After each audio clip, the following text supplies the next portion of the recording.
Christopher Neame reads A Casual Affair.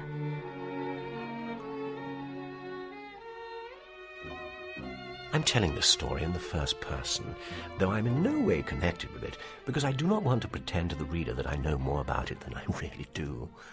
The facts are as I state them, but the reasons for them I can only guess.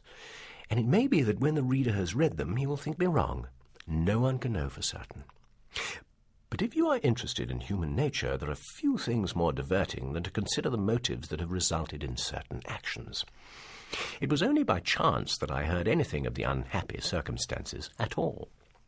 I was spending 2 or 3 days on an island on the north coast of Borneo, and the district officer had very kindly offered to put me up. I'd been roughing it for some time, and I was glad enough to have a rest. The island had been at one time a place of some consequence, with a governor of its own, but was so no longer, and now there was nothing much to be seen of its former importance except the imposing stone house in which the governor had once lived, and which now the district officer, grumblingly because of its unnecessary size, inhabited. But it was a comfortable house to stay in, with an immense drawing-room, a dining-room large enough to seat 40 people, and lofty, spacious bedrooms. It was shabby because the government in Singapore, very wisely, spent as little money on it as possible. But I rather liked this, and the heavy official furniture gave it a sort of dull stateliness that was amusing. The garden was too large for the district officer to keep up, and it was a wild tangle of tropical vegetation. His name was Arthur Lowe. He was a quiet, smallish man in his later 30s, married with 2 young children. The Lowes had not tried to make themselves at home in this great place, but camped there like refugees from a stricken area, and looked forward to the time when they would be moved on to some other post where they could settle down in surroundings more familiar to them. I took a fancy to them at once. The D.O. had an easy manner and a humorous way with him. I'm sure he performed his various duties admirably, but he did everything he could to avoid the official demeanour. He was slangy of speech and pleasantly caustic. It was charming to see him play with the 2 children. It was quite obvious that he had found marriage a very satisfactory state. Mrs. Lowe was an extremely nice little woman, plump, with dark eyes under fine eyebrows. Not very pretty, but certainly attractive. She looked healthy, and she had high spirits. They chaffed one another continually, and each one seemed to look upon the other as immensely comic. Their jokes were neither very good nor very new, but they thought them so killing that you were obliged to laugh with them. I think they were glad to see me, especially Mrs. Lowe, for with nothing much to do but keep an eye on the house and the children, she was thrown very much on her own resources. There were so few white people on the island that the social life was soon exhausted, and before I had been there 24 hours, she pressed me to stay a week, a month, or a year. On the evening of my arrival, they gave a dinner party to which the official population, the government surveyor, the doctor, the schoolmaster, the chief of constabulary were invited, but on the following evening the 3 of us dined by ourselves. At the dinner party, the guests had brought their houseboys to help, but that night we were waited on by the Lowes' 1 boy and my travelling servant. They brought in the coffee and left us to ourselves. Lowe and I lit cheroots. "You know that I've seen you before," said Mrs. Lowe. "Where?" I asked. "In London, at a party. I heard someone point you out to somebody else. In Carlton House Terrace at Lady Castellan's."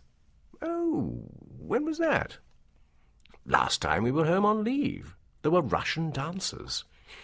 "I remember. About 2 or 3 years ago. Fancy you being there." "That's exactly what we said to one another at the time," said Lowe, with a slow, engaging smile. "We'd never been at such a party in our lives." "It made a great splash, you know," I said. "It was the party of the season. Did you enjoy it?" "I hated every moment of it," said Mrs. Lowe. "Don't let's overlook the fact that you insisted on going, Bee," said Lowe. "I knew we'd be out of it amongst all those swells. My dress clothes were the same I'd had at Cambridge, and they'd never been much of a fit. I bought a frock specially at Peter Robinson's. It looked lovely in the shop. I wished I hadn't wasted so much money when I got there. I never felt so dowdy in all my life. Well, it didn't much matter. We weren't introduced to anybody." I remember the party quite well.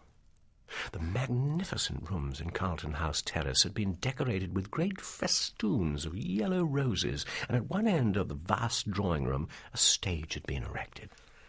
Special costumes of the Regency period had been designed for the dancers, and a modern composer had written the music for the 2 charming ballets they danced. It was hard to look at it all and not allow the vulgar thought to cross one's mind that the affair must have cost an enormous amount of money.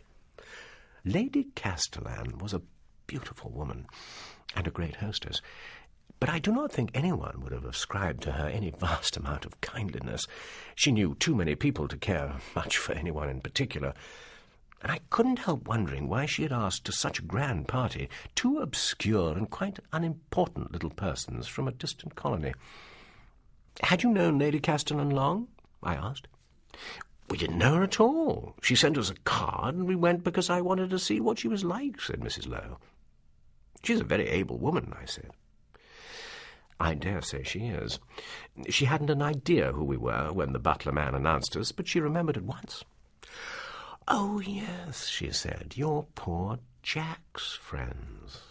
Do go and find yourselves seats where you can. You'll adore Lefar. He's too marvellous." And then she turned to say how do you do to the next people. But she gave me a look.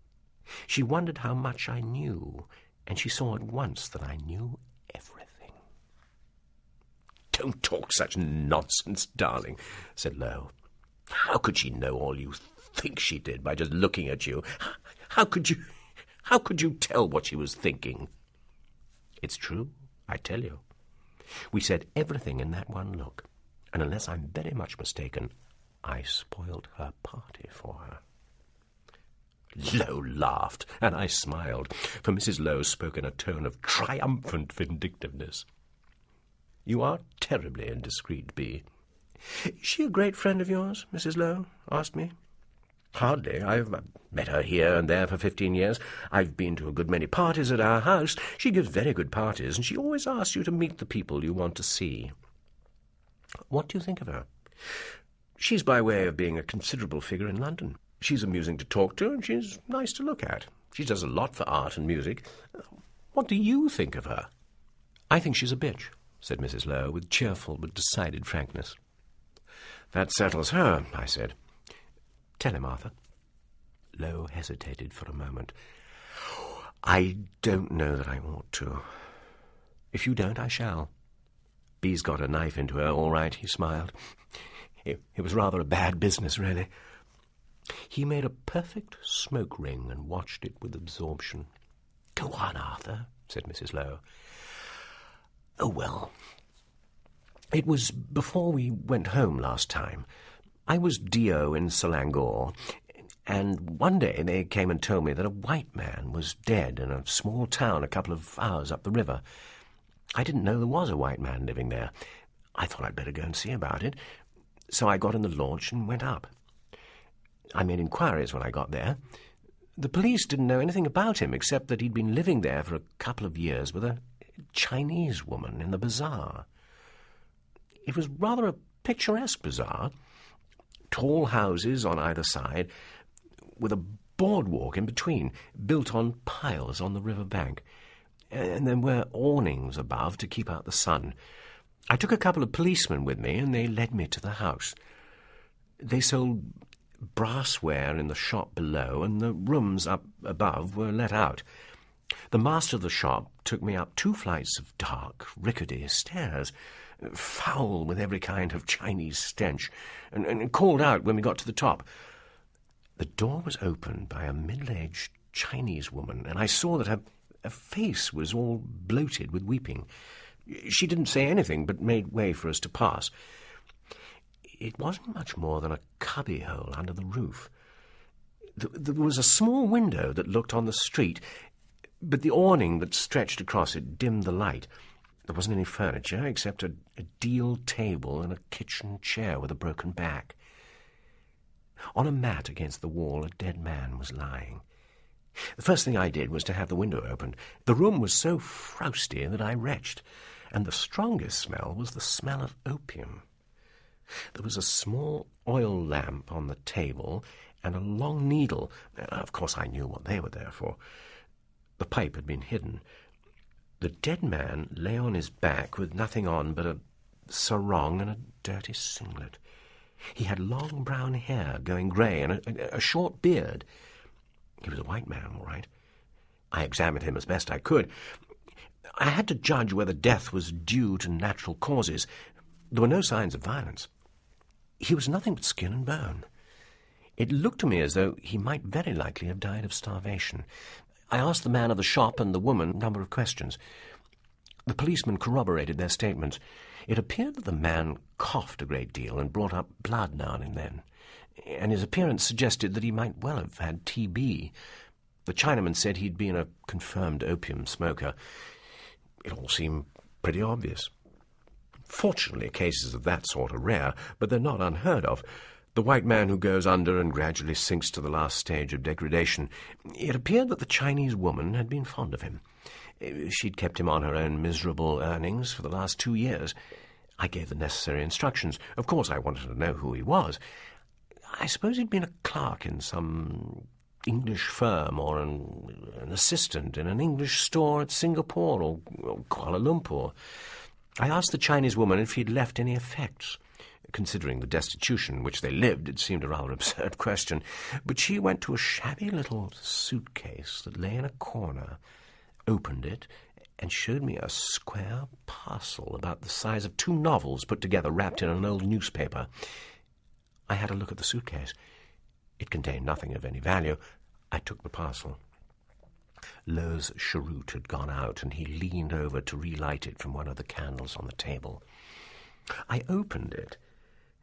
Inside was another wrapping, and on this, in a neat, well-educated writing, "To the district officer," me as it happened, and then the words, "Please deliver personally to the Viscountess Castellan, 53 Carlton House Terrace, London, SW. That was a bit of a surprise. Of course I had to examine the contents. I cut the string, and the first thing I found was a gold and platinum cigarette case. As you can imagine, I was mystified. From all I'd heard, the pair of them, the dead man and the Chinese woman, had scarcely enough to eat, and the cigarette case looked as if it had cost a packet. Besides the cigarette case, there was nothing but a bundle of letters. There were no envelopes. They were in the same neat writing as the directions, and they were signed with the initial J. There were 40 or 50 of them. I couldn't read them all there, but a rapid glance showed me that they were a man's love letters to a woman. I sent for the Chinese woman to ask her the name of the dead man. Either she didn't know or wouldn't tell me. I gave orders that he should be buried and got back into the launch to go home. I told B. He gave her his sweet little smile. I had to be rather firm with Arthur, she said. At first he wouldn't let me read the letters, but of course I wasn't going to put up with any nonsense like that. It was none of our business. You had to find out the name if you could. And where exactly did you come in? Oh, don't be so silly, she laughed. I should have gone mad if you hadn't let me read them. And did you find out his name? I asked. No. Was there no address? Yes, there was, and a very unexpected one. Most of the letters were written on Foreign Office paper. That was funny. I didn't quite know what to do. I had half a mind to write to the Viscountess Castellan and explain the circumstances, but I didn't know what trouble I might be starting. The directions were to deliver the parcel to her personally, so I wrapped everything up again and put it in the safe. We were going home on leave in the spring, and I thought the best thing was to leave everything over till then. The letters were by way of being rather compromising. To put it mildly, giggled Mrs. Lowe. The truth is, they gave the whole show away. I don't think we need to go into that, said Lowe. A slight altercation ensued. But I think on his part it was more for form's sake, since he must have known that his desire to preserve an official discretion stood small chance against his wife's determination to tell me everything. She had a down on Lady Castellan and didn't care what she said about her. Her sympathies were with the man. Lowe did his best to tone down her rash assertions. He corrected her exaggerations. He told her that she'd let her imagination run away with her and had read into the letters more than there was there. She would have done it. They'd evidently made a deep impression on her, and from her vivid account and Lowe's interpretations, I gained a fairly coherent impression of them. It was plain, for one thing, that they were very moving. "I can't tell you how it revolted me, the way B gloated over them," said Lowe. "They were the most wonderful letters I've ever read. You never wrote letters like that to me." "What a damn fool you would have thought of me if I had," he grinned. She gave him a charming, affectionate smile. "I suppose I should, and yet God knows I was crazy about you, and I'm damned if I know why." The story emerged clearly enough. The writer, the mysterious J, presumably a clerk in the Foreign Office, had fallen in love with Lady Castellan, and she with him. They had become lovers, and the early letters were passionately lyrical. They were happy. They expected their love to last forever. He wrote to her immediately after he had left her, and told her how much he adored her and how much she meant to him. She was never for a moment absent from his thoughts. It looked as though her infatuation was equal to his, for in one letter he justified himself because she had reproached him for not coming to some place where he knew she would be. He told her what agony it had been to him, that a sudden job had prevented him from being with her when he'd so eagerly looked forward to it. Then came the catastrophe. How it came, or why, one could only guess. Lord Castellan learned the truth. He not merely suspected his wife's infidelity, he had proofs of it. There was a fearful scene between them. She left him and went to her father's. Lord Castellan announced his intention of divorcing her. The letters changed in character. Jay wrote at once, asking to see Lady Castellan, but she begged him not to come. Her father insisted that they shouldn't meet. Jay was distressed at her unhappiness and dismayed by the trouble he had brought upon her, and he was deeply sympathetic because of what she was enduring at home, for her father and mother were furious. But at the same time it was plain that he was relieved that the crisis had come. Nothing mattered except that they loved one another. He said he hated Castellan. Let him bring his action. The sooner they could get married, the better. The correspondence was one-sided. There were no letters from her, and one had to guess from his replies what she said in them. She was obviously frightened out of her wits, and nothing that he could say helped. Of course, he would have to leave the Foreign Office. He assured her that this meant nothing to him. He could get a job somewhere, in the colonies, where he would earn much, much more money. He was sure he could make her happy. Naturally, there would be a scandal, but it would be forgotten, and away from England people would not bother. He besought her to have courage. Then it looked as though she had written somewhat peevishly. She hated being divorced. Castellan refused to take the blame on himself and be made respondent. She did not want to leave London, it was her whole life, and bury herself in some God-forsaken place on the other side of nowhere. He answered unhappily. He said he would do anything she wanted. He implored her not to love him less, and he was tortured by the thought that this disaster had changed her feelings for him. She reproached him for the mess they had got into. He did not try to defend himself. He was prepared to admit that he alone was to blame. Then it appeared that pressure was being brought to bear on Castellan from some higher quarter, and there was even yet a chance that something might be arranged. Whatever she wrote made Jay, the unknown Jay, desperate. His letter was almost incoherent. He begged her to see him again. He implored her to have strength. He repeated that she meant everything in the world to him. He was frightened that she would let people influence her. He asked her to burn her boats behind her and bolt with him to Paris. He was frantic. Then it seemed that for some days she did not write to him. He could not understand. He did not know if she was receiving his letters. He was in agony. The blow fell. She must have written to say that if he would resign from the Foreign Office and leave England, her husband was prepared to take her back. His answer was broken-hearted. He never saw through her for a moment, said Mrs. Lowe. What was there to see through? I asked. Don't you know what she wrote to him? I do. Don't be such an ass, Bee. You can't possibly know. Ass yourself. Of course I do. She put it up to him. She threw herself on his mercy. She dragged in her father and mother. She brought in her children. I bet that was the first thought she'd given them since they were born.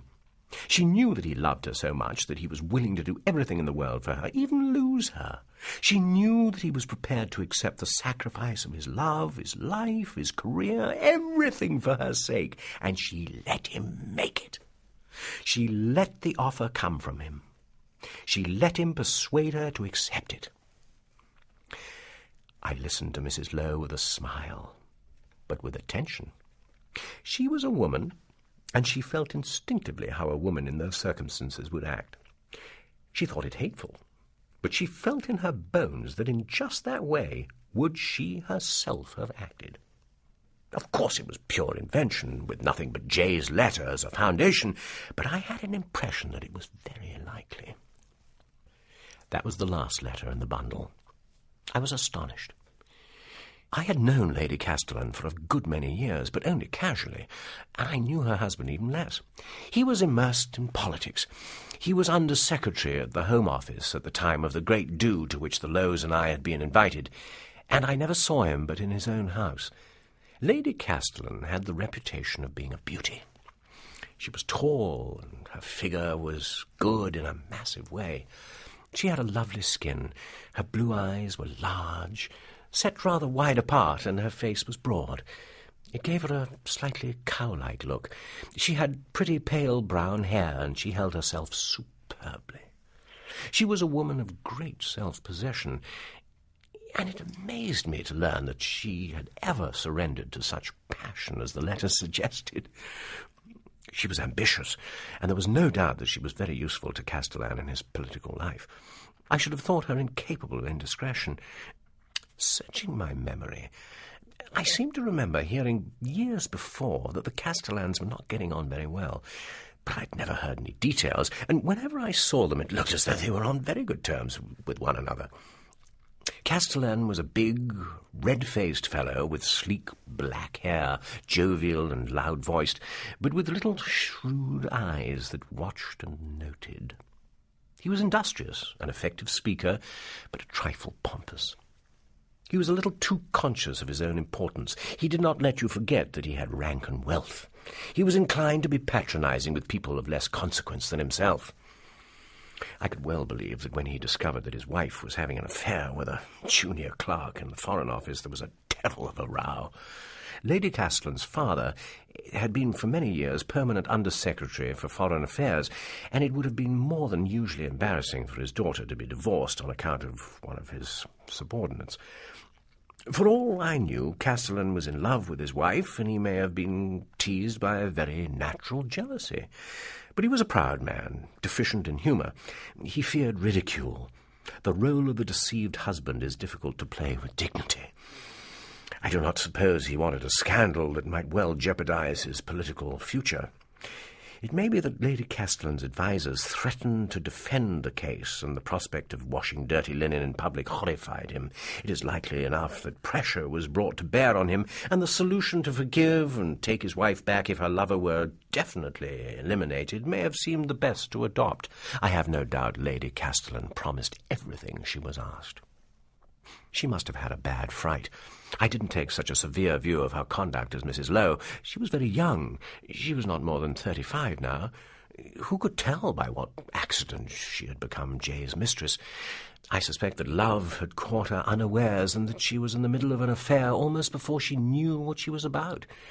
She must always have been a cold, self-possessed woman, but it is just with people like that that nature at times plays strange tricks.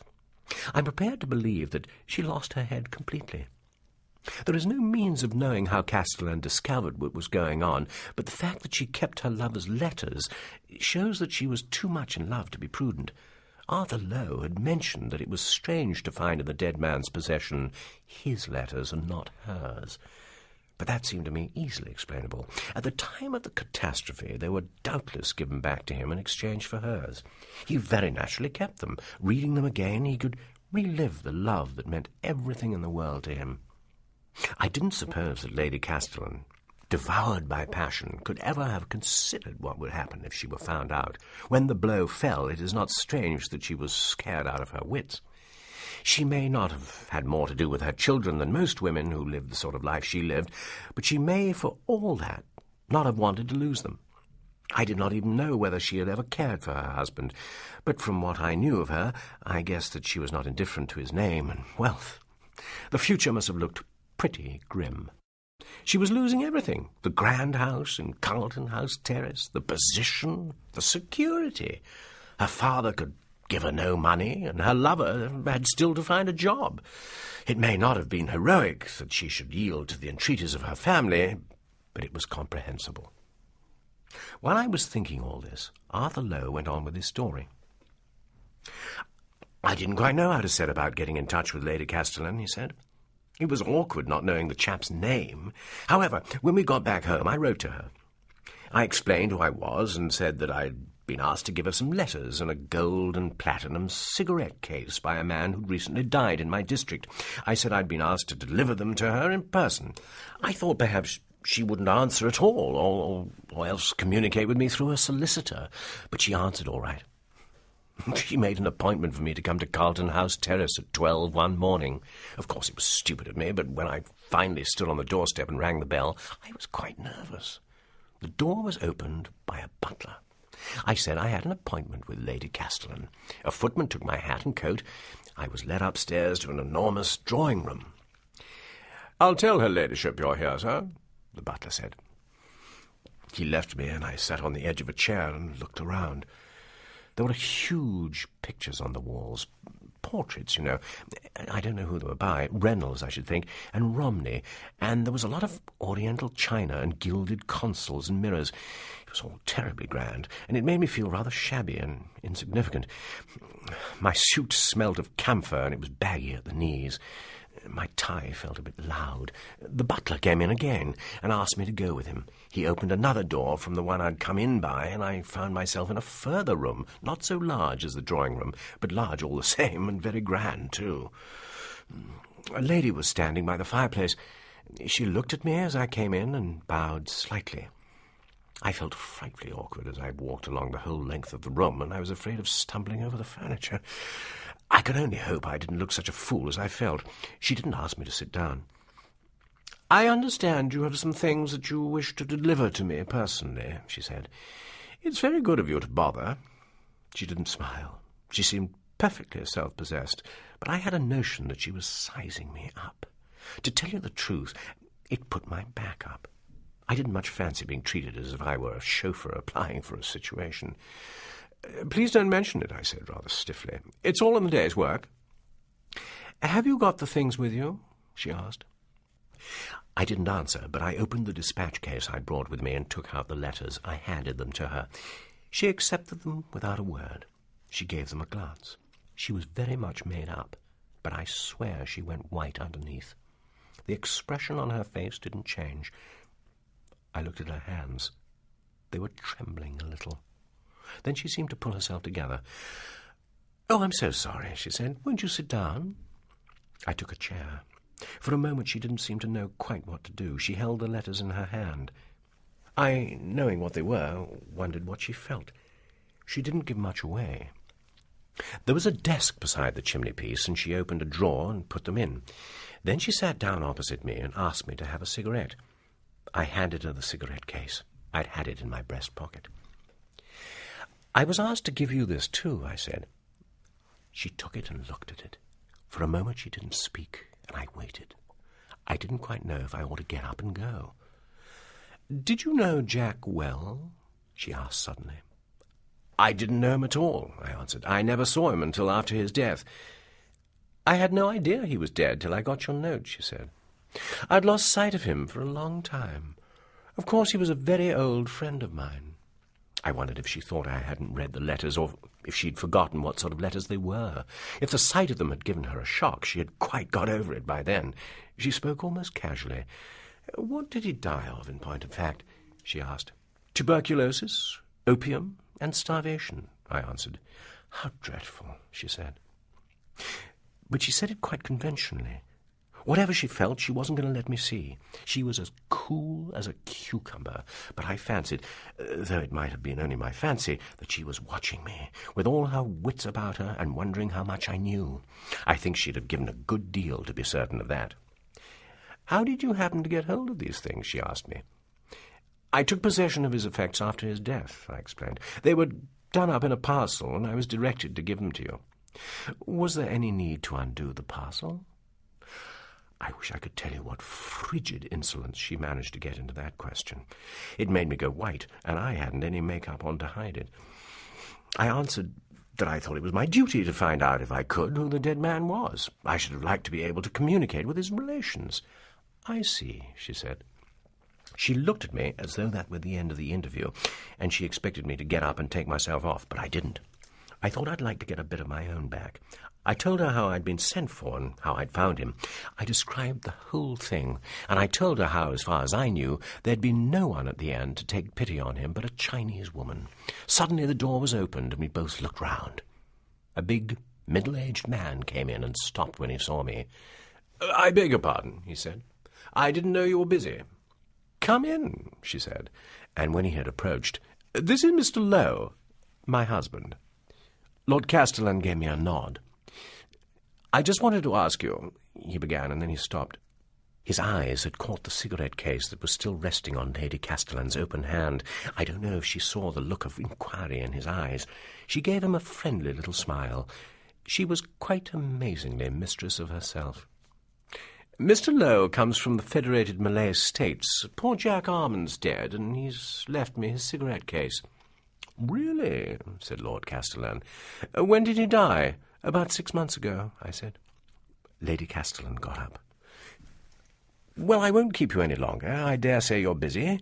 Thank you so much for carrying out Jack's request." "Things are pretty bad just now in the FMS, if all I hear is true," said Lord Castellan. I shook hands with them both, and Lady Castellan rang a bell. "Are you staying in London?" she asked as I was going. "I wonder if you'd like to come to a little party I'm giving next week." "I have my wife with me," I said. "Oh, how very nice. I'll send you a card." A couple of minutes later, I found myself in the street. I was glad to be alone. I'd had a bad shock. As soon as Lady Castellan mentioned the name, I remembered. It was Jack Armand, the wretched bum I'd found dead in the Chinese house, dead of starvation. I'd known him quite well. It never struck me for a moment that it was he. Why, I dined and played cards with him, and we'd played tennis together. It was awful to think of him dying quite near me and me never knowing. He must have known he only had to send me a message, and I'd have done something. I made my way into St. James's Park and sat down. I wanted to have a good think.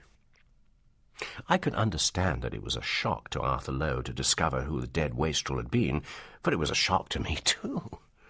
Oddly enough, I also had known him. Not intimately, but as a man I met at parties, and now and then at a house in the country where we were both passing the weekend. Except that it was years since I had even thought of him, it would have been stupid of me not to put two and two together. With his name, there flashed back into my memory all my recollections of him. So that was why he had suddenly thrown up a career he liked so much. At that time, it was just after the war. I happened to know several of the people in the Foreign Office. Jack Armand was thought the cleverest of all the young men attached to it, and the highest posts the diplomatic service had to offer were within his reach. Of course it meant waiting, but it did seem absurd for him to fling away his chances in order to go into business in the Far East. His friends did all they could to dissuade him. He said he had losses and found it impossible to live on his salary. One would have thought he could scrape along till things grew better. I remember very well what he looked like. He was tall and well-made, a trifle dressy, but he was young enough to carry off his faultless clothes with a dash, with dark brown hair, very neat and sleek, blue eyes with very long lashes, and a fresh, brilliant colour. He looked the picture of health. He was amusing, gay, and quick-witted. I never knew anyone who had more charm. It is a dangerous quality, and those who have it trade on it. Often they think it enough to get them through life without any further effort. It is well to be on one's guard against it. But with Jack Armand, it was the expression of a sweet and generous nature. He delighted because he was delightful. He was entirely without conceit. He had a gift for languages. He spoke French and German without a trace of accent, and his manners were admirable. You felt that when the time came he would play the part of an ambassador to a foreign power in a grand style. No one could fail to like him. It was not strange that Lady Castellan should have fallen madly in love with him. My fancy ran away with me. What is there more moving than young love? The walks together, that handsome pair in one of the parks in the warm evenings of early summer, the dances they went to where he held her in his arms, the enchantment of the secret they shared when they exchanged glances across a dinner table, and the passionate encounters, hurried and dangerous, but worth 1,000 risks, where at some clandestine meeting place they could give themselves to the fulfilment of their desires. They drank the milk of paradise. How frightful that the end of it all should have been so tragic. How did you know him? I now asked low. He was with Dexter and Fairmelow. You know, the shipping people. He had quite a good job. He brought letters to the governor and people like that. I was in Singapore at the time. I think I met him first at the club. He was damn good at games and all that sort of thing. Played polo. He was a fine tennis player. You couldn't help liking him. Did he drink or what? No, Arthur Lowe was quite emphatic. He was one of the best. The women were crazy about him, and you couldn't blame them. He was one of the most decent fellows I ever met. I turned to Mrs. Lowe. Did you know him? Only just. When Arthur and I were married, we went to Perak. He was sweet, I remember that. He had the longest eyelashes I've ever seen on a man. He was out quite a long time without going home. 5 years, I think. I don't want to use hackneyed phrases, but the fact is I can't say it in any other way. He'd won golden opinions. There were a certain number of fellows who'd been rather sick at his being shoved into a damn good job by influence, but they couldn't deny that he'd made good. We knew about his having been in the F.O. and all that, but he never put on any frills. I think what took me, Mrs. Lowe interrupted, was that he was so tremendously alive. It bucked you up just to talk to him. He had a wonderful send-off when he sailed. I happened to have run up to Singapore for a couple of days, and I went to the dinner at the Europe that night before. We all got rather tight. It was a grand lark. There was quite a crowd to see him off. He was only going for 6 months. I think everybody looked forward to his coming back. It would have been better for him if he'd never had. Why, what happened then? I don't know exactly. I'd been moved again, and I was right away north. How exasperating. It is really much easier to invent a story out of your own head than to tell one about real people of whom you not only must guess the motives, but whose behaviour, even at crucial moments, you are ignorant of. He was a very good chap, but he was never an intimate friend of ours. You know how cliquey Singapore is, and he moved in rather more exalted circles than we did. When we went north, I forgot about him. But one day at the club I heard a couple of fellows talking, Walton and Kenning. Walton had just come up from Singapore. There'd been a big polo match. "Did Armand play?" asked Kenning. "You bet your life he didn't," said Walton. "They kicked him out of the team last season." I interrupted. "What are you talking about?" I said. "Don't you know?" said Walton. "He's gone all to pot, poor devil." "How?" I asked. "Drink. They say he dopes too," said Kenning. "Yes, I've heard that," said Walton. "He won't last long at that rate. Opium, isn't it? If he doesn't look out, he'll lose his job," said Kenning. I couldn't make it out, Lowe went on. He was the last man I should ever have expected to go that way. He was so typically English, and he was a gentleman and all that. It appeared that Walton had travelled out with him on the same ship when Jack came back from leave. He joined the ship at Marseille. He was rather low, but there was nothing funny about that. A lot of people don't feel too good when they're leaving home and have to go back to the mill. He drank a good deal. Fellows do that sometimes, too. But Walton said rather a curious thing about him. He said it looked as if the life had gone out of him.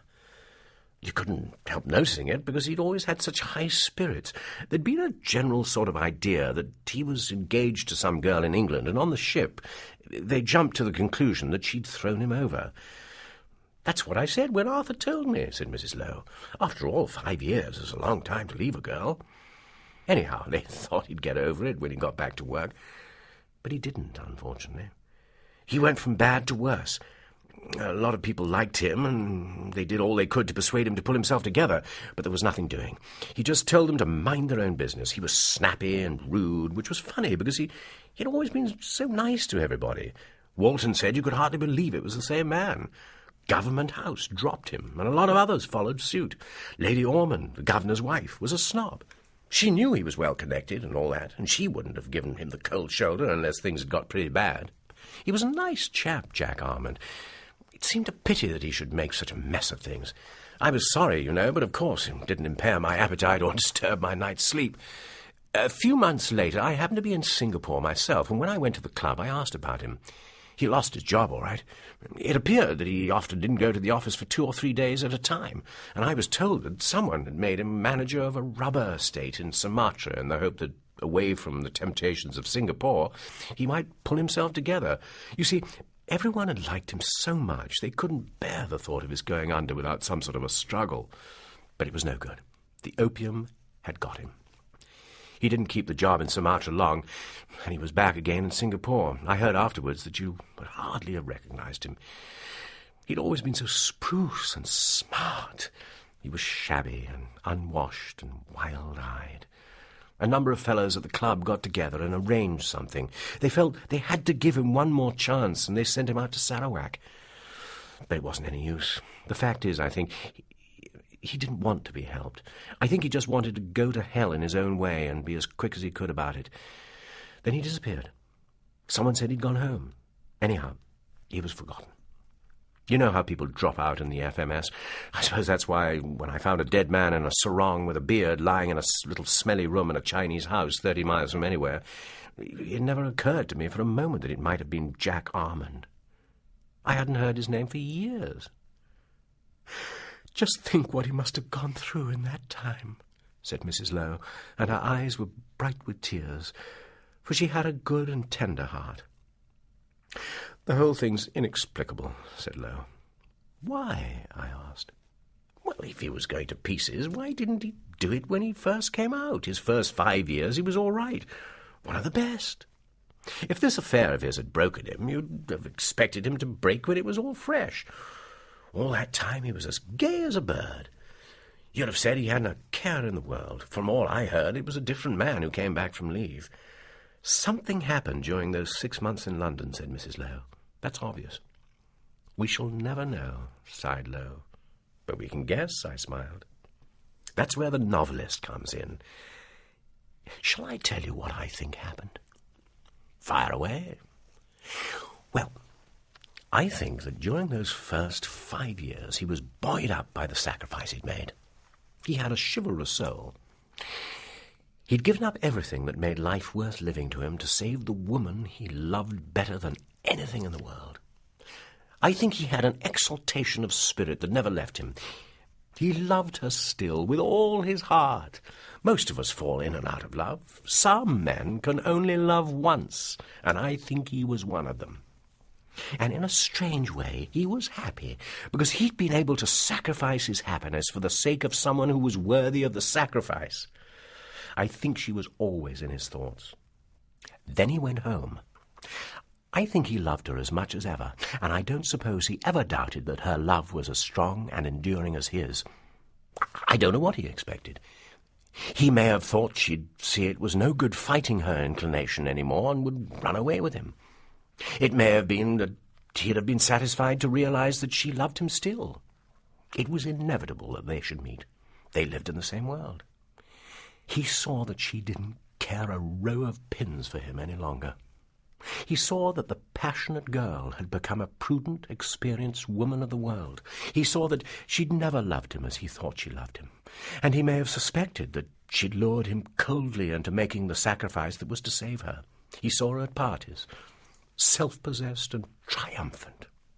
He knew that the lovely qualities he had ascribed to her were of his own imagining, and she was just an ordinary woman who had been carried away by a momentary infatuation, and having got over it had returned to her true life. A great name, wealth, social distinction, worldly success, those were the things that mattered to her. He'd sacrificed everything, his friends, his familiar surroundings, his profession, his usefulness in the world, all that gives value to existence, for nothing. He'd been cheated, and it broke him. Your friend Walton said the true thing. You noticed it yourself. He said it looked as if the life had gone out of him. It had. After that, he didn't care any more.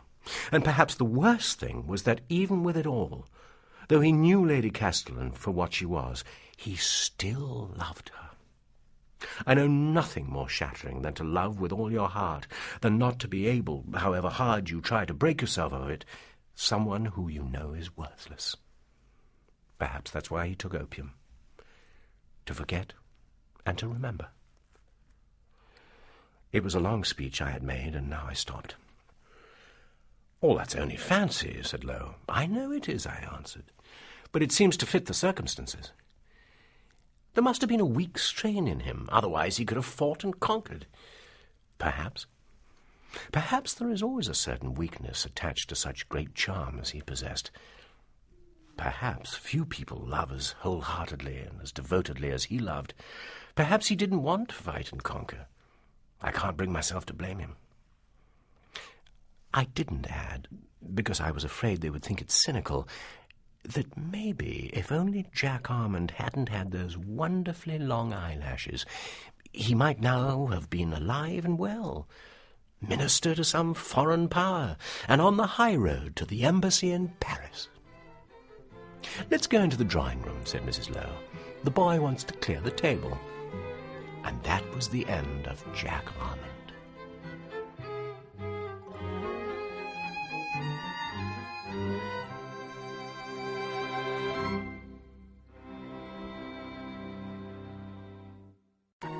First, Tony J. reads The Point of Honor. Some years ago, being engaged on writing a book about Spain in the Golden Age, I had occasion to read again the plays of Calderon. Among others, I read one called El Médico de su Honra, which means the physician of his honor. It's a cruel play, and you can hardly read it without a shudder. But rereading it, I was reminded of an encounter I'd had many years before, which has always remained in my memory as one of the strangest I've ever known. I was quite young then, and I'd gone to Seville on a short visit to see the celebration of the feast of Corpus Christi. It was the height of summer, and the heat was terrific. Great sailcloths were drawn across the narrow streets, giving a grateful shade, but in the squares the sun beat down mercilessly. In the morning I watched the procession. It was splendid and impressive. The crowd knelt down as the host was solemnly carried past, and the civil guards in full uniform stood at salute to do homage to the heavenly king. And in the afternoon I joined the dense throng which was making its way to the bullring. The cigarette girls and the sewing girls wore carnations in their dark hair, and their young men were dressed in all their best. It was just after the Spanish-American War, and the short embroidered jacket, the skin-tight trousers, and the broad-brimmed, low-crowned hat was still worn. Sometimes the crowd was scattered by a picador on the wretched hack that would never survive the afternoon, and the rider, with conscious pride in his picturesque costume, exchanged pleasantries with the facetious.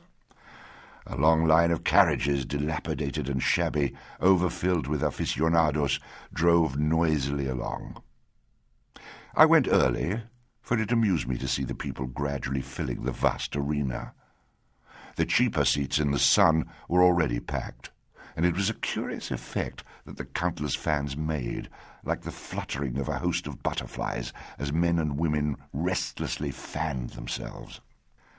In the shade, where I was sitting, the places were taken more slowly, but even there, an hour before the fight began, one had to look rather carefully for a seat. Presently a man stopped in front of me, and with a pleasant smile asked if I could make room for him. When he'd settled down, I took a sidelong glance at him, and noticed that he was well dressed in English clothes and looked like a gentleman. He had beautiful hands, small but resolute, with thin, long fingers. Wanting a cigarette, I took out my case and thought it would be polite to offer him one. He accepted. He had evidently seen that I was a foreigner, for he thanked me in French. "You are English?" he went on. "Yes." "How is it you haven't run away from the heat?" I explained that I had come on purpose to see the feast of Corpus Christi. "After all, it's something you must come to Seville for." Then I made some casual remark about the vast concourse of people.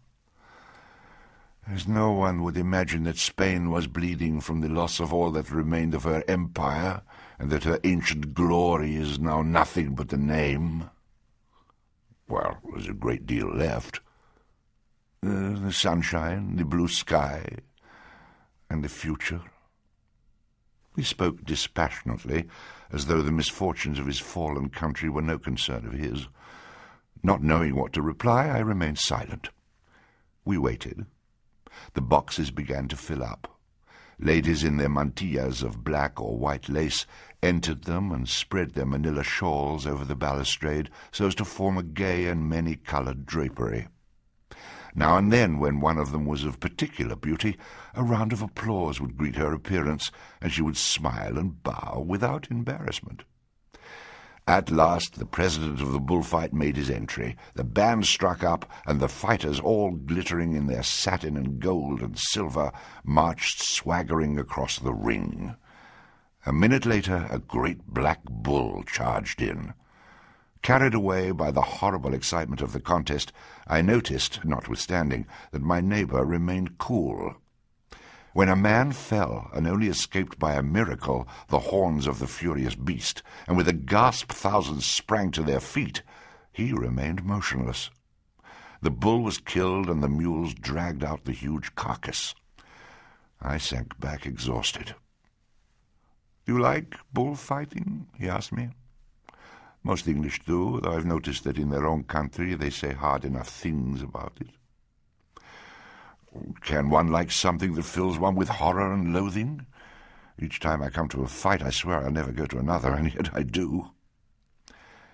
"Yes, it's a curious passion that leads us to delight in the peril of others. Perhaps it's natural to the human race. The Romans had their gladiators, and the moderns have their melodramas. It may be that it is an instinct in man to find pleasure in bloodshed and torture." I did not answer directly. "Don't you think that the bullfight is the reason why human life is of so little account in Spain?" "And do you think human life is of any great account?" he asked. I gave him a quick look, for there was an ironical tone in his voice that no one could have missed, and I saw that his eyes were full of mockery. I flushed a little, for he made me on a sudden feel very young. I was surprised at the change of his expression. He had seemed rather an amiable man, with his large, soft, friendly eyes, but now his face bore a look of sardonic hauteur, which was a trifle disquieting. I shrank back into my shell. We said little to one another during the rest of the afternoon, but when the last bull was killed and we all rose to our feet, he shook hands with me and expressed the hope that we might meet again. It was a mere politeness, and neither of us, I imagine, thought there was even a remote possibility of it. But quite by chance, 2 or 3 days later, we did. I was in a quarter of Seville that I did not know very well. I had been that afternoon to the palace of the Duke of Alba, which I knew had a fine garden, and in one of the rooms a magnificent ceiling, reputed to have been made by Moorish captives before the fall of Granada. It was not easy to gain admittance, but I wanted very much to see it, and thought that now, in the height of summer, when there were no tourists, with 2 or 3 pesetas, I might be allowed in. I was disappointed. The man in charge told me that the house was under repair, and no stranger could visit it without a written permission from the Duke's agent. So, having nothing else to do, I went to the royal garden of the Alcazar, the old palace of Don Pedro the Cruel, whose memory lives still among the people of Seville. It was very pleasant among the orange trees and cypresses. I had a book with me, a volume of Calderon, and I sat there for a while and read. Then I went for a stroll. In the older parts of Seville the streets are narrow and tortuous. It's delicious to wander along them under the awnings that stretch above, but not easy to find one's way. I lost mine. When I just made up my mind that I had no notion in which direction to turn, I saw a man walking toward me and recognized my acquaintance of the bull-ring. I stopped him and asked whether he could direct me. He remembered me. "Oh, you'll never find your way," he smiled, turning round. "I'll walk a little with you until you can't mistake it." I protested, but he would not listen. He assured me it was no trouble. "You haven't gone away, then?" he said. "Oh, I'm leaving tomorrow. I've just been to the Duke of Alba's house. I wanted to see that Moorish ceiling of his, but they wouldn't let me in." Are you interested in Arabic art?" "Well, yes, I've heard that ceiling is one of the finest things in Seville." "I think I could show you one as good." "Where?" He looked at me for a moment reflectively, as though wondering what sort of a person I was. If he was, he evidently came to a satisfactory decision. "If you have 10 minutes to spare, I will take you to it." I thanked him warmly, and we turned back and retraced our steps. We chatted of indifferent things till we came to a large house washed in pale green with the Arabic look of a prison, the windows on the street heavily barred, which so many houses in Seville have. My guide clapped his hands at the gateway, and a servant looked out from a window into the patio and pulled a cord. "Whose house is this?" "Mine." I was surprised, for I knew how jealously Spaniards guarded their privacy and how little inclined they were to admit strangers into their houses. The heavy iron gates swung open, and we walked into the courtyard. We crossed it and went through a narrow passage. Then I found myself suddenly in an enchanted garden. It was walled on 3 sides, with walls as high as houses, and their old red brick, softened by time, was covered with roses. They clad every inch in wanton, scented luxuriance. In the garden, growing wildly, as if the gardeners had striven in vain to curb the exuberance of nature, were palm trees rising high into the air in their passionate desire for the sun, dark orange trees and trees in flower whose names I did not know, and among them roses and more roses. The 4th wall was a Moorish loggia, with horseshoe arches heavily decorated with tracery. And when we entered this, I saw the magnificent ceiling. It was like a little bit of the Alcazar, but it had not suffered the restorations that have taken all the charm from that palace, and the colours were exquisitely tender. It was a gem. Believe me, you need not regret that you have not been able to see the Duke's house. Further, you can say that you have seen something that no other foreigner has seen within living memory. Oh, it's very kind of you to have shown it to me. I'm infinitely grateful. He looked about him with a pride with which I could sympathize. It was built by one of my own ancestors in the time of Don Pedro the Cruel. It is very likely that the king himself more than once caroused under this ceiling with my ancestor. I held out the book I was carrying. I've just been reading a play in which Don Pedro is one of the important characters. Oh, what is the book? I handed it to him, and he glanced at the title. I looked about me. Of course, what adds to the beauty is that wonderful garden, I said. The whole impression is awfully romantic. The Spaniard was evidently pleased with my enthusiasm. He smiled. I had already noticed how grave his smile was. It hardly dispelled the habitual melancholy of his expression. "Would you like to sit down for a few minutes and smoke a cigarette?" "I should love to." We walked out into the garden and came upon a lady sitting on a bench of Moorish tiles like those in the gardens of the Alcazar. She was working at some embroidery. She looked up quickly, evidently taken aback to see a stranger, and gave my companion an inquiring stare. "Allow me to present you to my wife," he said. The lady gravely bowed. She was very beautiful, with magnificent eyes, a straight nose with delicate nostrils, and a pale, smooth skin.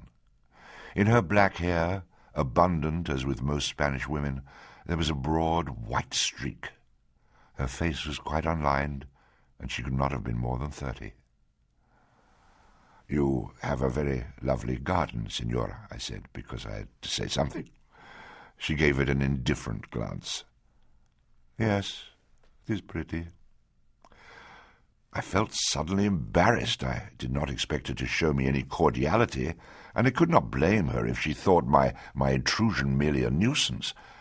There was something about her that I could not quite make out. It was not an active hostility. absurd as it seemed, since she was a young woman and beautiful, I felt there was something dead in her. "Are you going to sit here?" she asked her husband. "With your permission, only for a few minutes." "Well, I won't disturb you." She gathered her silks and the canvas on which she had been working and rose to her feet. When she stood up, I saw that she was taller than Spanish women generally are. She gave me an unsmiling bow. She carried herself with a sort of royal composure, and her gait was stately. I was flippant in those days, and I remember saying to myself that she was not the sort of girl you could very well think of being silly with. We sat down on the multicoloured bench, and I gave my host a cigarette. I held a match to it. He still had my volume of Calderon in his hands, and now he idly turned the pages. "Which of the plays have you been reading?" "El Medico de Suondra." He gave me a look, and I thought I discerned in his large eyes a sardonic glint. "And what do you think of it?" "I think it's revolting. Fact is, of course, that the idea is so foreign to our modern notions." "What idea?" "Point of honour and all that sort of thing." I should explain that the point of honour is the mainspring of much of the Spanish drama. It is the nobleman's code that impels a man to kill his wife in cold blood, not only if she has been unfaithful to him, but even if, however little she was to blame, her conduct has given rise to scandal. In this particular play there is an example of this, more deliberate than any I have ever read. The physician of his honour takes vengeance on his wife, although aware that she is innocent, simply as a matter of decorum. "It's in the Spanish blood," said my friend. "The foreigner must just take it or leave it." "Oh, come. A lot of water's flowed down the Guadalquivir since Calderon's day. You're not going to pretend that any man would behave like that now." "On the contrary, I pretend that even now a husband who finds himself in such a humiliating and ridiculous position can only regain his self-respect by the offender's death." I did not answer. It seemed to me that he was pulling a romantic gesture, and within me I murmured, "Bosh." He gave me an ironic smile. "Have you ever heard of Don Pedro Aguirre?" "Never." "The name is not unknown in Spanish history. An ancestor was Admiral of Spain under Philip II, another was bosom friend to Philip IV. By royal command he sat for his portrait to Velázquez." My host hesitated a moment. He gave me a long, reflective stare before he went on. "Under the Philips, the Aguirres were rich, but by the time my friend Don Pedro succeeded his father, their circumstances were much reduced. But still he was not poor. He had estates between Cordova and Aguilar, and in Seville his house retained at least traces of its ancient splendor. The little world of Seville was astonished when he announced his engagement to Soledad, the daughter of the ruined Count of Acaba. For though her family was distinguished, her father was an old scamp. He was crippled with debts, and the shifts he resorted to in order to keep his head above water were none too nice. But Soledad was beautiful, and Don Pedro in love with her. They were married. He adored her with the vehement passion of which perhaps only a Spaniard is capable. But he discovered to his dismay that she did not love him. She was kind and gentle, she was a good wife and a good housekeeper, she was grateful to him, but that was all. He thought that when she had a child she would change, but the child came, and it made no difference. The barrier between them that he had felt from the beginning was still there. He suffered. At last he told himself that she had a character too noble, a spirit too delicate to descend to earthly passion, and he resigned himself. She was too high above him for mortal love. I moved a little uneasily in my seat. I thought the Spaniard was unduly rhetorical. he went on. "You know that here in Seville the opera house is open only for the 6 weeks after Easter, and since the Sevillans don't care very much for European music, we go more to meet our friends than to listen to the singers. The Agurias had a box, like everybody else, and they went on the opening night of the season. Tannhäuser was being given. Don Pedro and his wife, like typical Spaniards, with nothing to do all day but always late, did not arrive till nearly the end of the first act. In the interval, the Count of Acaba, Soledad's father, came into the box accompanied by a young officer of artillery whom Don Pedro had never seen before. But Soledad seemed to know him well. "Here is Pepe Alvarez," said the Count. "He's just come back from Cuba, and I insist on bringing him to see you." Soledad smiled and held out her hand, then introduced the newcomer to her husband. "Pepe is the son of the attorney at Carmona. We used to play together when we were children." Carmona is a small town near Seville, and it was here that the Count had retired when his creditors in the city grew too troublesome. The house he owned there was almost all that was left him of the fortune he had squandered. He lived in Seville now, through Don Pedro's generosity. But Don Pedro did not like him, and he bowed stiffly to the young officer. He guessed that his father, the attorney, and the Count had been concerned together in transactions that were none too reputable. In a minute he left the box to talk with his cousin, the Duchess of Santanguador, whose box was opposite his own. A few days later he met Pepe Alvarez at his club in the Sierpes and had a chat with him. To his surprise, he found him a very pleasant young fellow. He was full of his exploits in Cuba, and he related them with humour. The 6 weeks about Easter and the great fair are the gayest in Seville, and the world meets to exchange gossip and laughter at one festivity after another. Pepe Alvarez, with his good nature and high spirits, was in great request, and the Agurias met him constantly. Don Pedro saw that he amused Soledad. She was more vivacious when he was there, and her laughter, which he had so seldom heard, was a delight to him. Like other members of the aristocracy, he took a booth for the fair, where they danced, supped, and drank champagne till dawn.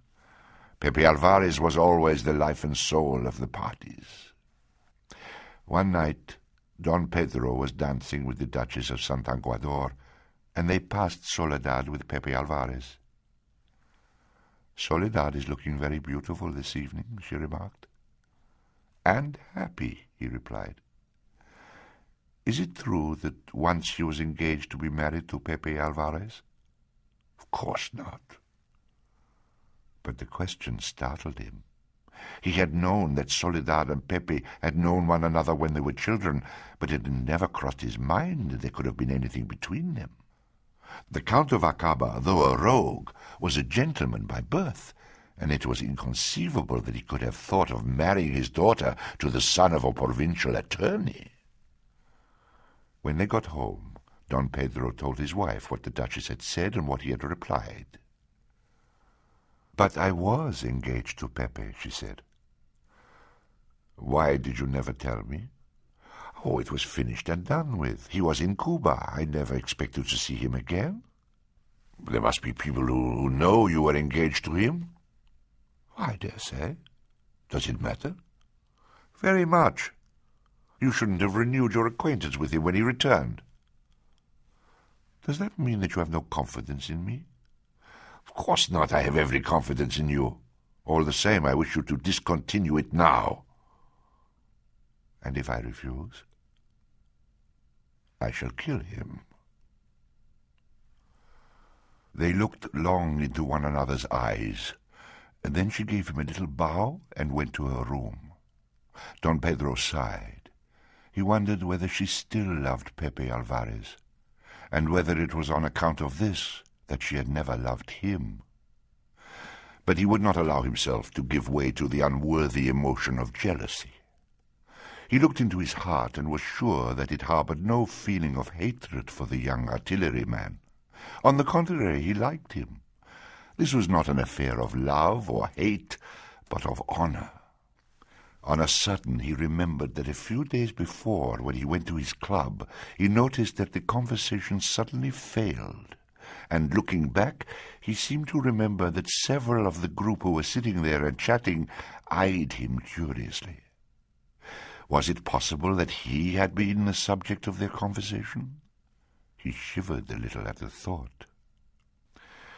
The fair was drawing to its end, and when it was over, the Agurias had arranged to go to Cordova, where Don Pedro had an estate, which it was necessary for him to visit from time to time.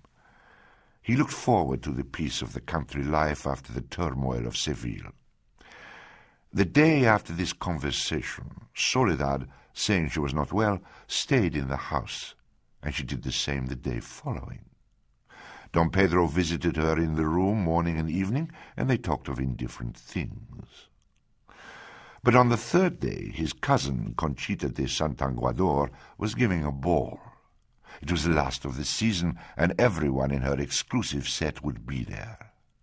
Soledad, saying she was still indisposed, announced that she would stay at home. "Are you refusing to go because of our conversation of the other night?" Don Pedro asked. "I have been thinking over what you said. I think your demand unreasonable, but I shall accede to it. The only way I can cease my friendship with Pepe is by not going to places where I am likely to meet him." A tremor of pain passed over her lovely face. "Perhaps it is best. Do you love him still?" "Yes." Don Pedro felt himself go cold with anguish. "Then why did you marry me?" "Pepe was away in Cuba. No one knew when he would come back, perhaps never. My father said that I must marry you." "To save him from ruin?" "From worse than ruin." "I am very sorry for you." "You have been kind to me. I have done everything in my power to prove to you that I am grateful." "And does Pepe love you?" She shook her head and smiled sadly. "Men are different. He's young. He's too gay to love anyone very long. No, to him I'm just a friend whom he used to play with when he was a child and flirt with when he was a boy. He can make jokes about the love he once had for me." He took her hand and pressed it, then kissed it and left her. He went to the ball by himself. His friends were sorry to hear of Soledad's indisposition, but after expressing a proper sympathy, devoted themselves to the evening's amusement. Don Pedro drifted into the card room. There was a room at a table, and he sat down to play chemin de fer. He played with extraordinary luck and made a good deal of money. One of the players laughingly asked where Soledad was that evening. Don Pedro saw another give him a startled glance, but he laughed and answered that she was safely in bed and asleep. Then an unlucky incident occurred. Some young man came into the room, and addressing an artillery officer who was playing, asked where Pepe Alvarez was. "Isn't he here?" said the officer. "No." An odd silence fell upon the party. Don Pedro exercised all his self-control to prevent his face from showing what he suddenly felt. The thought flashed through his mind that those men at the table suspected that Pepe was with Soledad, his wife. Oh, the shame, the indignity! He forced himself to go on playing for another hour, and still he won. He could not go wrong. The game broke up, and he returned to the ballroom. He went up to his cousin. "I've hardly had a word with you," he said. "Come into another room and let us sit down for a little." "If you like." The room, Conchita's boudoir, was empty. "Where is Pepe Alvarez tonight?" he asked casually. "I can't think." "You were expecting him?" "Of course." She was smiling, as he was, but he noticed that she looked at him sharply. He dropped his mask of casualness, and though they were alone, lowered his voice. Conchita, I beseech you to tell me the truth. Are they saying that he is Soledad's lover?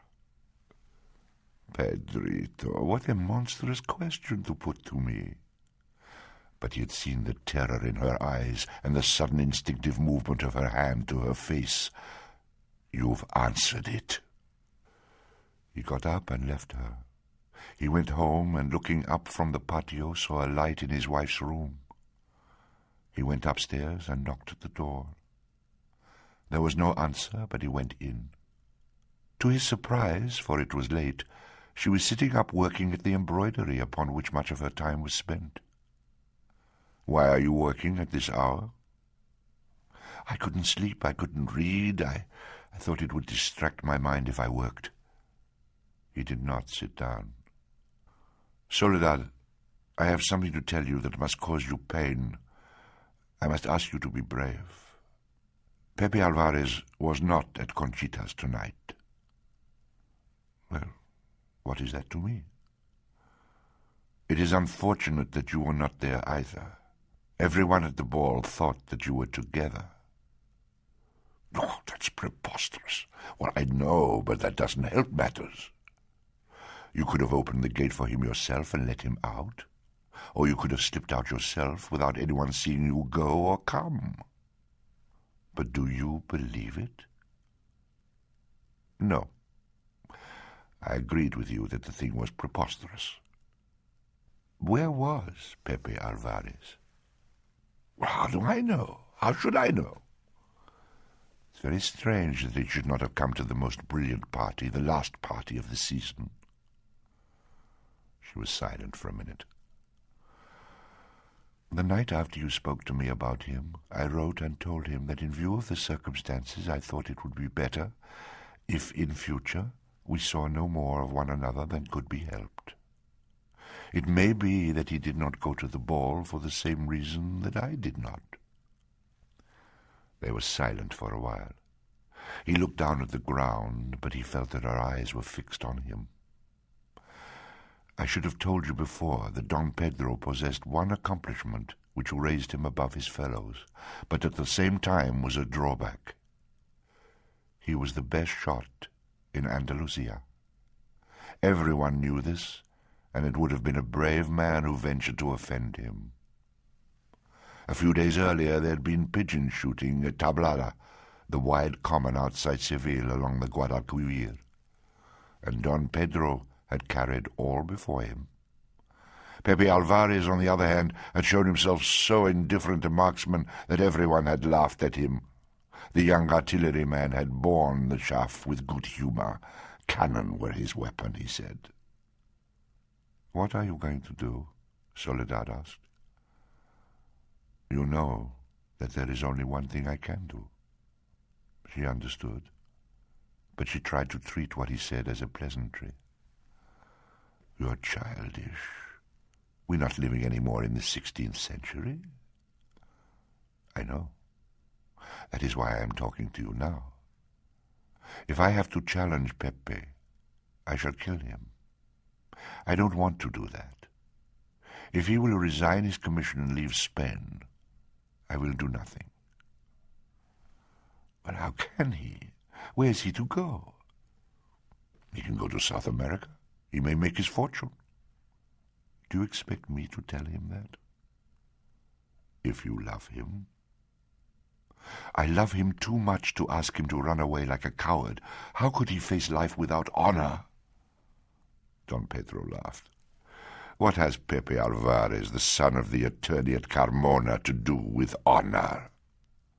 She did not answer, but in her eyes he saw the fierce hatred she bore him. That look stabbed his heart, for he loved her. He loved her as passionately as ever. Next day he went to his club and joined a group who were sitting at the window, looking out at the crowd passing up and down the Sierpes. Pepe Alvarez was in it. They were talking of last night's party. "Where were you, Pepe?" someone asked. "Oh, my mother was ill. I had to go to Carmona," he answered. "I was dreadfully disappointed, but perhaps it was all for the best." He turned laughingly to Don Pedro. I hear you were in luck and won everybody's money. When are you going to give us our revenge, Pedrito? Asked another. Oh, I'm afraid you'll have to wait for that, he answered. I have to go to Cordova.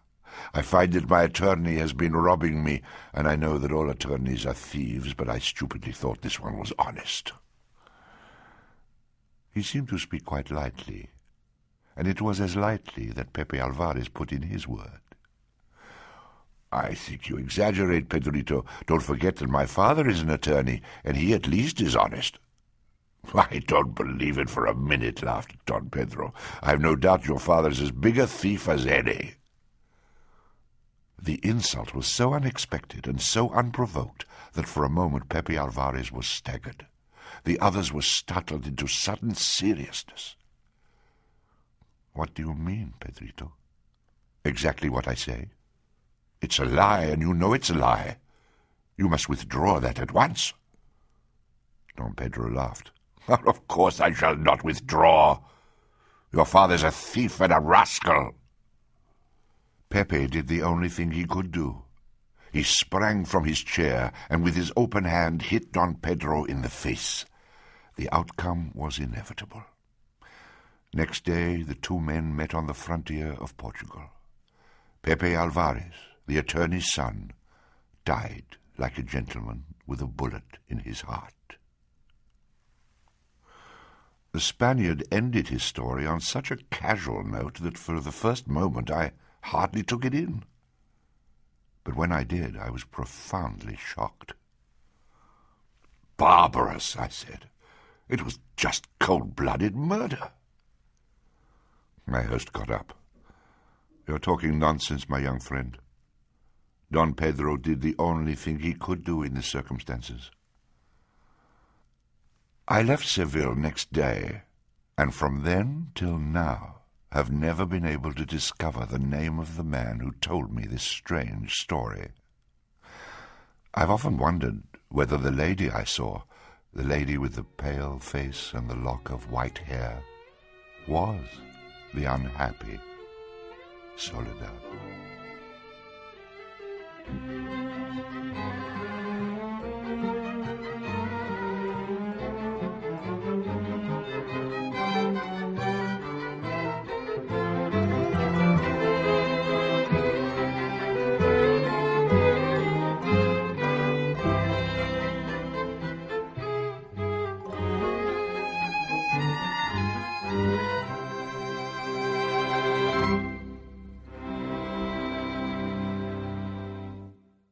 Carolyn Seymour reads The Treasure.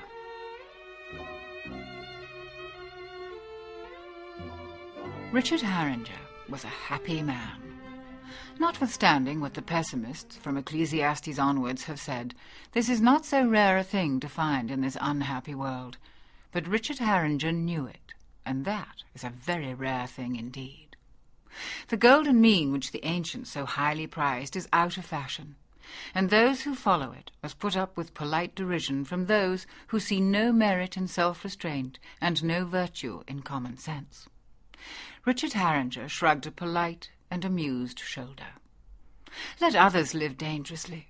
Let others burn with a hard, gem-like flame. Let others stake their fortunes on the turn of a card, walk the tightrope that leads to glory or the grave, or hazard their lives for a cause, a passion, or an adventure.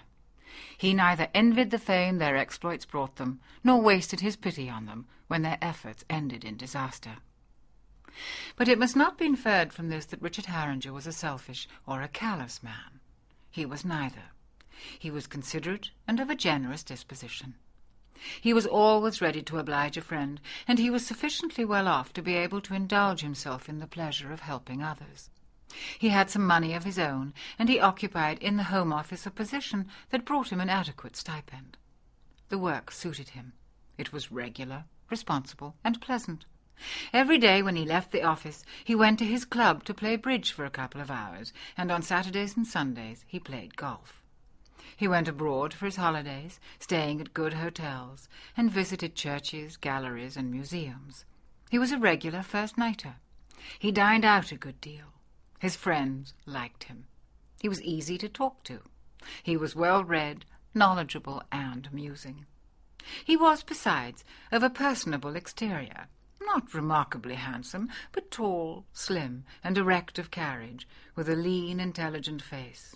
His hair was growing thin, for he was now approaching the age of 50, but his brown eyes retained their smile, and his teeth were all his own. He had from nature a good constitution, and he had always taken care of himself. There was no reason in the world why he should not be a happy man, and if there had been in him a trace of self-complacency, he might have claimed that he deserved to be. He had the good fortune even to sail safely through those perilous, unquiet straits of marriage, in which so many wise and good men have made shipwreck. Married for love in the early 20s, his wife and he, after some years of almost perfect felicity, had drifted gradually apart. Neither of them wished to marry anyone else, so there was no question of divorce, which indeed Richard Haringer's situation in the government service made undesirable. But for convenience sake, with the help of the family lawyer, they arranged a separation which left them free to lead their lives as each one wished, without interference from the other. They parted with mutual expressions of respect and goodwill. Richard Haringer sold his house in St. John's Wood and took a flat within convenient walking distance of Whitehall. It had a sitting-room which he lined with his books, a dining-room into which his Chippendale furniture just fitted, a nice-sized bedroom for himself, and beyond the kitchen a couple of maids' rooms. He brought his cook, whom he had had for many years, from St. John's Wood, but needing no longer so large a staff, dismissed the rest of the servants and applied at a registry office for a house parlour-maid. He knew exactly what he wanted, and he explained his needs to the superintendent of the agency with precision. He wanted a maid who was not too young, first because young women are flighty, and secondly because, though he was of mature age and a man of principle, people would talk, the porter and the tradesman if nobody else, and both for the sake of his own reputation and that of the young person, he considered that the applicant should have reached years of discretion. Besides that, he wanted a maid who could clean silver well. He had always had a fancy for old silver, and it was reasonable to demand that the forks and spoons that had been used by a woman of quality under the reign of Queen Anne should be treated with tenderness and respect. He was of a hospitable nature, and liked to give at least once a week little dinners of not less than 4 people and not more than 8. He could trust his cook to send in a meal that his guests would take pleasure in eating, and he desired his parlour-maid to wait with neatness and dispatch. Then he needed a perfect valet. He dressed well, in a manner that suited his age and condition, and he liked his clothes to be properly looked after. The parlour-maid he was looking for must be able to press trousers and iron a tie, and he was very particular that his shoes should be well shone. He had small feet, and he took a great deal of trouble to have well-cut shoes. He had a large supply, and he insisted that they should be treed up the moment he took them off. Finally, the flat must be kept clean and tidy. It was, of course, understood that any applicant for the post must be of irreproachable character, sober, honest, reliable, and of a pleasing exterior. In return for this, he was prepared to offer good wages, reasonable liberty, and ample holidays. The superintendent listened without batting an eyelash, and telling him that she was quite sure she could suit him, sent him a string of candidates which proved that she had not paid the smallest attention to a word he said. He saw them all personally. Some were obviously inefficient. Some looked fast. Some were too old, others too young. Some lacked the presence he thought essential. There was not one to whom he was inclined even to give a trial. He was a kindly, polite man, and he declined their services with a smile and a pleasant expression of regret. He did not lose patience. He was prepared to interview house parlour-maids till he found one who was suitable. Now, it's a funny thing about life. If you refuse to accept anything but the best, you very often get it. If you utterly decline to make do with what you can get, then somehow or other you are very likely to get what you want.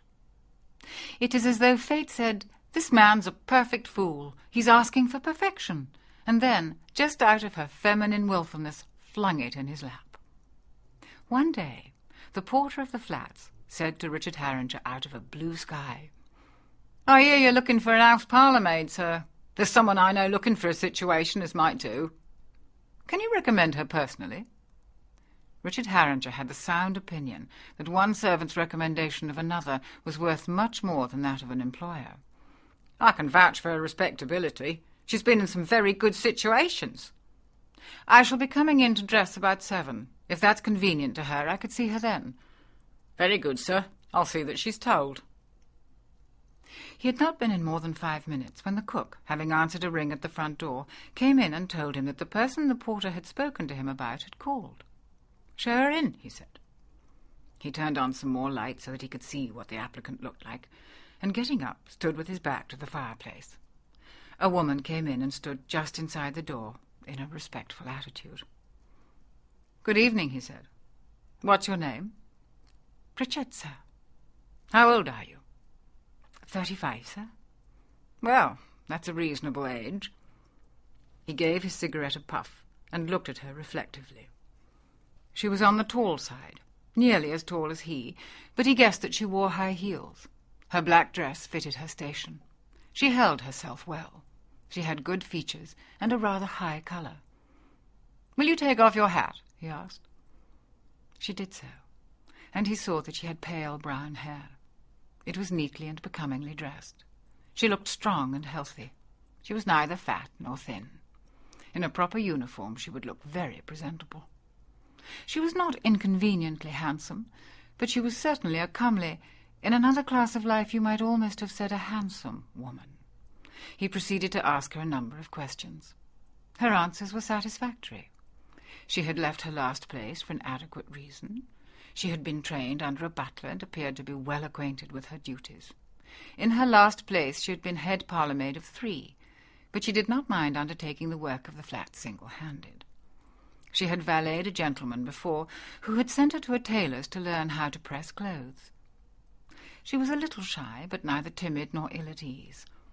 Richard asked her questions in his amiable, leisurely way, and she answered them with modest composure. He was considerably impressed. He asked her what references she could give. They seemed extremely satisfactory. "Now look here," he said. "I'm very much inclined to engage you, but I hate changes. I've had my cook for 12 years. If you suit me and the place suits you, I hope you'll stay. I mean, I don't want you to come to me in 3 or 4 months and say that you're leaving to get married." "There's not much fear of that, sir. I'm a widow. I don't believe marriage is much catch for anyone in my position, sir. My husband never did a stroke of work from the day I married him to the day he died, and I had to keep him. What I want now is a good home." "I'm inclined to agree with you," he smiled. "Marriage is a very good thing, but I think it's a mistake to make a habit out of it." She very properly made no reply to this, but waited for him to announce his decision. She did not seem anxious about it. He reflected that if she was as competent as she appeared, she must be well aware that she would have no difficulty in finding a place. He told her what wages he was offering, and these seemed to be satisfactory to her. He gave her the necessary information about the place, but she gave him to understand that she was already apprised of this, and he received the impression, which amused rather than disconcerted him, that she had made certain inquiries about him before applying for the situation. It showed prudence on her part and good sense. "When would you be able to come in if I engaged you?" "I haven't got anybody at the moment. The cook's managing as best as she can with a char, but I should like to get settled as soon as possible." "Well, sir, I was going to give myself a week's holiday, but if it's a matter of obliging a gentleman, I don't mind giving that up. I could come in tomorrow if it was convenient." Richard Harringer gave her his attractive smile. "I shouldn't like you to do without a holiday that I dare say you've been looking forward to. I can very well go on like this for another week. Go and have your holiday, and come to me when it's over." "Thank you very much, sir. Would it do if I came in tomorrow week?" "Quite well." When she left, Richard Harringer felt he'd done a good day's work. It looked as though he had found exactly what he was after. He rang for the cook and told her he had engaged a house parlourmaid at last. "I think you'll like her, sir," she said. "She came in and had a talk with me this afternoon. I could see at once she knew her duties, and she's not one of them flighty ones. We can't but try, Mrs. Jeddy. I hope you gave me a good character." "Well, I said you was particular, sir. I said you was a gentleman as liked things just so." "I admit that." "She said she didn't mind that. She said she liked a gentleman as knew what was what. She said there's no satisfaction in doing things proper if nobody notices. I expect you'll find she'll take a rare lot of pride in her work. That's what I wanted to do. I think we might go farther and fare worse. Well, sir, there is that to it, of course, and the proof of the pudding's the eating. But if you ask my opinion, I think she's going to be a real treasure. And that is precisely what Pritchard turned out. No man was ever better served. The way she shone shoes was marvellous, and he set out of a fine morning for his walk to the office with a more jaunty step, because you could almost see yourself reflected in them. She looked after his clothes with such attention that his colleagues began to chaff him about being the best-dressed man in the civil service. One day, coming home unexpectedly, he found a line of socks and handkerchiefs hung up to dry in the bathroom. He called Pritchard. "Do you wash my socks and handkerchiefs yourself, Pritchard? I should have thought you had enough to do without that." "They do ruin them so at the laundry, sir. I prefer to do them at home, if you have no objection." She knew exactly what he should wear on every occasion, and without asking him was aware whether she should put out a dinner jacket and a black tie in the evening, or a dress coat and a white one. When he was going to a party where decorations were to be worn, he found his neat little row of medals automatically affixed to the lapel of his coat. He soon ceased to choose every morning from his wardrobe the tie he wanted, for he found that she put out for him without fail the one he would have himself selected. Her taste was perfect. He supposed she read his letters, for she always knew what his movements were, and if he had forgotten at what hour he had an engagement, he had no need to look in his book, for Pritchard could tell him. She knew exactly what tone to use with persons with whom she conversed on the telephone. Except with tradesmen, with whom she was apt to be peremptory, she was always polite. But there was a distinct difference in her manner if she was addressing one of Mr. Haringer's literary friends or the wife of a cabinet minister. She knew by instinct with whom he wished to speak and with whom he didn't. From his sitting-room he sometimes heard her, with placid sincerity, assuring a caller that he was out, and then she would come in and tell him that so-and-so had rung up, but she thought he wouldn't wish to be disturbed. "Quite right, Pritchard," he smiled. "I knew she only wanted to bother you about that concert," said Pritchard. His friends made appointments with him through her, and she would tell him what she had done on his return in the evening. "Mrs. Solmes rang up, sir, and asked if you would lunch with her on Thursday the 8th, but I said you were very sorry, but you were lunching with Lady Vercinder. Mr. Oakley rang up and asked if you'd go to a cocktail party at the Savoy next Tuesday at 6. I said you would if you possibly could, but you might have to go to the dentist's." "Quite right. I thought you could see when the time came, sir." She kept the flat like a new pin. On one occasion, soon after she entered his service, Richard, coming back from a holiday, took out a book from his shelves and at once noticed that it had been dusted. He rang the bell. "I forgot to tell you when I went away, under no circumstances ever to touch my books. When books are taken out to be dusted, they're never put back in the right place. I don't mind my books being dirty, but I hate not being able to find them." "I'm very sorry, sir," said Pritchard. "I know some gentlemen are very particular, and I took care to put back every book exactly where I took it from." Richard Haringer gave his books a glance. So far as he could see, every one was in its accustomed place. He smiled. "I apologize, Pritchard." "They were in a muck, sir. I mean, you couldn't open one without getting your hands black with dust." She certainly kept his silver as he had never had it kept before. He felt called upon to give her a special word of praise. "Most of it's Queen Anne and George I, you know," he explained. "Yes, I know, sir. When you've got something good like that to look after, it's a pleasure to keep it like it should be." "You certainly have a knack for it. I never knew a butler who kept his silver as well as you do." "Men haven't the patience women have," she replied modestly. As soon as he thought Pritchard had settled down in the place, he resumed the little dinners he was fond of giving once a week. He had already discovered that she knew how to wait at table, but it was with a warm sense of complacency that he realized then how competently she could manage a party. She was quick, silent, and watchful. A guest had hardly felt the need of something before Pritchard was at his elbow offering him what he wanted. She soon learned the tastes of his more intimate friends, and remembered that one liked water instead of soda with his whisky, and that another particularly fancied the knuckle end of a leg of lamb. She knew exactly how cold a hock should be not to ruin its taste, and how long claret should have stood in the room to bring out its bouquet. It was a pleasure to see her pour out a bottle of Burgundy in such a fashion as not to disturb the grounds. On one occasion she did not serve the wine Richard had ordered. He somewhat sharply pointed this out to her. "I opened the bottle, sir, and it was slightly corked, so I got the Chambertin, as I thought it was safer." Quite right, Richard.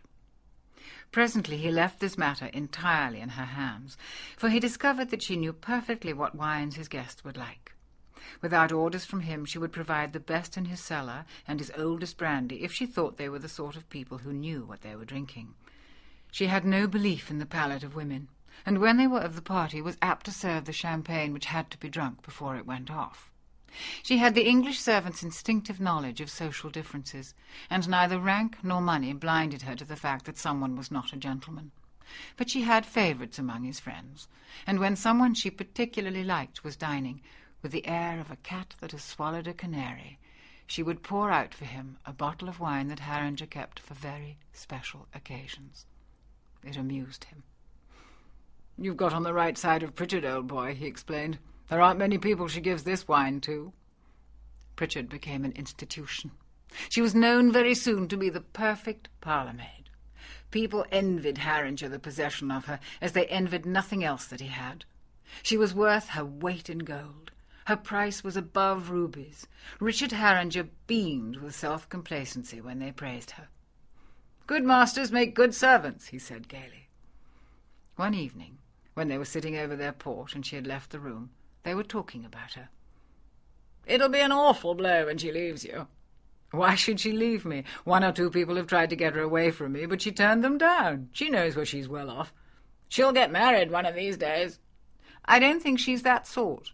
"She's a good-looking woman." "Yes, she has quite a decent presence." "What are you talking about? She's a very handsome creature. In another class of life she'd be a well-known society beauty, with her photograph in all the papers." At that moment Pritchard came in with the coffee. Richard Harringer looked at her. After seeing her every day, off and on, for 4 years it was now, my word, how time flies, he had really forgotten what she looked like. She did not seem to have changed much since he had first seen her. She was no stouter than then. She still had the high colour, and her regular features bore the same expression which was at once intent and vacuous. The black uniform suited her. She left the room. "She's a paragon, and there's no doubt about it." "I know she is," answered Harringer. "She's perfection. I should be lost without her. And the strange thing is that I don't very much like her." "Why not?" "I think she bores me a little. You see, she has no conversation. I've often tried to talk to her. She answers when I speak to her, but that's all. In 4 years she's never volunteered a remark of her own. I know absolutely nothing about her. I don't know if she likes me or if she's completely indifferent to me. She's an automaton. I respect her, I appreciate her, I trust her. She has every quality in the world, and I've often wondered why it is that with all that I'm so completely indifferent to her. I think that it must be that she's entirely devoid of charm." They left it at that. 2 or 3 days after this, since it was Pritchard's night out and he had no engagement, Richard Harringer dined by himself at his club. A page-boy came to him and told him that they had just rung up from his flat to say that he had gone out without his keys, and should they be brought along to him in a taxi. He put his hand to his pocket. It was a fact. By a singular chance he had forgotten to replace them when he had changed into a blue serge suit before coming out to dinner. His intention had been to play bridge, but it was an off night at the club, and there seemed little chance of a decent game. It occurred to him that it would be a good opportunity to see a picture that he had heard talked about, so he sent back the message by the page that he would call for the keys himself in half an hour. He rang at the door of his flat, and it was opened by Pritchard. She had the keys in her hand. "What are you doing here, Pritchard?" he asked. "It's your night out, isn't it?" "Yes, sir, but I didn't care about going, so I told Mrs. Jeddy she could go instead." "Well, you ought to get out when you have the chance," he said, with his usual thoughtfulness. "It's not good for you to be cooped up here all the time." "I get out now and then on an errand, but I haven't been out in the evening for the last month." "Why on earth not?" "Well, it's not very cheerful going out by yourself, and somehow I don't know anyone just now that I'm particularly keen on going out with." "You ought to have a bit of fun now and then. It's good for you." "I've got out of the habit of it somehow." Look here. I'm just going to the cinema. Would you like to come along with me?" He spoke in kindliness, on the spur of the moment, and the moment he had said the words, half regretted them. "Yes, sir, I'd like to," said Pritchard. "Run along, then, and put on a hat." "I shan't be a minute." She disappeared, and he went into the sitting-room and lit a cigarette. He was a little amused at what he was doing, and pleased, too. It was nice to be able to make someone happy with so little trouble to himself. It was characteristic of Pritchard that she had shown neither surprise nor hesitation. She kept him waiting about 5 minutes, and when she came back he noticed that she had changed her dress. She wore a blue frock in what he supposed was artificial silk, a small black hat with a blue brooch in it, and a silver fox around her neck. He was a trifle relieved to see that she looked neither shabby nor showy. It would never occur to anyone who happened to see them that this was a distinguished official in the Home Office taking his housemaid to the pictures. "I'm sorry to have kept you waiting, sir." "It doesn't matter at all," he said graciously. He opened the front door for her, and she went out before him. He remembered the familiar anecdote of Louis XIV and the courtier, and appreciated the fact that she had not hesitated to precede him. The cinema for which they were bound was at no great distance from Mr. Haringer's flat, and they walked there. He talked about the weather and the state of the roads and Adolf Hitler. Pritchard made suitable replies. They arrived just as Mickey the Mouse was starting, and this put them in a good humour. During the 4 years she had been in his service, Richard Haringer had hardly ever seen Pritchard even smile, and now it diverted him vastly to hear her peal upon peal of joyous laughter. He enjoyed her pleasure. Then the principal attraction was thrown on the screen. It was a good picture. They both watched it with breathless excitement. Taking his cigarette case out to help himself, he automatically offered it to Pritchard. "Thank you, sir," she said, taking one. He lit it for her. Her eyes were on the screen, and she was almost unconscious of his action. When the picture was finished, they streamed out with the crowd into the street. They walked back towards the flat. It was a fine, starry night. "Did you like it?" he said. "Like anything, sir. It was a real treat." A thought occurred to him. "By the way, did you have any supper tonight?" "No, sir, I didn't have time." "Aren't you starving?" "I'll have a bit of breaded cheese when I get in, and I'll make myself a cup of cocoa." "Well, that sounds rather grim." There was a feeling of gaiety in the air, and the people who poured past them one way and another seemed filled with a pleasant elation. "In for a penny, in for a pound," he said to himself. Look here, would you like to come and have a bit of supper with me somewhere?" "If you'd like to, sir." "Come on." He hailed a cab. He was feeling very philanthropic, and it was not a feeling that he disliked at all. He told the driver to go to a restaurant on Oxford Street, which was lively, but at which he was confident there was no chance of meeting anyone he knew. There was an orchestra, and people danced. It would amuse Pritchard to see them. When they sat down, a waiter came up to them. "They've got a set supper here," he said, thinking that was what she would like. "I suggest we have that. What would you like to drink? A little white wine?" "What I really fancy is a glass of ginger beer," she said. Richard Haringer ordered himself a whisky and soda. She ate the supper with hearty appetite, and though Haringer was not hungry, to put her at ease, he ate too. The picture they had just seen gave them something to talk about. It was quite true what they had said the other night. Pritchard was not a bad-looking woman, and even if someone had seen them together, he would not have minded.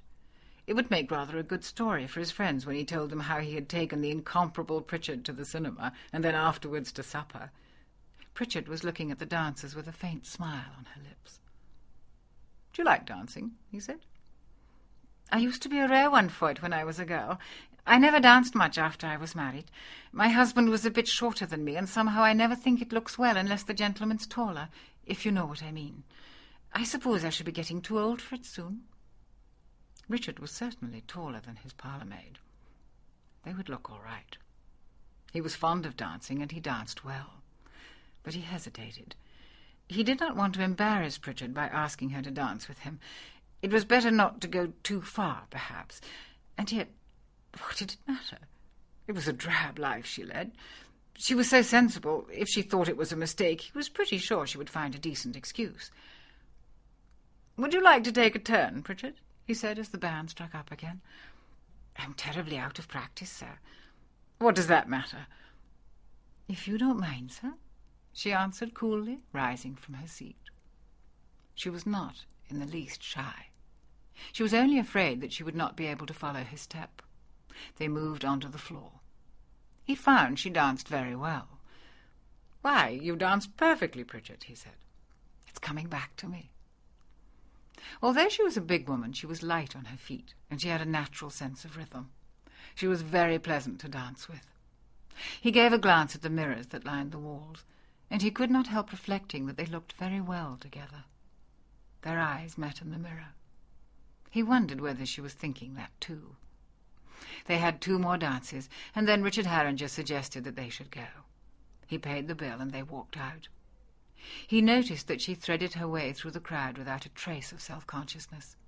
They got into a taxi, and in 10 minutes were at home. "I'll go up the back way, sir," said Pritchard. "There's no need to do that. Come up in the lift with me." He took her up, giving the night porter an icy glance, so that he should not think it strange that he came back at that somewhat late hour with his parlour-maid, and with his latchkey let her into the flat. "Well, good night, sir," she said. "Thank you very much. It's been a real treat for me." "Thank you, Pritchard. I should have had a very dull evening by myself. I hope you've enjoyed your outing." "That I have, sir. More than I can say." It had been a success. Richard Harringer was satisfied with himself. It was a kindly thing for him to have done. It was a very agreeable sensation to give anyone so much real pleasure. His benevolence warmed him, and for a moment he felt a great love in his heart for the whole human race. "Good night, Pritchard," he said, and because he felt happy and good, he put his arm round her waist and kissed her on the lips. Her lips were very soft. They lingered on his, and she returned his kiss. It was the warm, hearty embrace of a healthy woman in the prime of life. He found it very pleasant, and he held her to him a little more closely. She put her arms round his neck. As a general rule, he did not wait till Pritchard came in with his letters, but next morning he woke at 7:30. He had a curious sensation that he did not recognize. He was accustomed to sleep with 2 pillows under his head, and he suddenly grew aware of the fact that he had only one. Then he remembered, and with a start looked round. The other pillow was beside his own. Thank God, no sleeping head rested there, but it was plain that one had. His heart sank. He broke out into a cold sweat. "My God, what a fool I've been!" he cried out loud. How could he have done anything so stupid? What on earth had come over him? He was the last man to play about with servant girls. Oh, what a disgraceful thing to do, at his age and in his position. He had not heard Pritchard slip away. He must have been asleep. It wasn't even as if he'd liked her very much. She wasn't his type. And, as he had said the other night, she rather bored him. Even now he only knew her as Pritchard. He had no notion what her first name was. Oh, what madness! And what was to happen now? The position was impossible. It was obvious he couldn't keep her, and yet to send her away for what was his fault as much as hers seemed shockingly unfair. How idiotic to lose the best parlour-maid a man ever had just for an hour's folly. "It's that damned kindness of heart of mine," he groaned. He would never find anyone else to look after his clothes so admirably or clean the silver so well. She knew all his friends' telephone numbers, and she understood wine. But of course she must go. She must see for herself that after what had happened things could never be the same. He would make her a handsome present and give her an excellent reference. At any minute she would be coming in now. Would she be arch? Would she be familiar? Or would she put on airs? Perhaps even she wouldn't trouble to come in with his letters. It'd be awful if he had to ring the bell and Mrs. Jeddy came in and said, "Pritchard's not up yet, sir. She's having a lie-in after last night." Oh, what a fool I've been. What a contemptible cad. There was a knock at the door. He was sick with anxiety. "Come in." Richard Harringer was a very unhappy man. Pritchard came in as the clock struck. She wore the print dress she was in the habit of wearing during the early part of the day. "Good morning, sir," she said. "Good morning." She drew the curtains and handed him his letters and the papers. Her face was impassive. She looked exactly as she always looked. Her movements had the same competent deliberation that they always had. She neither avoided Richard's glance nor sought it. "Will you wear your grey, sir? It came back from the tailor's yesterday." "Yes." He pretended to read his letters, but he watched her from under his eyelashes. Her back was turned to him. She took his vest and drawers and folded them over a chair.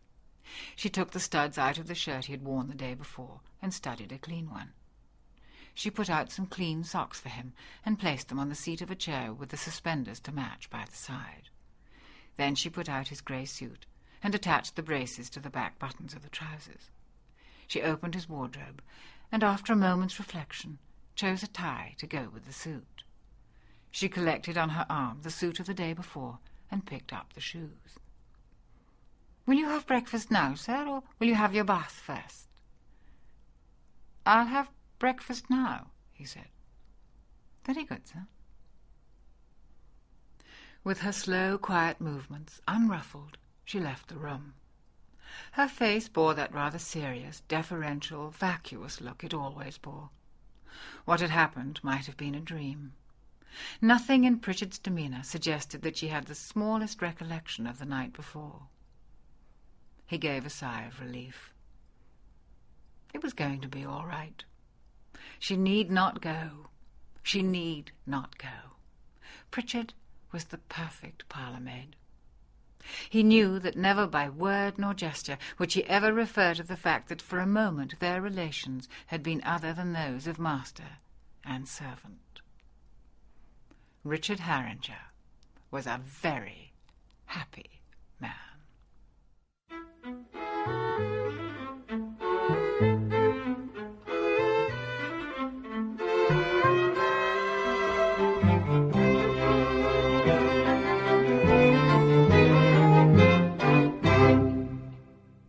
Gigolo and Gigolette. The bar was crowded. Sandy Westcott had had a couple of cocktails, and he was beginning to feel hungry. He looked at his watch. He'd been asked to dinner at 9:30, and it was nearly 10. Eva Barrett was always late, and he'd be lucky if he got anything to eat by 10:30. He turned to the barman to order another cocktail and caught sight of a man who at that moment came up to the bar. "Hello, Cotman," he said. "Have a drink." "I don't mind if I do, sir." Cotman was a nice-looking fellow, of 30 perhaps, short, but with so good a figure that he did not look it, very smartly dressed in a double-breasted dinner jacket, a little too much waisted, and a butterfly tie a good deal too large. He had a thick mat of black, wavy hair, very sleek and shiny, brushed straight back from his forehead, and large, flashing eyes. He spoke with great refinement, but with a Cockney accent. "How's Stella?" asked Sandy. "Oh, she's all right. Likes to have a lay down before the show, you know. Steadies the old nerve, she says." "I wouldn't do that stunt of hers for £1,000. "I don't suppose you would. No one could do it but her, not from that height. I mean, and only 5 foot of water. It's the most sick-making thing I've ever seen." Cotman gave a little laugh. He took this as a compliment. Stella was his wife. Of course, she did the trick and took the risk, but it was he who had thought of the flames, and it was the flames that had taken the public fancy and made the turn the huge success it was. Stella dived into a tank from the top of a ladder 60 feet high, and, as he said, there were only 5 feet of water in the tank. Just before she dived, they poured enough petrol on to cover the surface, and he set it alight. The flames soared up, and she dived straight into them. "Paco Espinel tells me it's the biggest draw the casino has ever had," said Sandy. "I know. He told me they'd served as many dinners in July as they generally do in August. And that's you, he says to me. Well, I hope you're making a packet." "Well, I can't exactly say that. You see, we've got our contract, and naturally we didn't know it was going to be a riot. But Mr. Espinel's talking of booking us for next month, and I don't mind telling you he's not going to get us on the same terms or anything like that. Why, I had a letter from my agent only this morning saying they wanted us to go to Deauville." "Ah, here are my people," said Sandy. He nodded to Cotman and left him. Eva Barrett sailed in with the rest of her guests. She had gathered them together downstairs. It was a party of 8. "I knew we should find you here, Sandy," she said. "I'm not late, am I?" "Only half an hour." "Ask them what cocktails they want, and then we'll dine." While they were standing at the bar, emptying now, for nearly everyone had gone down to the terrace for dinner, Paco Espinel passed through and stopped to shake hands with Eva Barrett. Paco Espinel was a young man who had run through his money and now made his living by arranging the turns with which the casino sought to attract visitors. It was his duty to be civil to the rich and great. Mrs. Challoner Barrett was an American widow of vast wealth. She not only entertained expensively, but also gambled. And after all, the dinners and suppers and the 2 cabaret shows that accompanied them were only provided to induce people to lose their money at the tables. "Got a good table for me, Paco?" said Eva Barrett. "The best." His eyes, fine, dark Argentine eyes, expressed his admiration of Mrs. Barrett's opulent, aging charms. This also was business. "You seen Stella?" "Of course. 3 times. It's the most terrifying thing I've ever seen. Sandy come every night." "I want to be in at the death. She's bound to kill herself one of these nights, and I don't want to miss that if I can help it." Paco laughed. "She's been such a success. We're going to keep her another month. All I ask is that she shouldn't kill herself till the end of Augusto. After that, she can do as she likes." "Oh, God, have I got to go on eating trout and roast chicken every night till the end of August?" cried Sandy. "You brute, Sandy," said Eva Barrett. "Come on, let's go into dinner. I'm starving." Paco Espinel asked the barman if he'd seen Cotman. The barman said he'd had a drink with Mr. Westcott. "Oh, well, if he comes in again, tell him I want a word with him."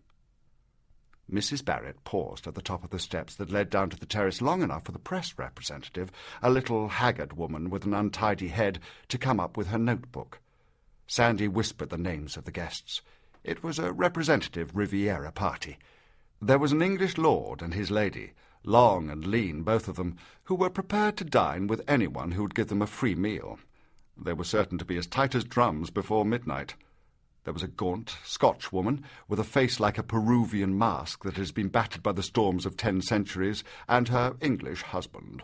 Though a broker by profession, he was bluff, military, and hearty. He gave you an impression of such integrity that you were almost more sorry for him than for yourself, when the good thing he had put you on to as a special favour turned out to be a dud. There was an Italian countess, who was neither Italian nor a countess, but played a beautiful game of bridge, and there was a Russian prince, who was ready to make Mrs. Barrett a princess, and in the meantime sold champagne, motor cars, and old masters on commission. A dance was in progress, and Mrs. Barrett, waiting for it to end, surveyed with a look which her short upper lip made scornful the serried throng on the dance floor. It was a gala night, and the dining tables were crowded together. Beyond the terrace, the sea was calm and silent.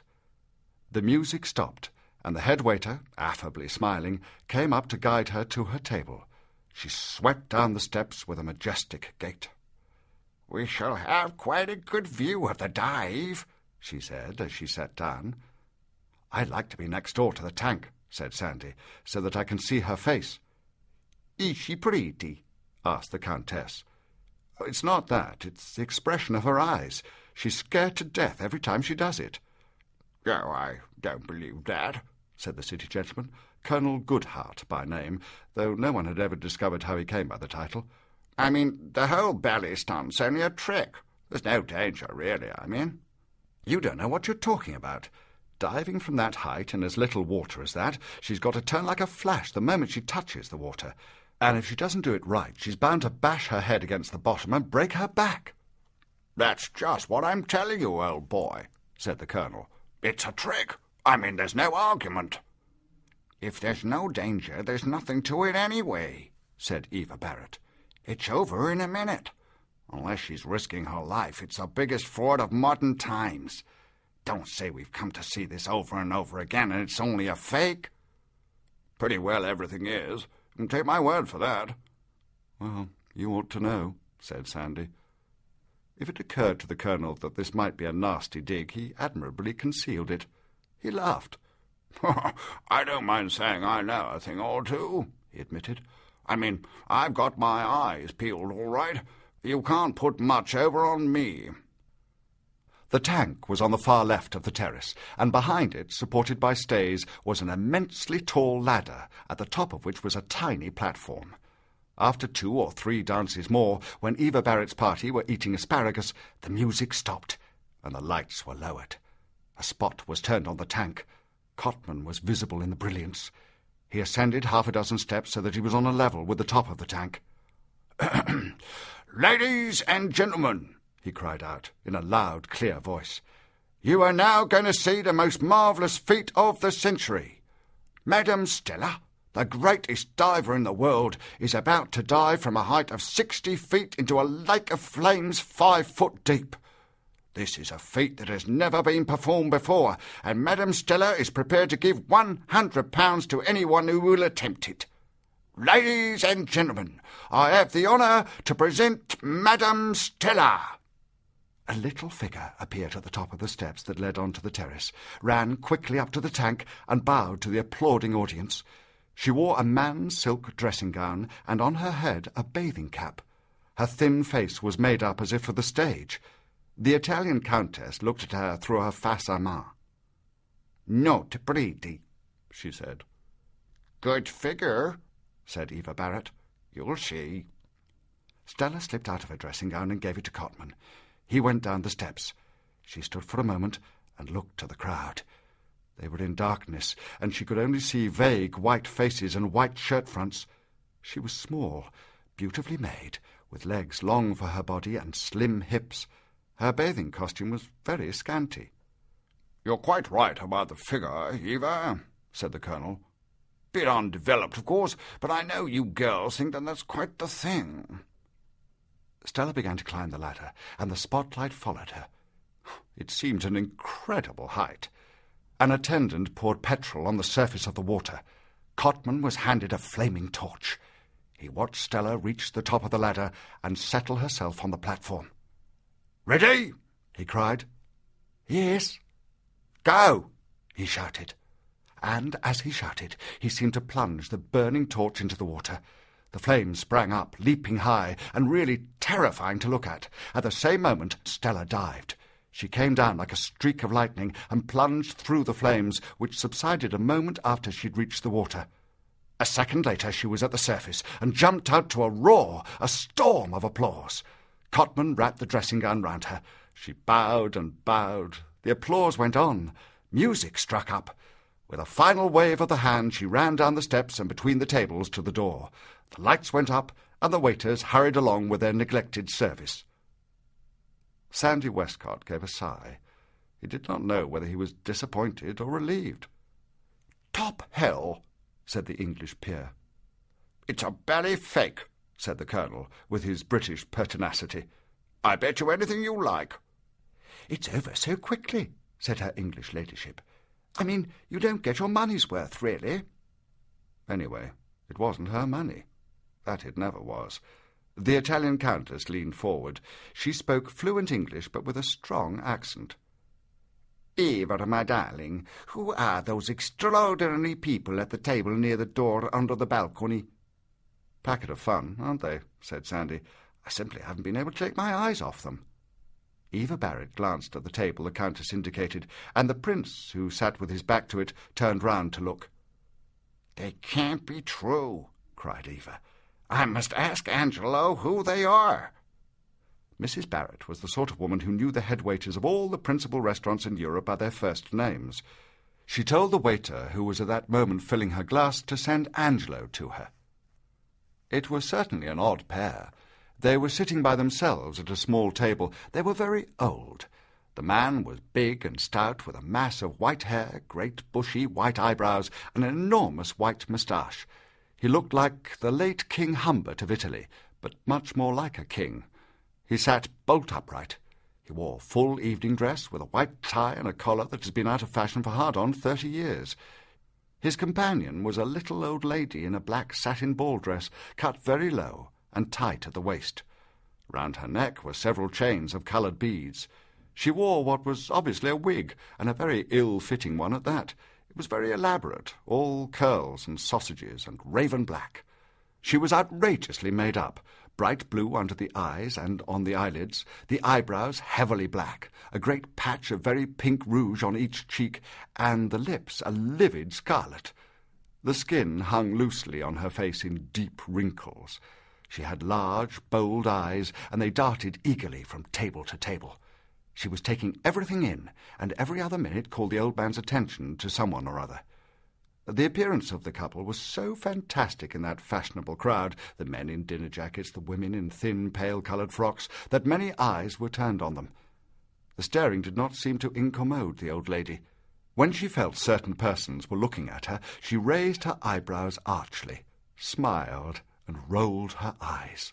She seemed on the point of acknowledging applause. Angelo hurried up to the good customer that Eva Barrett was. "You wish to see me, my lady?" "Oh, Angelo, we're simply dying to know who those absolutely marvellous people are at that next table to the door." Angelo gave a look, and then assumed a deprecating air. The expression of his face, the movement of his shoulders, the turn of his spine, the gesture of his hands, probably even the twiddle of his toes, all indicated a half-humorous apology. "You must overlook them, my lady." He knew, of course, that Mrs. Barrett had no right to be thus addressed, just as he knew that the Italian countess was neither Italian nor a countess, and that the English lord never paid for a drink if anyone else would pay for it, but he also knew that to be thus addressed did not displease her. "They begged me to give them a table because they wanted to see Madame Stella do a dive. They were in the profession themselves once. I know they're not the sort of people one expects to see dining here, but they made such a point of it, I simply hadn't the heart to refuse. But I think they're a perfect scream. I adore them. I know that for many years. The man indeed is a compatriot of mine." The head waiter gave a condescending little laugh. "I told them I'd give them a table on the condition that they didn't dance. I wasn't taking any risks, my lady." "Oh, but I should have loved to see them dance." "One has to draw the line somewhere, my lady," said Angelo gravely. He smiled, bowed again, and withdrew. "Look!" cried Sandy. "They're going." The funny old couple were paying their bill. The old man got up and put round his wife's neck a large, white, but not too clean feather boa. She rose. He gave her his arm, holding himself very erect, and she, small in comparison, tripped out beside him. Her black satin dress had a long train, and Eva Barrett, who was well over 50, screamed with joy. "Look! I remember my mother wearing a dress like that when I was in the schoolroom." The comic pair walked, still arm in arm, through the spacious rooms of the casino till they came to the door. The old man addressed a commissionaire. "Be so good as to direct me to the artist's dressing-room. We wish to pay our respects to Madame Stella." The commissionaire gave them a look and summed them up. They were not people with whom it was necessary to be very polite. "You won't find them there." "She has not gone. I thought she gave a second performance at 2. "That is true. They might be in the bar." "It won't hurt us just to go and have a look, Carlo," said the old lady. "Right on, my love," he answered with a great roll of the R. They walked slowly up the great stairs and entered the bar.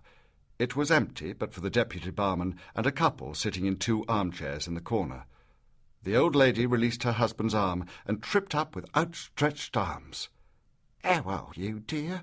I felt I just had to come and congratulate you, being English, same as you are, and in the profession myself. It's a grand turn, my dear. It deserves to be a success." She turned to Cotman. "And this is your husband?"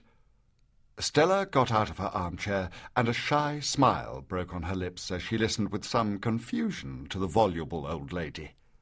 "Yes, that's Sid." "Pleased to meet you," he said. "And this is mine," said the old lady, with a little dig of the elbow in the direction of the tall, white-haired man. "Mr. Panetzi. He's a count, really, and I'm the Countess Panetzi by rights, but when we retired from the profession we dropped the title. "Will you have a drink?" said Codman.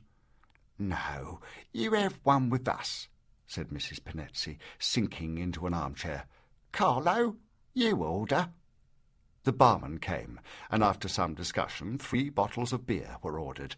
Stella would not have anything. "She never has anything till after the second show," explained Codman. Stella was slight and small, about 26, with light brown hair, cut short and waved, and grey eyes. She had reddened her lips, but wore little rouge on her face. Her skin was pale. She was not very pretty, but she had a neat little face. She wore a very simple evening frock of white silk. The beer was brought, and Mr. Penetzy, evidently not very talkative, took a long swig. "What was your line?" asked Sid Cotman, politely. Mrs. Penetzy gave him a rolling glance of her flashing, made-up eyes, and turned to her husband. "Tell him who I am, Carlo," she said. "The human cannibal," he announced. Mrs. Penetzy smiled brightly, and with a quick, bird-like glance looked from one to the other. They stared at her in dismay. "Flora," she said, "the human cannibal." She so obviously expected them to be impressed that they did not quite know what to do. Stella gave her Sid a puzzled look. He came to the rescue. "It must have been before our time." "Naturally it was before your time. Why, we retired from the profession definitely the year poor Queen Victoria died. It made quite a sensation when we did too. But you've heard of me, of course." She saw the blank look on their faces. Her tone changed a little. "But I was the biggest draw in London. At the old aquarium, that was. All the swells came to see me. The Prince of Wales and I don't know who all. I was the talk of the town. Isn't that true, Carlo?" "She could hold in the aquarium for a year." "It was the most spectacular turn they'd ever had there. Why, only a few years ago I went up and introduced myself to Lady de Bath.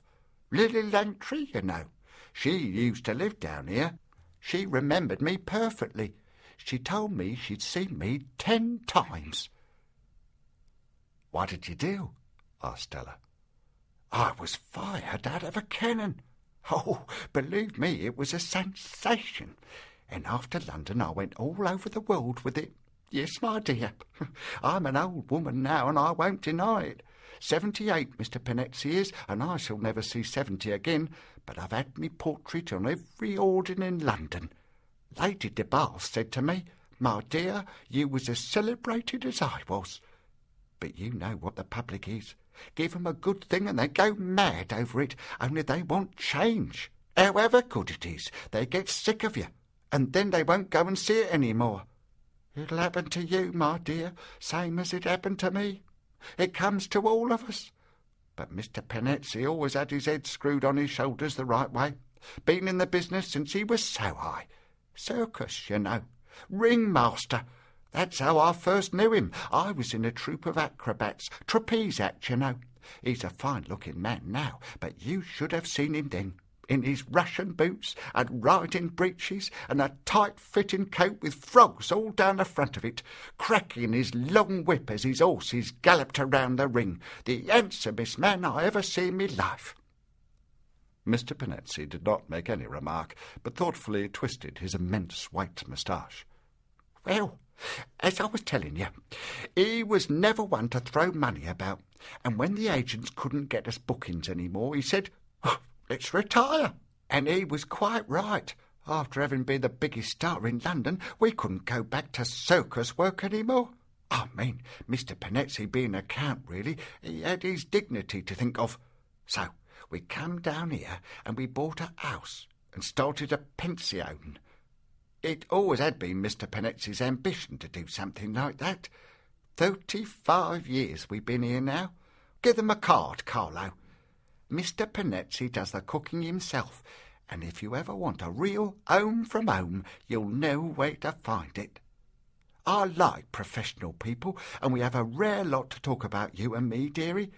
Once a professional, always a professional, I say." At that moment, the head barman came back from his supper. He caught sight of Sid.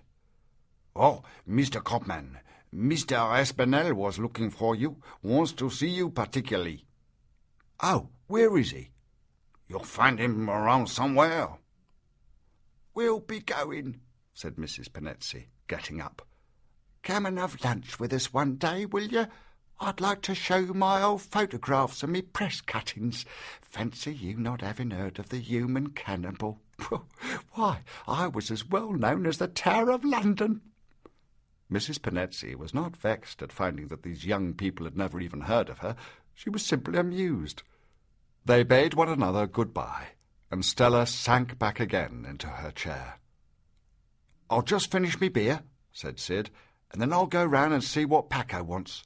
Will you stay here, Ducky, or would you like to go to your dressing-room?" Stella's hands were tightly clenched. She did not answer. Sid gave her a look, and then quickly glanced away. "Perfect riot, that old girl," he went on, in his hearty way. "Real figure of fun. I suppose it's true what she said. It's difficult to believe, I must say. Fancy her drawing all London, 40 years ago? And a funny thing is, her thinking anybody remembered. Seemed as though she simply couldn't understand us, not having heard of her even." He gave Stella another glance, from the corner of his eye, so that she could not see he was looking at her, and he saw she was crying. He faltered. The tears were rolling down her pale face. She made no sound. "What's the matter, darling?" "Sid, I can't do it again tonight," she sobbed. "Why on earth not?" "I'm afraid." He took her hand. "I know you better than that," he said. "You're the bravest little woman in the world. Have a brandy. That'll pull you together." "No, that'd only make it worse." "You can't disappoint your public like that. That filthy public. Swine who eat too much and drink too much. A pack of chattering fools with more money than they know what to do with. I can't stick 'em. What do they care if I risk my life?"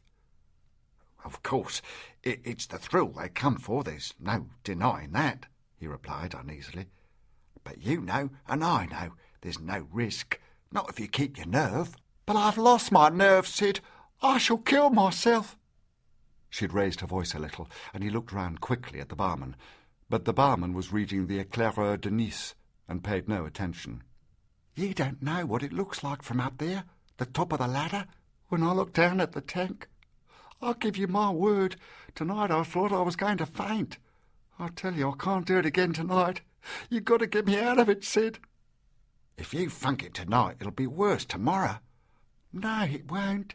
It's having to do it twice kills me. The long wait and all that. You go and see Mr. Espinel and tell him I can't give 2 shows a night. It's more than my nerves will stand." "He'll never stand for that. The whole supper trade depends on you. It's only to see you they come in then at all." "I can't help it. I tell you I can't go on." He was silent for a moment. The tears still streamed down her pale little face, and he saw that she was quickly losing control of herself. He had felt for some days that something was up, and he had been anxious. He had tried not to give her an opportunity to talk. He knew obscurely that it was better for her not to put into words what she felt. But he had been worried, for he loved her. "Anyhow, Espinel wants to see me," he said. "What about?" "I don't know. I'll tell him you can't give the show more than once a night and see what he says. Will you wait here?" "No, I'll go along to the dressing-room." 10 minutes later he found her there. He was in great spirits, and his step was jaunty. He burst open the door. "I got grand news for you, Annie. They're keeping us on next month at twice the money." He sprang forward to take her in his arms and kiss her, but she pushed him away. "Have I got to go on again tonight?" "I'm afraid you must. I tried to make it only 1 show a night, but he wouldn't hear of it. He says it's quite essential you should do the supper turn, and after all, for double the money, it's worth it." She flung herself down on the floor, and this time burst into a storm of tears. I can't, Sid. I can't. Oh, I shall kill myself." He sat down on the floor and raised her head and took her in his arms and petted her. Buck up, darling. You can't refuse a sum like that. Why, it'll keep us all the winter, and we shan't have to do a thing. After all, there are only 4 more days to the end of July, and then it's only August. No, I'm frightened. I don't want to die, Sid. I love you. I know you do, darling, and I love you. Why, since we married, I've never even looked at another woman. We've never had money like this before, and we shall never get it again. You know what these things are. We're a riot now, but we can't expect it to go on forever. We've got to strike while the iron's hot. Do you want me to die, Sid? Don't talk silly. Why, where should I be without you? You mustn't give way like this. You've got your self-respect to think of. You're famous all over the world. Like the human cannibal was? She cried with a laugh of fury. That damned old woman, he thought.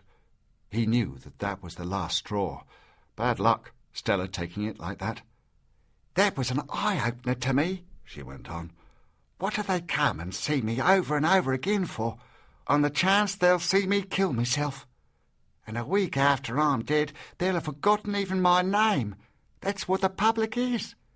When I looked at that painted old hag, I saw it all. Oh, Sid, I'm so miserable. She threw her arms round his neck and pressed her face to his. Sid, it's no good. I can't do it again. Tonight, you mean? Well, if you really feel like that about it, I'll tell Espinel you've had a fainting fit. I dare say it'll be all right just for once. I don't mean tonight. I mean never. She felt him stiffen a little. Sid, dear, don't think I'm being silly. It's not just today. It's been growing on me. I can't sleep at night thinking of it, and when I do drop off, I see myself standing at the top of the ladder and looking down. Tonight I could hardly get up. I was trembling so, and when you lit the flames and said go, something seemed to be holding me back. I didn't even know I jumped. My mind was blank till I found myself on the platform and heard them clapping. Sid, if you loved me, you wouldn't want me to go through such torture. He sighed. His own eyes were wet with tears, for he loved her devotedly. You know what it means, he said. The old life, marathons and all that. Anything's better than this. The old life. They both remembered it. Sid had been a dancing gigolo since he was 18. He was very good-looking in his dark Spanish way, and full of life. Old women and middle-aged women were glad to pay to dance with him, and he was never out of work. He had drifted from England to the continent, and there he had stayed, going from hotel to the Riviera in the winter, to watering places in France in the summer. It wasn't a bad life they led. There were generally 2 or 3 of them together, the men, and they shared a room in cheap lodgings. They didn't have to get up till late, and they only dressed in time to go to the hotel at 12 to dance with stout women who wanted to get their weight down. Then they were free till 5, when they went to the hotel again and sat at a table, the 3 of them together, keeping a sharp eye open for anyone who looked like a likely client. They had their regular customers. At night they went to the restaurant, and the house provided them with quite a decent meal. Between the courses they danced. It was good money. They generally got 50 or 100 francs from anyone they danced with. Sometimes a rich woman, after dancing a good deal with one of them for 2 or 3 nights, would give him as much as 1,000 francs. Sometimes a middle-aged woman would ask one to spend a night with her, and he would get 250 francs for that. There was always the chance of a silly old fool losing her head, and then there would be platinum and sapphire rings, cigarette cases, clothes, and a wristwatch to be got. One of Sid's friends had married one of them, who was old enough to be his mother, but she gave him a car and money to gamble with, and they lived in a beautiful villa at Biarritz. Those were the good days when everybody had money to burn. The slump came and hit the gigolos hard. The hotels were empty, and the clients didn't seem to want to pay for the pleasure of dancing with a nice-looking young fellow. Often and often Sid passed a whole day without earning the price of a drink, and more than once a fat old girl who weighed a ton had the nerve to give him 10 francs. His expenses didn't go down, for he had to be smartly dressed or the manager of the hotel made remarks. Washing cost a packet, and you'd be surprised the amount of linen he needed. Then shoes. Those floors were terribly hard on shoes, and they had to look new. He had his room to pay for and his lunch. It was then he met Stella. It was at Evian, and the season was disastrous. She was a swimming instructress. She was Australian, and a beautiful diver. She gave exhibitions every morning and afternoon. At night she was engaged to dance at the hotel. They dined together at a little table in the restaurant apart from the guests, and when the band began to play, they danced together to induce the customers to come onto the floor. But often no one followed them, and they danced by themselves. Neither of them got anything much in the way of paying partners.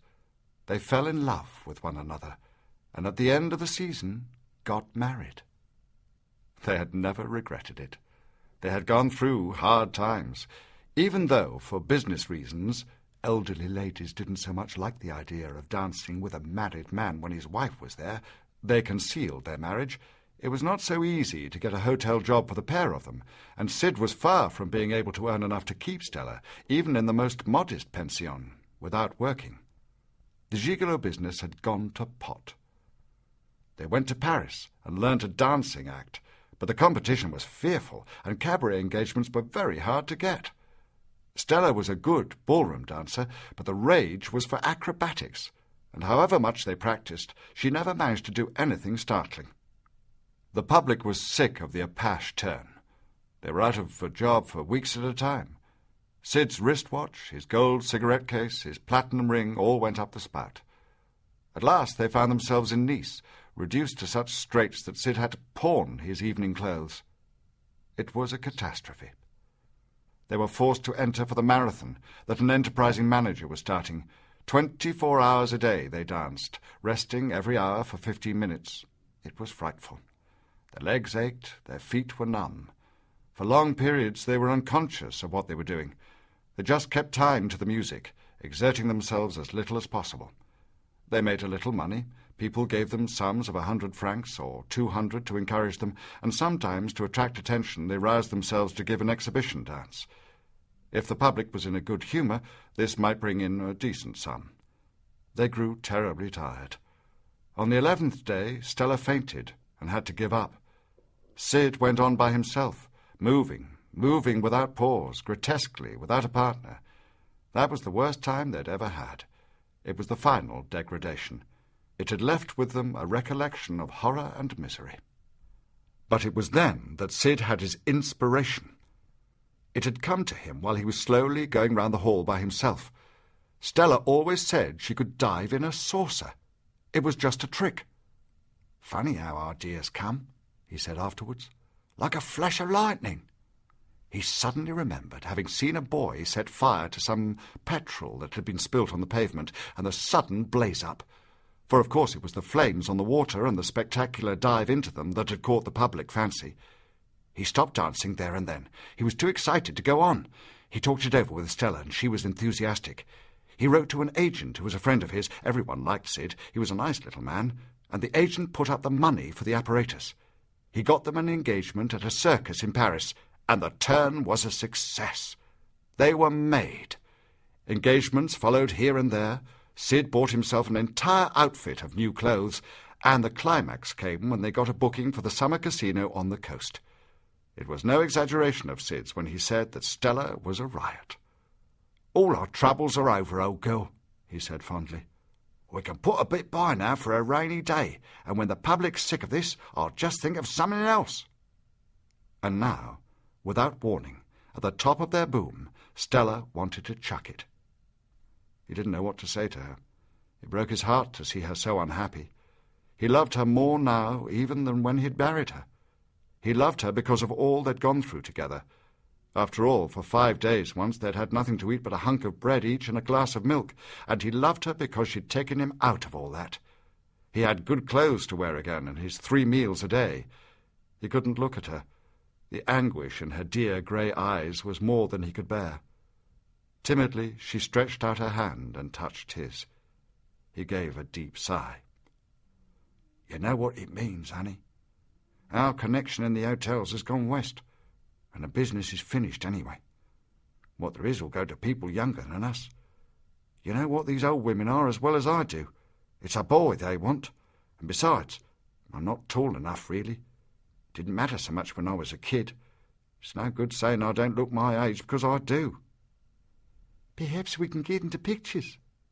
He shrugged his shoulders. They'd tried that before when they were down and out. I wouldn't mind what I did. I'd serve in a shop. Do you think jobs can be had for the asking? She began to cry again. Oh, don't, honey. It breaks my heart. We got a bit put by. I know we have. Enough to last us 6 months, and then it'll mean starvation. First popping the bits and pieces, and then the clothes will have to go, same as they did before. And then dancing in low-down joints for our supper and 50 francs a night. Out of a job for weeks together, and a marathon whenever we hear of one. And how long will the public stand for them? I know you think I'm unreasonable, Sid. He turned and looked at her now. There were tears in her eyes. He smiled, and the smile he gave her was charming and tender. No, I don't, Ducky. I want to make you happy. After all, you're all I've got. I love you. He took her in his arms and held her. He could feel the beating of her heart. If Stella felt like that about it, well, he must just make the best of it. After all, supposing she were killed? No, let her chuck it and be damned to the money. She made a little movement. What is it, honey? She released herself and stood up. She went over to the dressing table. I expect it's about time for me to be getting ready, she said. He started to his feet. You're not going to do a show tonight? Tonight? And every night till I kill myself. What else is there? I know you're right, Sid. I can't go back to all that other stinking rooms in fifth-rate hotels and not enough to eat. Oh, that marathon. Why did you bring that up? Being tired and dirty for days at a time and then having to give up because flesh and blood just couldn't stand it? Perhaps I can go on another month, and then there'll be enough to give you a chance of looking around. No, darling, I can't stand for that. Chuck it. We'll manage somehow. We starved before, we can starve again. She slipped out of her clothes, and for a moment stood naked but for her stockings, looking at herself in the glass. She gave her reflection a hard smile. I mustn't disappoint my public, she sniggered.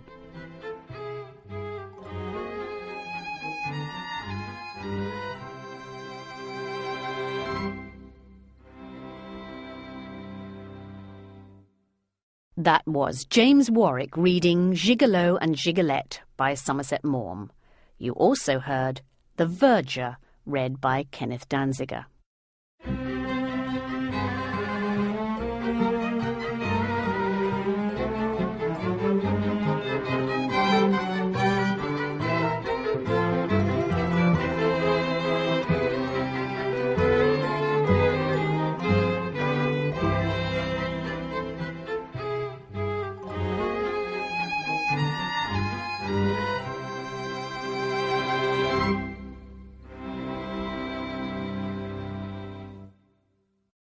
The Consul. Mr. Pete was in a state of the liveliest exasperation. He had been in the consular service for more than 20 years, and he had had to deal with all manner of vexatious people, officials who would not listen to reason, merchants who took the British government for a debt-collecting agency, missionaries who resented as gross injustice any attempt at fair play. But he never recollected a case which had left him more completely at a loss. He was a mild-mannered man, but for no reason he flew into a passion with his writer, and he very nearly sacked the Eurasian clerk because he had wrongly spelt 2 words in a letter placed before him for his official signature. He was a conscientious man, and he could not persuade himself to leave his office before the clock struck 4. The moment it did, he jumped up and called for his hat and stick. Because his boy did not bring them at once, he abused him roundly. They say that the consuls all grow a little odd, and the merchants who can live for 35 years in China without learning enough of the language to ask their way in the street say that it is because they have to study Chinese. and there was no doubt that Mr. Pete was decidedly odd. He was a bachelor, and on that account had been sent to a series of posts by which reason of their isolation were thought unsuited to married men. He had lived so much alone that his natural tendency to eccentricity had developed to an extravagant degree, and he had had habits which surprised the stranger. He was very absent-minded. He paid no attention to his house, which was always in great disorder, nor to his food. His boys gave him to eat what they liked, and for everything he had made him pay through the nose. He was untiring in his efforts to suppress the opium traffic, but he was the only person in the city who did not know that his servants kept opium in the consulate itself, and a busy traffic in the drug was openly conducted at the back door of the compound. He was an ardent collector, and the house provided for him by the government was filled with the various things which he had collected one after the other: pewter, brass, carved wood. These were his more legitimate enterprises, but he also collected stamps, birds' eggs, hotel labels, and postmarks. He boasted that he had a collection of postmarks which was unequalled in the empire. During his long sojourning in lonely places, he had read a great deal, and though he was no sinologue, he had a greater knowledge of China, its history, literature, and people than most of his colleagues. But from his wide reading he had acquired not toleration but vanity. He was a man of a singular appearance. His body was small and frail, and when he walked he gave you the idea of a dead leaf dancing before the wind. And then there was something extraordinarily odd in the small Tyrolese hat, with a cock's feather in it, very old and shabby, which he wore perched rakishly on the side of his large head. He was exceedingly bald. You saw that his eyes, blue and pale, were weak behind the spectacles, and a drooping, ragged, dingy moustache did not hide the peevishness of his mouth. And now, turning out of the street in which was the consulate, he made his way onto the city wall, for there only in the multitudinous city was it possible to walk with comfort. He was a man who took his work hardly, worrying himself to death over every trifle, but as a rule a walk on the wall soothed and rested him. The city stood in the midst of a great plain, and often at sundown from the wall you could see in the distance the snow-capped mountains, the mountains of Tibet. But now he walked quickly, looking neither to the right nor the left, and his fat spaniel frisked about him unobserved. He talked to himself rapidly in a low monotone. The cause of his irritation was a visit that he had that day received from a lady who called herself Mrs. U, and whom he, with a consular passion for precision, insisted on calling Miss Lambert. This in itself sufficed to deprive their intercourse of amenity. She was an Englishwoman married to a Chinese. She had arrived 2 years before with her husband from England, where he had been studying at the University of London. He had made her believe that he was a great personage in his own country, and she had imagined herself to be coming to a gorgeous palace and a position of consequence. It was a bitter surprise when she found herself brought to a shabby Chinese house crowded with people. There was not even a foreign bed in it, nor a knife and fork. Everything seemed to her very dirty and smelly. It was a shock to find that she had to live with her husband's father and mother, and he told her that she must do exactly what his mother bade her. But in her complete ignorance of Chinese, it was not until she had been 2 or 3 days in the house that she realized that she was not her husband's only wife. He had been married as a boy before he left his native city to acquire the knowledge of the barbarians. When she bitterly upbraided him for deceiving her, he shrugged his shoulders. There was nothing to prevent a Chinese from having 2 wives if he wanted them, and he added, with some disregard to truth, no Chinese woman looked upon it as a hardship. It was upon making this discovery that she paid her first visit to the consul. He had already heard of her arrival. In China, everyone knows everything about everyone, and he received her without surprise. Nor had he much sympathy to show her. That a foreign woman should marry a Chinese at all filled him with indignation, but that she should do so without making proper inquiries vexed him like a personal affront. She was not at all the sort of woman whose appearance led you to imagine that she would be guilty of such a folly. She was a solid, thick-set young person, short, plain, and matter-of-fact. She was cheaply dressed in a tailor-made suit, and she wore a tam-o'-shanter. She had bad teeth and muddy skin. Her hands were large and red and ill-cared for. You could tell that she was not unused to hard work. She spoke English with a Cockney whine. "How did you meet Mr. Yu?" asked the consul frigidly. "Well, you see, it's like this," she answered. "Dad was in a very good position, and when he died, Mother said, 'Well, it seems a sinful waste to keep all those rooms empty. I'll put a card in the window.'" The consul interrupted her. "He had lodgings with you?" Well, they weren't exactly lodgings," she said. "Shall we say apartments, then?" replied the consul with his thin, slightly vain smile. That was generally the explanation of these marriages. Then, because he thought her a very foolish, vulgar woman, he explained bluntly that according to English law she was not married to you, and that the best thing she could do was to go back to England at once. She began to cry, and his heart softened a little to her. He promised to put her in charge of some missionary ladies who would look after her on the long journey, and indeed, if she liked, he would see if meanwhile she could not live in one of the missions. But while he talked, Miss Lambert dried her tears. "What's the good of going back to England?" she said at last. "I haven't got nowhere to go." "You can go to your mother." "She was all against my marrying Mr. Yu.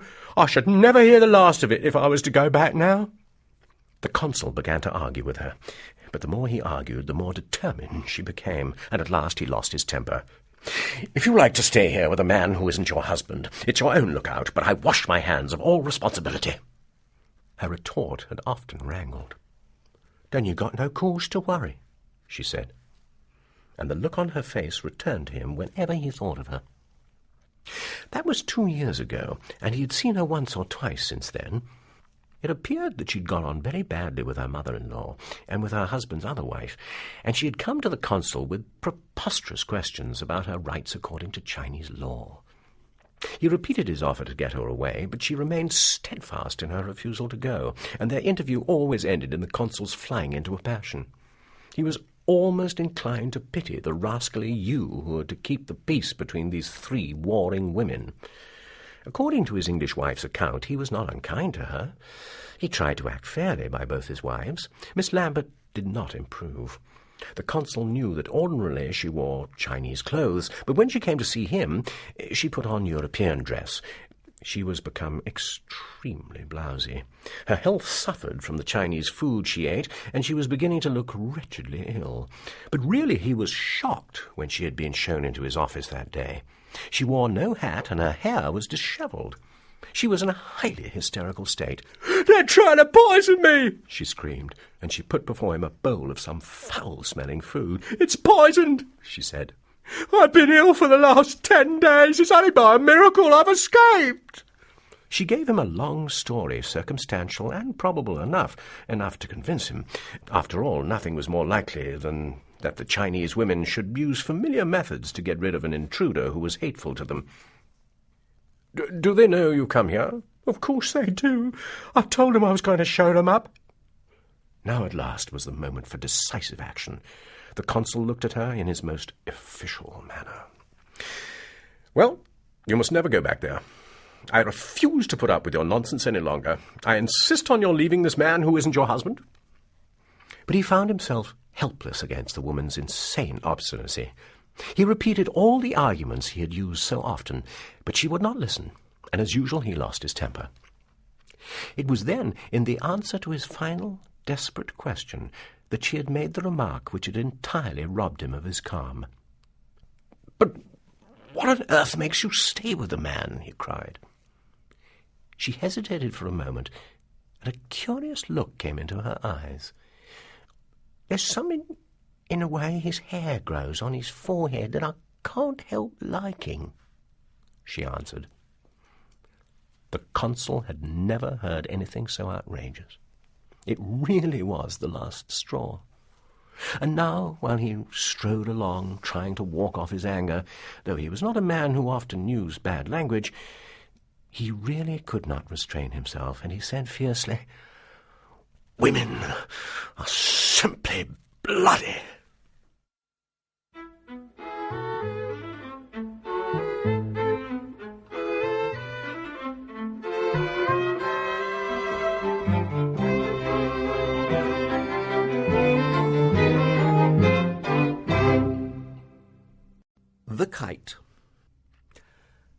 I know this is an odd story.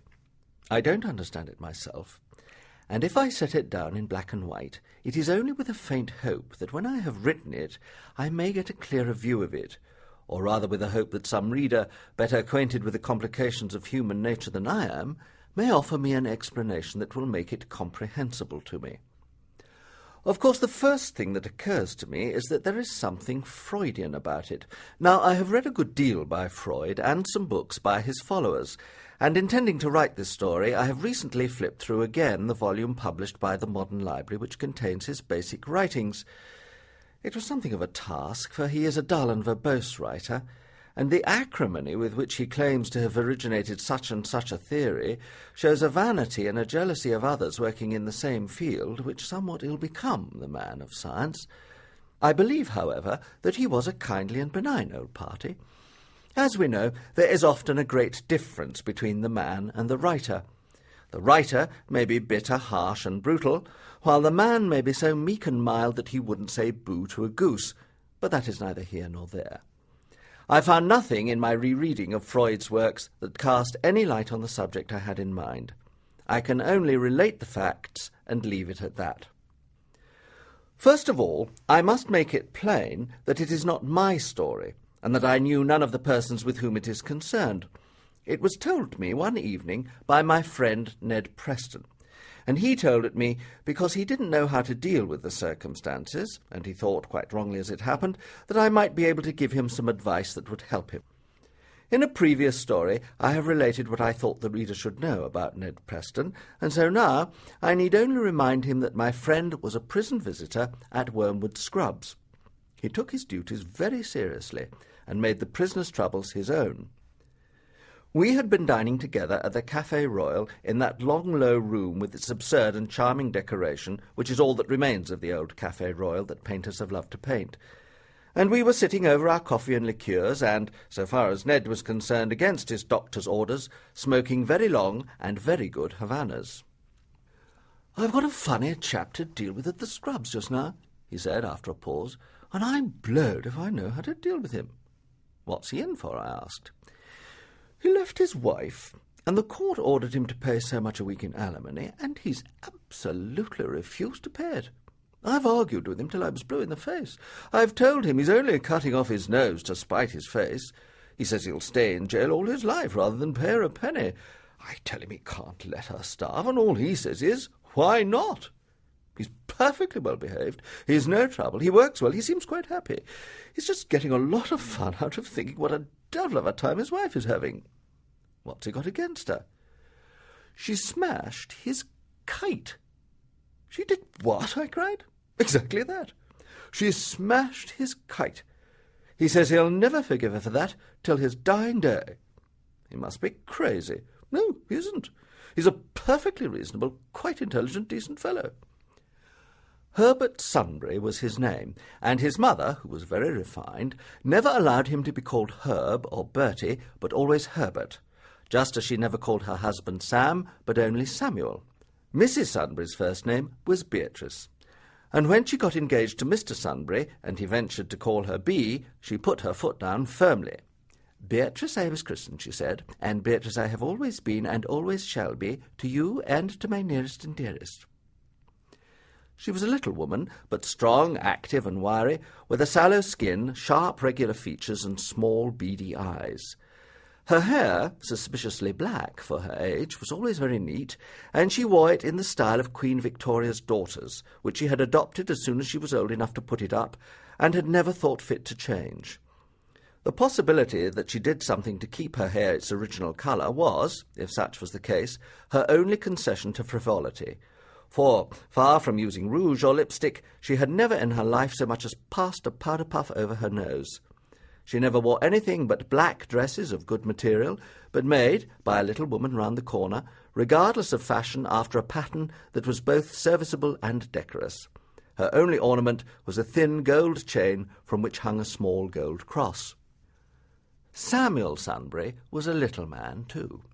He was as thin and spare as his wife, but he had sandy hair, gone very thin now, so that he had to wear it very long on one side, and brushed it carefully over the large bald patch.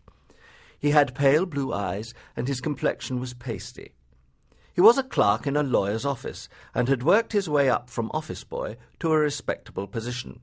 His employer called him Mr. Sunbury, and sometimes asked him to see an unimportant client.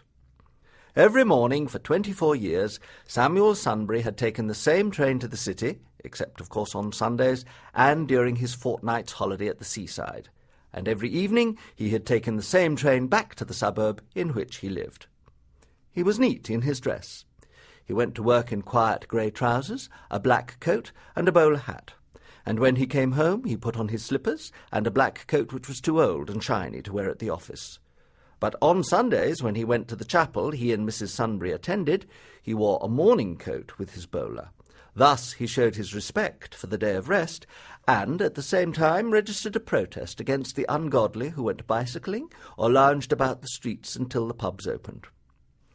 On principle, the Sunburys were total abstainers, but on Sundays, when, to make up for the frugal lunch consisting of a scone and butter with a glass of milk which Samuel had during the week, Beatrice gave him a good dinner of roast beef and Yorkshire pudding, for his health's sake she liked him to have a glass of beer.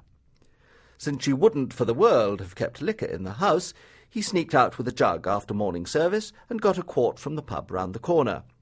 But nothing would induce him to drink alone, so, just to be sociable-like, she had a glass too. Herbert was the only child the Lord had vouchsafed to them, and this certainly through no precaution on their part. It just happened that way. They doted on him. He was a pretty baby, and then a good-looking child. Mrs. Sunbury brought him up carefully. She taught him to sit up at table and not put his elbows on it, and she taught him how to use his knife and fork like a little gentleman. She taught him to stretch out his little finger when he took his teacup to drink out of it, and when he asked why, she said, "Never you mind, that's how it's done, it shows you know what's what." In due course, Herbert grew old enough to go to school. Mrs. Sunbury was anxious, because she had never let him play with the children in the street. "Evil communications corrupt good manners," she said. "I have always kept myself to myself, and I always shall keep myself to myself." Although they had lived in the same house ever since they were married, she had taken care to keep her neighbours at a distance. "You never know who people are in London," she said. "One thing leads to another, and before you know where you are, you're mixed up with a lot of riff-raff, and you can't get rid of them."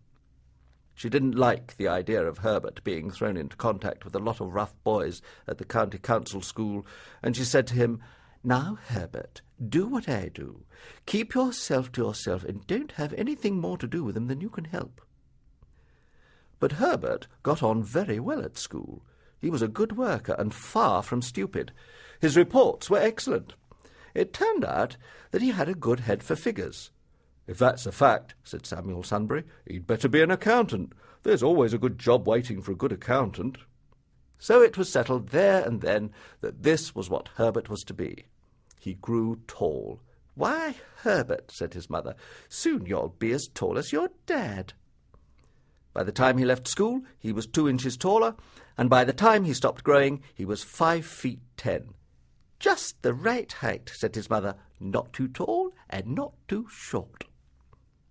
He was a nice-looking boy, with his mother's regular features and dark hair, but he had inherited his father's blue eyes, and though he was rather pale, his skin was smooth and clear. Samuel Sunbury had got him into the office of the accountants who came twice a year to do the accounts of his own firm, and by the time he was 21, he was able to bring back to his mother every week quite a nice little sum. She gave him back 3 half-crowns for his lunches and 10 shillings for pocket money, and the rest she put in the savings bank for him against a rainy day. When Mr. and Mrs. Sunbury went to bed on the night of Herbert's 21st birthday, and in passing I may say that Mrs. Sunbury never went to bed, she retired, but Mr. Sunbury, who was not quite so refined as his wife, always said, "Me for Bedford." When then Mr. and Mrs. Sunbury went to bed, Mrs. Sunbury said, "Some people don't know how lucky they are. Thank the Lord I do. No one's ever had a better son than our Herbert. Hardly a day's illness in his life, and he's never given me a moment's worry. It just shows that if you bring up somebody right, they'll be a credit to you. Fancy him being 21. I can hardly believe it." "Yes, I suppose before we know where we are, he'll be marrying and leaving us." "What should he want to do that for?" asked Mrs. Sunbury with asperity. "He's got a good home here, hasn't he? Don't you go putting silly ideas into his head, Samuel, or you and me'll have words, and you know that's the last thing I want. Marry, indeed. He's got more sense than that. He knows when he's well off. He's got sense, Herbert has." Mr. Sunbury was silent. He had long ago learnt that it didn't get him anywhere with Beatrice to answer back. "I don't hold with a man, Marion, till he knows his own mind," she went on, "and a man doesn't know his own mind till he's 30 or 35. "He was pleased with his presents," said Mr. Sunbury, to change the conversation. "And so he ought to be," said Mrs. Sunbury, still upset. They had, in fact, been handsome. Mr. Sunbury had given him a silver wristwatch with hands that you could see in the dark, and Mrs. Sunbury had given him a kite. It wasn't by any means the first one she had given him. That was when he was 7 years old, and it happened this way. There was a large common near where they lived, and on Saturday afternoons, when it was fine, Mrs. Sunbury took her husband and son for a walk there. She said it was good for Samuel to get a breath of fresh air after being cooped up in a stuffy office all the week. There were always a lot of people on the common, but Mrs. Sunbury, who liked to keep herself to herself, kept out of their way as much as possible. "Look at them kites, Mum," said Herbert suddenly one day. There was a fresh breeze blowing, and a number of kites, small and large, were sailing through the air. "Those, Herbert, not them," said Mrs. Sunbury. "Would you like to go and see where they start, Herbert?" asked his father. "Oh, yes, Dad." There was a slight elevation in the middle of the common, and as they approached it, they saw boys and girls and some men racing down it to give their kites a start and catch the wind. Sometimes they didn't and fell to the ground, but when they did, they would rise, and as the owner unravelled his string, go higher and higher. Herbert looked with ravishment. "Mum, can I have a kite?" he cried.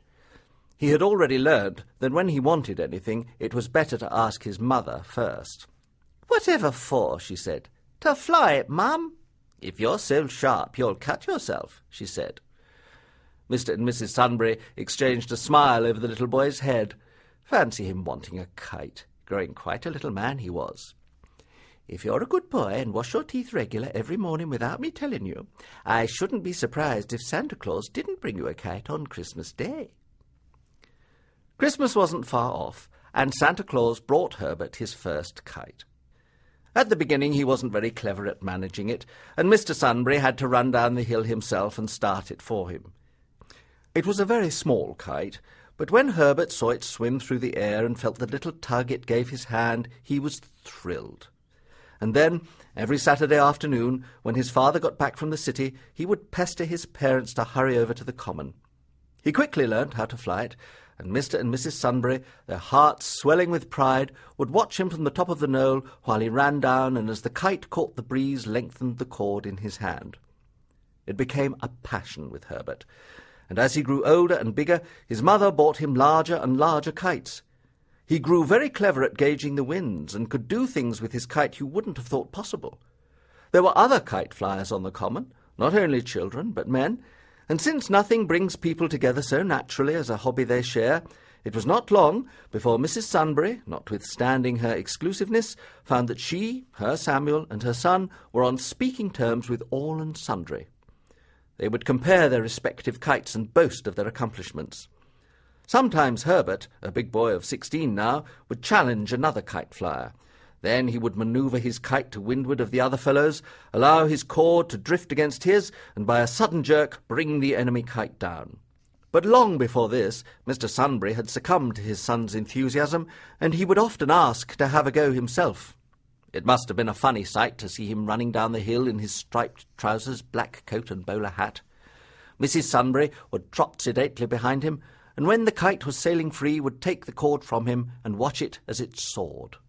Saturday afternoon became the great day of the week for them, and when Mr. Sunbury and Herbert left the house in the morning to catch their train to the city, the first thing they did was to look up at the sky to see if it was flying weather. They liked best of all a gusty day with uncertain winds, for that gave them the best chance to exercise their skill. All through the week, in the evenings, they talked about it. They were contemptuous of smaller kites than theirs, and envious of bigger ones. They discussed the performances of other flyers as hotly and as scornfully as boxers or football players discuss their rivals. Their ambition was to have a bigger kite than anyone else, and a kite that would go higher. They had long given up a cord, for the kite they gave Herbert on his 21st birthday was 7 feet high, and they used piano wire wound round a drum. But that did not satisfy Herbert. Somehow or other he had heard of a box kite, which had been invented by somebody, and the idea appealed to him at once. He thought he could devise something of the sort himself, and since he could draw a little, he set about making designs of it. He got a small model made and tried it out one afternoon, but it wasn't a success. He was a stubborn boy, and he wasn't going to be beaten. Something was wrong, and it was up to him to put it right. Then an unfortunate thing happened. Herbert began to go out after supper. Mrs. Sunbury didn't like it much, but Mr. Sunbury reasoned with her. After all, the boy was 22, and it must be dull for him to stay home all the time. If he wanted to go for a walk or see a movie, there was no great harm. Herbert had fallen in love. One Saturday evening, after they'd had a wonderful time on the common, while they were at supper, out of a clear sky he said suddenly, "Mum, I've asked a young lady to come in to tea tomorrow. Is that all right?" "You done what?" said Mrs. Sunbury, for a moment forgetting her grammar. "You heard, Mum. And may I ask who she is and how you got to know her?" "Her name's Bevan, Betty Bevan, and I met her first at the pictures one Saturday afternoon when it was raining. It was an accident, like. She was sitting next to me and she dropped her bag and I picked it up and she said thank you, and so naturally we got talking." "And you mean to tell me you fell for an old trick like that?" "Dropped her bag, indeed." "You're making a mistake, Mum. She's a nice girl. She is, really, and well educated too." "And when did all this happen?" "About 3 months ago." "Oh, you met her 3 months ago and you've asked her to come to tea tomorrow?" "Well, I've seen her since, of course. That first day after the show I asked her if she'd come to the pictures with me on the Tuesday evening, and she said she didn't know. Perhaps she would and perhaps she wouldn't. But she came all right. She would. I could have told you that. And we've been going to the pictures about twice a week ever since." "So that's where you've taken to going out so often?" "That's right. But look, I don't want to force her on you. If you don't want her to come to tea, I'll say you've got a headache and take her out." "Your mum will have her to tea all right," said Mr. Sunbury. "Won't you, dear?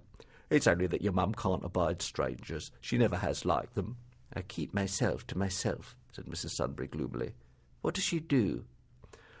"She works in a typewriting office in the city, and she lives at home, if you can call it home. You see, her mum died and her dad married again, and they've got 3 kids, and she doesn't get on with her stepma. Nag all the time, she says."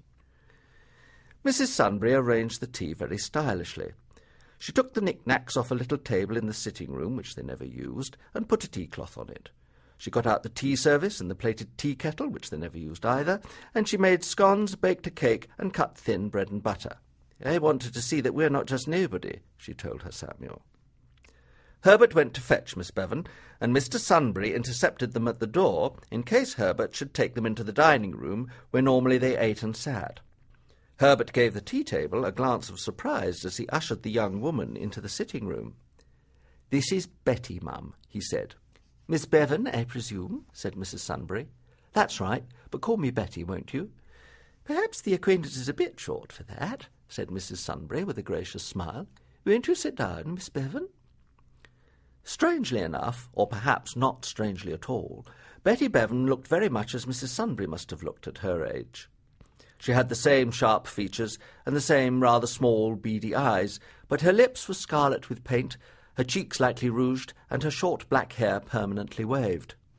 Mrs. Sunbury took in all this at a glance, and she reckoned to a penny how much her smart rain dress had cost, her extravagantly high-heeled shoes, and the saucy hat on her head. Her frock was very short, and she showed a good deal of flesh-coloured stocking. Mrs. Sunbury, disapproving of her make-up and of her apparel, took an instant dislike to her. But she had made up her mind to behave like a lady, and if she didn't know how to behave like a lady, nobody did, so that at first things went well. She poured out tea and asked Herbert to give a cup to his lady friend. "Ask Miss Bevan if she'll have some bread and butter or a scone, Samuel, my dear." "Have both," said Samuel, handing round the 2 plates in his coarse way. "I like to see people eat hearty." Betty insecurely perched a piece of bread and butter and a scone on her saucer, and Mrs. Sunbury talked affably about the weather. She had the satisfaction of seeing that Betty was getting more and more ill at ease. Then she cut the cake and pressed a large piece on her guest. Betty took a bite at it, and when she put it in her saucer, it fell to the ground. "Oh, I am sorry," said the girl as she picked it up. "It doesn't matter at all. I'll cut you another piece," said Mrs. Sunbury. "Oh, don't bother, I'm not particular. The floor's clean." "I hope so," said Mrs. Sunbury with an acid smile, "but I wouldn't dream of letting you eat a piece of cake that's been on the floor. Bring it here, Herbert, and I'll give Miss Bevan some more." "I don't want any more, Mrs. Sunbury. I don't really." "I'm sorry you don't like my cake. I made it specially for you." She took a bit. "It tastes all right to me." "It's not that, Mrs. Sunbury. It's a beautiful cake. It's only that I'm not hungry." She refused to have more tea, and Mrs. Sunbury saw that she was glad to get rid of the cup. "I expect they have their meals in the kitchen," she said to herself. Then Herbert lit a cigarette. "Give us a fag, Herb," said Betty. "I'm simply dying for a smoke." Mrs. Sunbury didn't approve of women smoking, but she only raised her eyebrows slightly.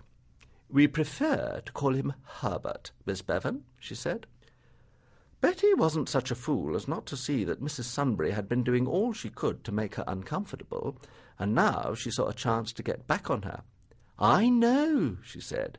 "When he told me his name was Herbert, I nearly burst out laughing. Fancy calling anyone Herbert. A scream, I call it." "I'm sorry you don't like the name my son was given at his baptism. I think it's a very nice name. But I suppose it all depends on what sort of class of people one is." Herbert stepped into the rescue. "At the office they call me Bertie, Mum." "Then all I can say is they're a lot of very common men." Mrs. Sunbury lapsed into a dignified silence, and the conversation, such as it was maintained by Mr. Sunbury and Herbert. It was not without satisfaction that Mrs. Sunbury perceived that Betty was offended. She also perceived that the girl wanted to go, but didn't quite know how to manage it. She was determined not to help her. Finally Herbert took the matter into his own hands. "Well, Betty, I think it's about time we were getting along," he said. "I'll walk back with you." "Must you go already?" said Mrs. Sunbury, rising to her feet. "It's been a pleasure, I'm sure." "Pretty little thing," said Mr. Sunbury, tentatively, after the young things had left. "Pretty, my foot. All that paint and powder. You take my word for it, she'd look very different with her face washed and without a perm. Common, that's what she is. Common as dirt." An hour later Herbert came back. He was angry. "Look here, Mum, what do you mean by treating the poor girl like that? I was simply ashamed of you." "Don't you talk to your mother like that, Herbert," she flared up. "You didn't ought to have brought a woman like that into my house. Common she is, common as dirt." When Mrs. Sunbury got angry, not only did her grammar grow shaky, but she wasn't quite safe on her H's. Herbert took no notice of what she'd said. "She said she'd never been so insulted in her life. I had a rare job pacifying her. Well, she's never coming here again, I tell you that straight." "That's what you think. I'm engaged to her, so put that in your pipe and smoke it." Mrs. Sunbury gasped. "You're not!" "Yes, I am. I've been thinking about it for a long time, and then she was so upset tonight I felt sorry for her, so I popped the question, and I had a rare job persuading her, I can tell you." "You fool!" screamed Mrs. Sunbury. "You fool!" There was quite a scene then. Mrs. Sunbury and her son went at it hammer and tongs, and when poor Samuel tried to intervene, they both told him roughly to shut up. At last Herbert flung out of the room and out of the house, and Mrs. Sunbury burst into angry tears. No reference was made next day to what had passed. Mrs. Sunbury was frigidly polite to Herbert, and he was sullen and silent. After supper he went out. On Saturday he told his father and mother that he was engaged that afternoon and wouldn't be able to come to the common with them. "I dare say we shall be able to do without you," said Mrs. Sunbury grimly. It was getting on to the time for their usual fortnight at the seaside. They always went to Herne Bay, because Mrs. Sunbury said you had a nice class of people there, and for years they had taken the same lodgings. One evening, in as casual a way as he could, Herbert said, "By the way, Mum, you'd better write and tell them I shan't be wanting my room this year. Betty and me are getting married and we're going to Southend for the honeymoon." For a moment there was dead silence in the room. "Bit sudden-like, isn't it, Herbert?" said Mr. Sunbury uneasily. "Well, they're cutting down at Betty's office and she's out of a job, so we thought we'd better get married at once. We've taken 2 rooms in Dabney Street and we're furnishing out of my savings bank money." Mrs. Sunbury didn't say a word. She went deathly pale, and tears rolled down her thin cheeks. "Oh, come on, Mum, don't take it so hard," said Herbert. "A fellow has to marry some time. If Dad hadn't married you, I shouldn't be here now, should I?" Mrs. Sunbury brushed her tears away with an impatient hand. "Your dad didn't marry me. I married him. I knew he was steady and respectable. I knew he'd make a good husband and father. I've never had cause to regret it, no more as your dad. That's right, Samuel, isn't it?" "Right as rain, Beatrice," he said quickly.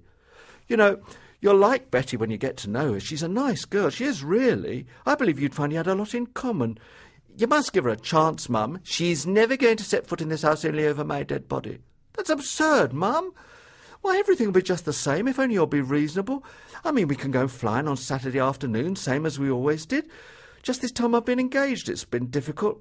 You see, she can't see what there is in kite flying, but she'll come round to it, and after I'm married it'll be different. I mean, I can come and fly with you and Dad, that stands to reason."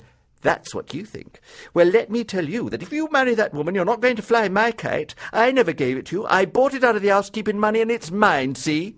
"All right, then, have it your own way. Betty says it's a kid's game anyway, and I ought to be ashamed of myself flying a kite at my age." He got up and once more stalked angrily out of the house. A fortnight later he was married. Mrs. Sunbury refused to go to the wedding and wouldn't let Samuel go either. They went for their holiday and came back. They resumed their usual round. On Saturday afternoons they went to the common by themselves and flew their enormous kite. Mrs. Sunbury never mentioned her son. She was determined not to forgive him. But Mr. Sunbury used to meet him on the morning train they both took, and they chatted a little when they managed to get into the same carriage. One morning Mr. Sunbury looked up at the sky. "It's good flying weather today," he said. "Do your mum still fly?" "What do you think? She's getting as clever as I am. You should see her with her skirts pinned up, running down the hill. I'll give you my word I never knew she had it in her. Run? Why, she can run better than what I can. Don't make me laugh, Dad." "I wonder you don't buy a kite of your own, Herbert. You've always been so keen on it." "I know I was. I did suggest it once, but you know what women are. Betty said, be your age, and I don't know what all. I don't want a kid's kite, of course, and then big kites cost money. When we started to furnish, Betty said it was cheaper in the long run to buy the best, and so we went to one of them hire purchase places, and what with paying them every month and the rent, well, I haven't got any more money than just what we can manage on. They say it doesn't cost any more to keep two than one. Well, that's not my experience so far." "Isn't she working?" "Well, no. She says after working for donkey's years, as you might say, now she's married, she's going to take it easy. And of course someone's got to keep the place clean and do the cooking." So it went on for 6 months. And then, one Saturday afternoon, when the Sunburys were, as usual, on the common, Mrs. Sunbury said to her husband, "Did you see what I saw, Samuel?" "I saw Herbert, if that's what you mean. I didn't mention it because I thought it would only upset you." "Don't speak to him. Pretend you haven't seen him." Herbert was standing among the idle lookers-on. He made no attempt to speak to his parents, but it did not escape Mrs. Sunbury that he followed with all his eyes the flight of the big kite he had flown so often. It began to grow chilly, and the Sunburys went home. Mrs. Sunbury's face was brisk with malice. "Oh, I wonder if you'll come next Saturday," said Samuel. "If I didn't think betting wrong, I'd bet you sixpence he will, Samuel. I've been waiting for this all along." "You have?" "I knew from the beginning he wouldn't be able to keep away from it." She was right. On the following Saturday, and on every Saturday after that, when the weather was fine, Herbert turned up on the common. No intercourse passed. He just stood there for a while, looking on, and then strolled away. But after things had been going on like this for several weeks, the Sunburys had a surprise for him. They weren't flying the big kite, which he was used to, but a new one, a box kite, a small one, on the model for which he had made the designs himself. He saw it was creating a lot of interest among the other kite flyers. They were standing round it, and Mrs. Sunbury was talking volubly. The first time Samuel ran down the hill with it, the thing didn't rise, but flopped miserably on the ground, and Herbert clenched his hands and ground his teeth. He couldn't bear to see it fail. Mr. Sunbury climbed up the little hill again, and the second time the box kite took the air. There was a cheer among the bystanders. After a while, Mr. Sunbury pulled it down and walked back with it to the hill. Mrs. Sunbury went up to her son. "Like to have a try, Herbert?" He caught his breath. "Yes, Mum, I should." It's just a small one, because they say you have to get the knack of it. It's not like the old-fashioned sort. But we've got the specifications for a big one, and they say when you get to know about it and the wind's right, you can go up to 2 miles with it. Mr. Sunbury joined them. Samuel, Herbert wants to try the kite. Mr. Sunbury handed it to him, a pleased smile on his face, and Herbert gave his mother his hat to hold. Then he raced down the hill. The kite took the air beautifully, and as he watched it rise, his heart was filled with exultation. It was grand to see that little black thing soaring so sweetly. But even as he watched it, he thought of the great big one they were having made. They'd never be able to manage that. 2 miles in the air, Mum had said. Phew! "Why don't you come back and have a cup of tea, Herbert?" said Mrs. Sunbury, "and we'll show you the designs for the new one they want to build for us. Perhaps you could make some suggestions." He hesitated. He'd told Betty he was just going for a walk to stretch his legs. She didn't know he'd been coming to the common every week, and she'd be waiting for him. But the temptation was irresistible. "I don't mind if I do," he said. After tea, they looked at the specifications. The kite was huge, with gadgets he had never seen before, and it would cost a lot of money. "You'll never be able to fly it by yourselves," he said. "We can try."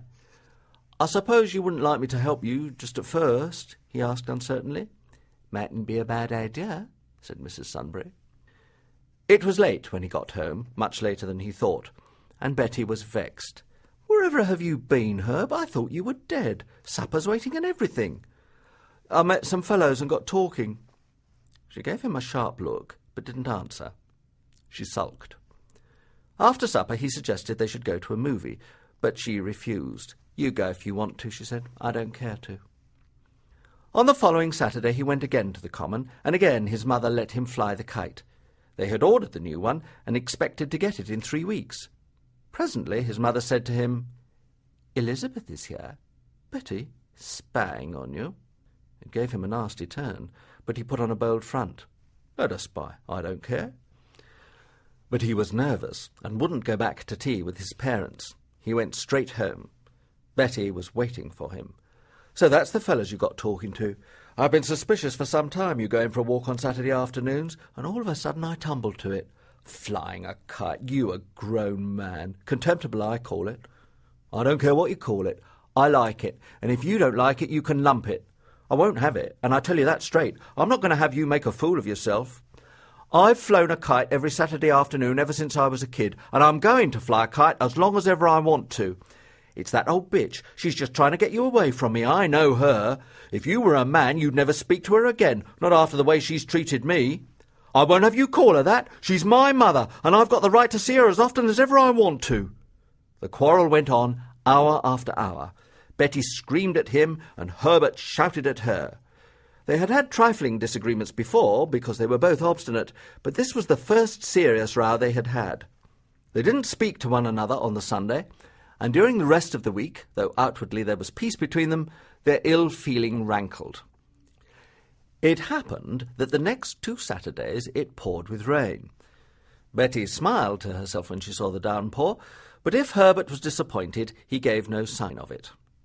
The recollection of their quarrel grew dim. Living in 2 rooms as they did, sleeping in the same bed, it was inevitable that they should agree to forget their differences.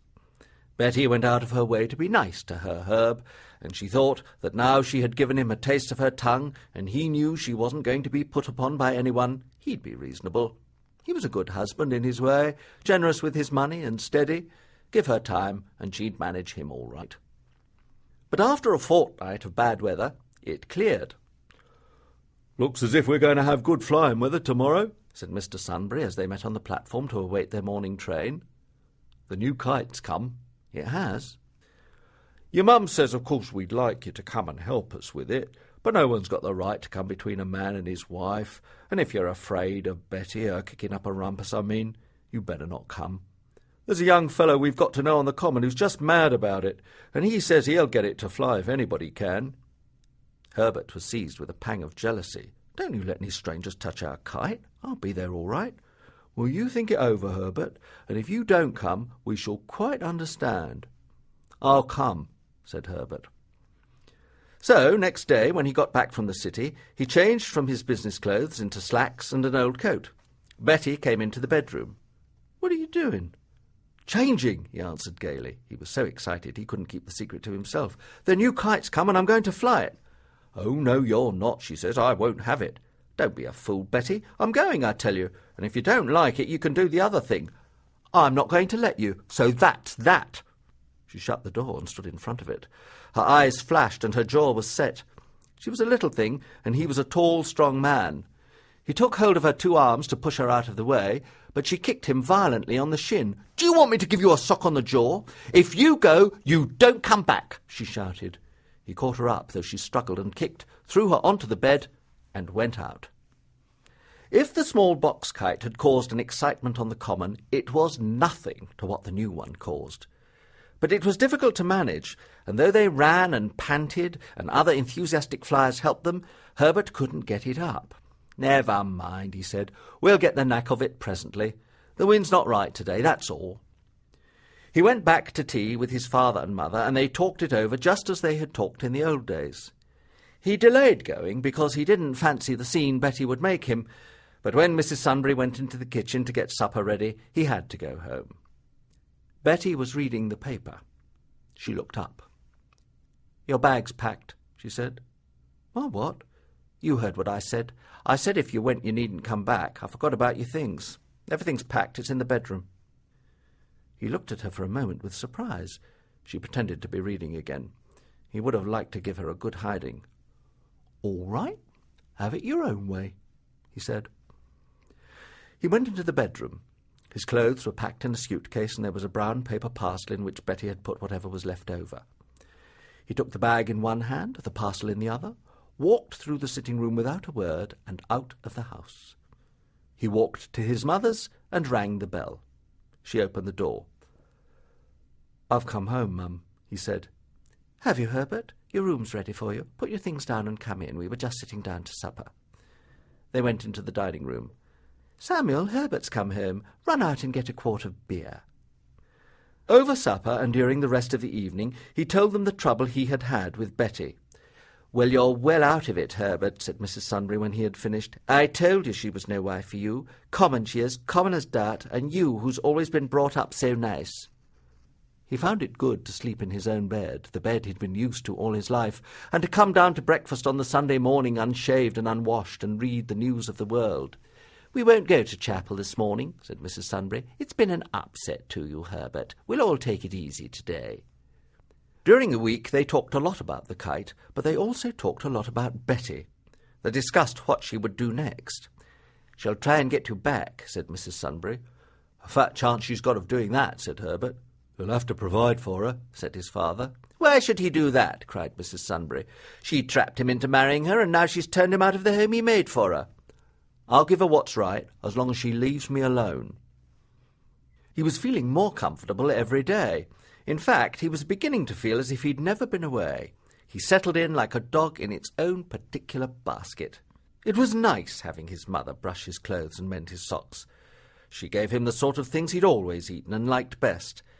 Betty was a scrappy sort of cook. It had been fun just at first, like picnicking, but it wasn't the sort of eating a man could get his teeth into. And he could never get over his mother's idea that fresh food was better than the stuff you bought in tins. He got sick of the sight of tinned salmon. Then it was nice to have space to move about in, rather than be cooped up in 2 small rooms, one of which had to serve as a kitchen as well. "I never made a bigger mistake in my life than when I left home, Mum," he said to her once. "I know that, Herbert, but you're back now, and you've got no cause ever to leave it again." His salary was paid on Friday, and in the evening, when they had just finished supper, the bell rang. "That's her," they said, with one voice. Herbert went pale. His mother gave him a glance. "You leave it to me," she said. "I'll see her." She opened the door. Betty was standing on the threshold. She tried to push her way in, but Mrs. Sunbury prevented her. "I want to see Herb." "You can't, he's out." "No, he isn't. I watched him go in with his dad, and he hasn't come out again." "Well, he doesn't want to see you, and if you start making a disturbance, I'll call the police." "I want my week's money. That's all you've ever wanted of him." She took out her purse. "There's 35 shillings for you." 35 shillings? The rent's 12 shillings a week. That's all you're going to get. He's got to pay his board here, hasn't he? And then there's the instalments on the furniture. We'll see about that when the time comes. Do you want the money or don't you?" Confused, unhappy, browbeaten, Betty stood irresolutely. Mrs. Sunbury thrust the money in her hand and slammed the door in her face. She went back to the dining room. "I've settled her hash all right," she said. The bell rang again. It rang repeatedly, but they did not answer it, and presently it stopped. They guessed that Betty had gone away. It was fine next day, with just the right velocity in the wind, and Herbert, after failing 2 or 3 times, found he had got the knack of flying the big box kite. It soared into the air and up as he unreeled the wire. "Why, it's a mile up if it's a yard," he told his mother excitedly. He had never had such a thrill in his life. Several weeks passed by. They concocted a letter for Herbert to write, in which he told Betty that so long as she didn't molest him or members of his family, she would receive a postal order for 35 shillings every Saturday morning, and he would pay the instalments on the furniture as they came due. Mrs. Sunbury had been very much against this, but Mr. Sunbury, for once at variance with her, and Herbert agreed that it was the right thing to do. Herbert by then had learnt the ways of the new kite, and was able to do great things with it. He no longer bothered to have contests with the other kite flyers. He was out of their class. Saturday afternoons were his moments of glory.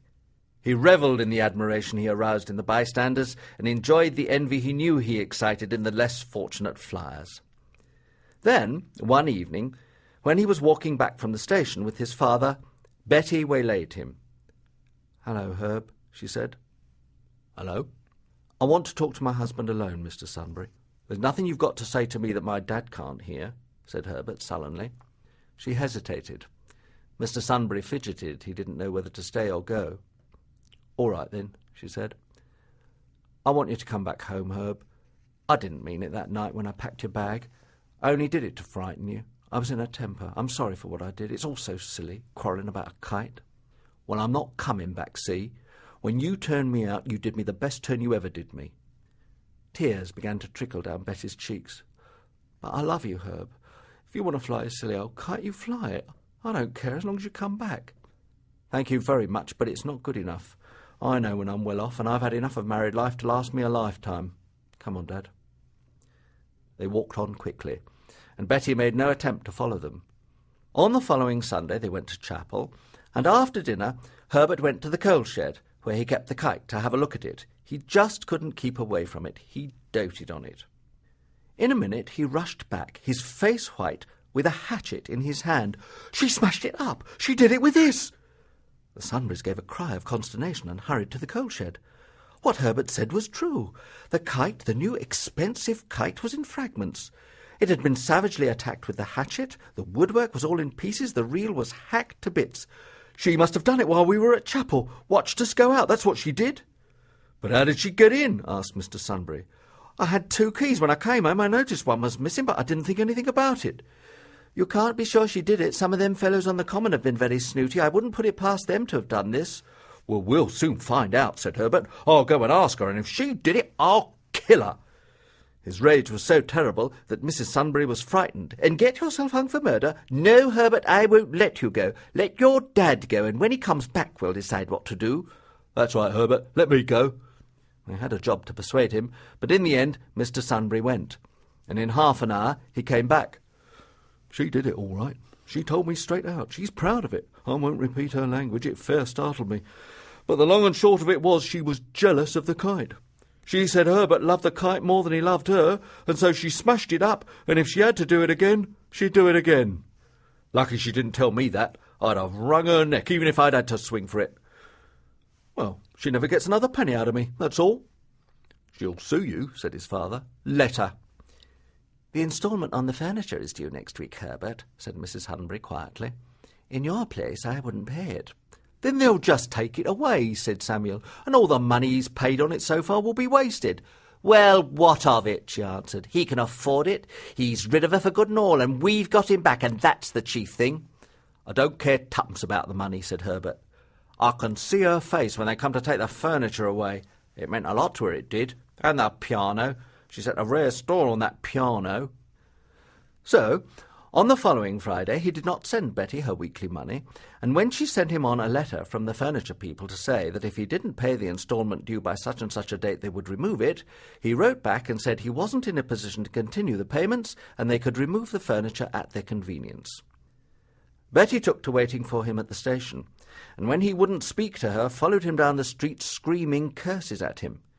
In the evening she would come to the house and ring the bell till they thought they would go mad, and Mr. and Mrs. Sunbury had the greatest difficulty in preventing Herbert from going out and giving her a sound thrashing. Once she threw a stone and broke the sitting-room window. She wrote obscene and abusive postcards to him at his office. At last she went to the magistrate's court and complained that her husband had left her and wasn't providing for her support. Herbert received a summons. They both told their story, and if the magistrate thought it a strange one, he didn't say so. He tried to effect a reconciliation between them, but Herbert resolutely refused to go back to his wife. The magistrate ordered him to pay Betty 25 shillings a week. He said he wouldn't pay it.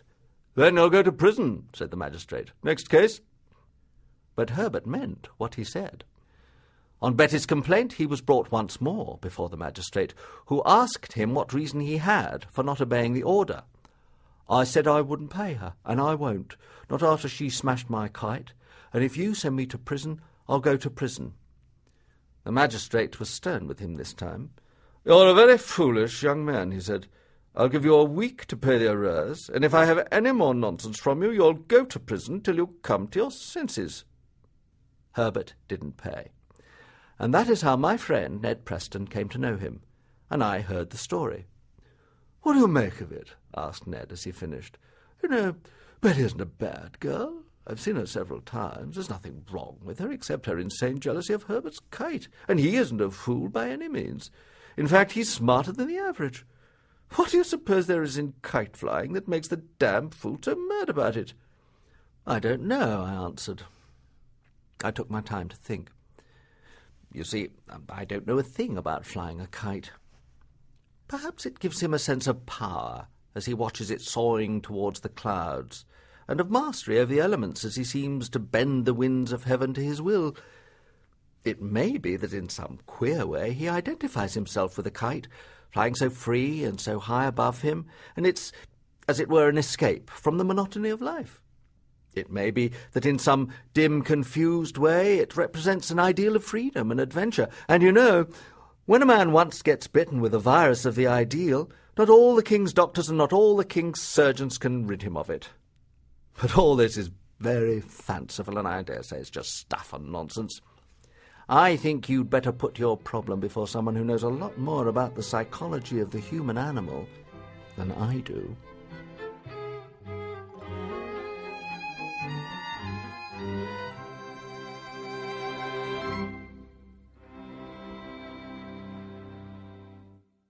That was Kenneth Danziger reading The Kite by Somerset Maugham, and The Man with the Scar was read by Simon Templeman.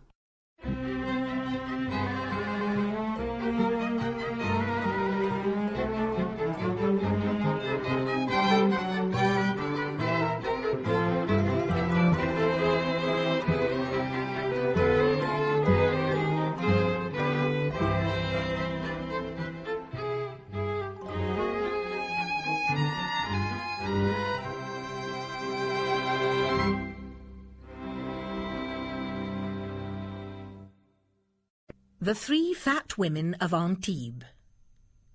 One was called Mrs. Richmond, and she was a widow. The second was called Mrs. Sutcliffe. She was American, and she'd divorced 2 husbands. The third was called Miss Hickson, and she was a spinster. They were all in the comfortable 40s, and they were all well off. Mrs. Sutcliffe had the odd first name of Arrow. When she was young and slender, she had liked it well enough. It suited her, and the jests it occasioned, though too often repeated, were very flattering. She was not disinclined to believe that it suited her character too. It suggested directness, speed, and purpose. She liked it less now that her delicate features had grown muzzy with fat, that her arms and shoulders were so substantial, and her hips so massive. It was increasingly difficult to find dresses to make her look as she liked to look. The jests her name gave rise to now were made behind her back, and she very well knew that they were far from obliging. But she was by no means resigned to middle age. She still wore blue to bring out the colour of her eyes, and with the help of art, her fair hair had kept its lustre. What she liked about Beatrice Richmond and Frances Hickson was that they were both so much fatter than she, it made her look quite slim. They were both of them older, and much inclined to treat her as a little young thing. It was not disagreeable. They were good-natured women, and they chaffed her pleasantly about her beaux. They'd both given up the thought of that kind of nonsense. Indeed, Miss Hickson had never given it a moment's consideration. But they were sympathetic to her flirtations. It was understood that one of these days Arrow would make a third man happy. "Only you mustn't get any heavier, darling," said Mrs. Richmond. "And for goodness' sake, make certain of his bridge," said Miss Hickson. They saw for her a man of about 50, but well-preserved and of distinguished carriage, an admiral on the retired list and a good golfer, or a widower without encumbrances, but in any case with a substantial income. Arrow listened to them amiably and kept to herself the fact that this was not at all her idea.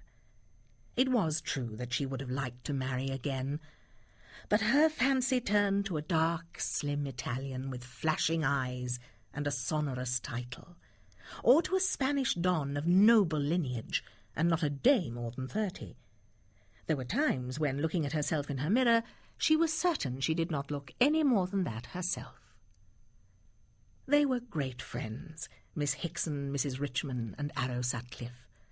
It was their fat that had brought them together, and bridge that had cemented their alliance. They had met first at Carlsbad, where they were staying at the same hotel, and were treated by the same doctor, who used them with the same ruthlessness. Beatrice Richmond was enormous. She was a handsome woman, with fine eyes, rouged cheeks, and painted lips. She was very well content to be a widow with a handsome fortune. She adored her food. She liked bread and butter, cream, potatoes, and suet puddings, and for 11 months of the year ate pretty well everything she had a mind to, and for 1 month went to Carlsbad to reduce. But every year she grew fatter. She upbraided the doctor, but got no sympathy from him. He pointed out to her various plain and simple facts. "But if I'm never to eat a thing I like, life isn't worth living," she expostulated. He shrugged his disapproving shoulders. Afterward she told Miss Hickson that she was beginning to suspect he wasn't so clever as she had thought. Miss Hickson gave a great guffaw. She was that sort of woman. She had a deep bass voice, a large, flat, sallow face from which twinkled little bright eyes. She walked with a slouch, her hands in her pockets, and when she could do so without exciting attention, smoked a long cigar. She dressed as like a man as she could. "What the deuce should I look like in frills and furbelows?" she said. "When you're as fat as I am, you may just as well be comfortable." She wore tweeds and heavy boots, and whenever she could went about bareheaded. But she was as strong as an ox and boasted that few men could drive a longer ball than she. She was plain of speech, and she could swear more variously than a stevedore. Though her name was Frances, she preferred to be called Frank. Masterful, but with tact, it was her jovial strength of character that held the three together. They drank their waters together, had their baths at the same hour, they took their strenuous walks together, pounded about the tennis court with a professional to make them run, and ate at the same table their sparse and regulated meals.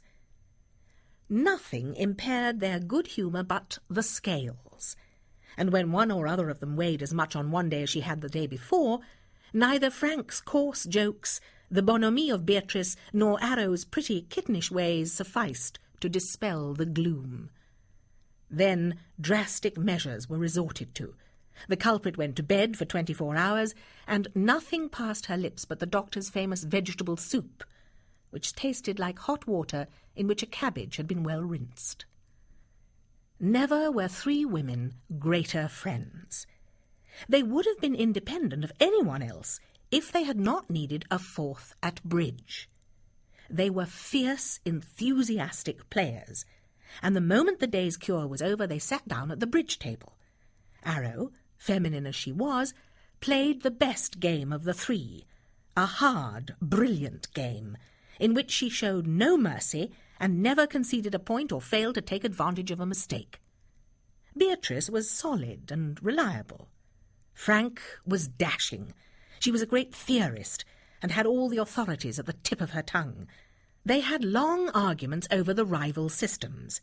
They bombarded one another with Culbertson and Sims. It was obvious that not one of them ever played a card without 15 good reasons, but it was also obvious from the subsequent conversation that there were 15 equally good reasons why she should not have played it. Life would have been perfect, even with the prospect of 24 hours of that filthy soup when the doctor's rotten, Beatrice, bloody, Frank, lousy, Arrow, Scales, pretended one hadn't lost an ounce in 2 days. If only there had not been this constant difficulty of finding someone to play with them who was in their class. It was for this reason that on the occasion with which this narrative deals, Frank invited Lena Finch to come and stay with them at Antibes. They were spending some weeks there on Frank's suggestion. It seemed absurd to her, with her common sense, that immediately the cure was over, Beatrice, who always lost £20, should, by giving way to her ungovernable appetite, put it all on again. Beatrice was weak. She needed a person of strong will to watch her diet. She proposed then that on leaving Carlsbad they should take a house at Antibes, where they could get plenty of exercise. Everyone knew that nothing slimmed you like swimming, and as far as possible could go on with the cure. With a cook of their own they could at least avoid things that were obviously fattening. There was no reason why they should not all lose several pounds more. It seemed a very good idea. Beatrice knew what was good for her, and she could resist temptation well enough if temptation was not put right under her nose. Besides, she liked gambling, and a flutter at the casino 2 or 3 times a week would pass the time very pleasantly. Arrow adored Antibes, and she would be looking her best after a month at Carlsbad. She could just pick and choose among the young Italians, the passionate Spaniards, the gallant Frenchmen, and the long-limbed English, who sauntered about all day in bathing trunks and gay-coloured dressing gowns. The plan worked very well. They had a grand time. 2 days a week they ate nothing but hard-boiled eggs and raw tomatoes, and they mounted the scales every morning with light hearts. Arrow got down to 11 stone and felt just like a girl. Beatrice and Frank, by standing in a certain way, just avoided the 13. The machine they had bought registered kilograms, and they got extraordinarily clever at translating these in the twinkling of an eye to pounds and ounces. But the fourth at bridge continued to be the difficulty. This person played like a fool, the other was so slow that it drove you frantic, one was quarrelsome, another was a bad loser, a third was next door to a crook. It was strange how hard it was to find exactly the player you wanted. One morning, when they were sitting in pyjamas on the terrace overlooking the sea, drinking their tea without milk or sugar, and eating a rusk prepared by Dr. Udebert, and guaranteed not to be fattening, Frank looked up from her letters. "Lena Finch is coming down to the Riviera," she said. "Who's she?" asked Arrow. "She married a cousin of mine. He died a couple of months ago, and she's just recovering from a nervous breakdown. What about asking her to come here for a fortnight?" "Does she play bridge?" asked Beatrice. "You bet your life she does," boomed Frank in her deep voice. "And a damn good game, too. We should be absolutely independent of outsiders." "How old is she?" asked Arrow. "Same age as I am." "Oh, that sounds all right." It was settled. Frank, with her usual decisiveness, stalked out as soon as she'd finished her breakfast to send a wire, and 3 days later Lena Finch arrived. Frank met her at the station. She was in deep but not obtrusive mourning for the recent death of her husband. Frank hadn't seen her for 2 years. She kissed her warmly and took a good look at her. "You're very thin, darling," she said. Lena smiled bravely. "I've been through a good deal lately. I've lost a lot of weight."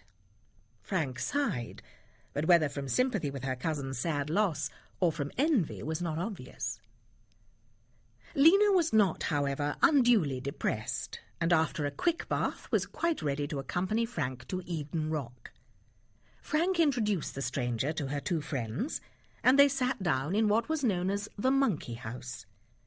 It was an enclosure covered with glass overlooking the sea, with a bar at the back, and it was crowded with chattering people in bathing costumes, pyjamas or dressing gowns, who were seated at the tables having drinks. Beatrice's soft heart went out to the lorn widow, and Arrow, seeing that she was pale, quite ordinary to look at, and probably 48, was prepared to like her very much. A waiter approached them. "What will you have, Lena, dear?" Frank asked. "Oh, I don't know. What you all have, a dry martini or a white lady?" Arrow and Beatrice gave her a quick look. Everyone knows how fattening cocktails are. "I dare say you're tired after your journey," said Frank kindly. She ordered a dry martini for Lena and a mixed lemon and orange juice for herself and her two friends. "We find alcohol isn't very good in all this heat," she explained. "Oh, it never affects me at all," Lena answered airily. "I like cocktails." Arrow went very slightly pale under her rouge. Neither she nor Beatrice ever wet their faces when they bathed, and they thought it absurd of Frank, a woman of her size, to pretend she liked diving. But she said nothing. The conversation was gay and easy. They all said the obvious things with gusto, and presently they strolled back to the villa for luncheon. In each napkin were two little anti-fat rusks.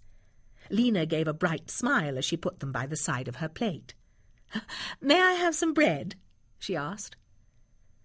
The grossest indecency would not have fallen on the ears of those three women with such a shock.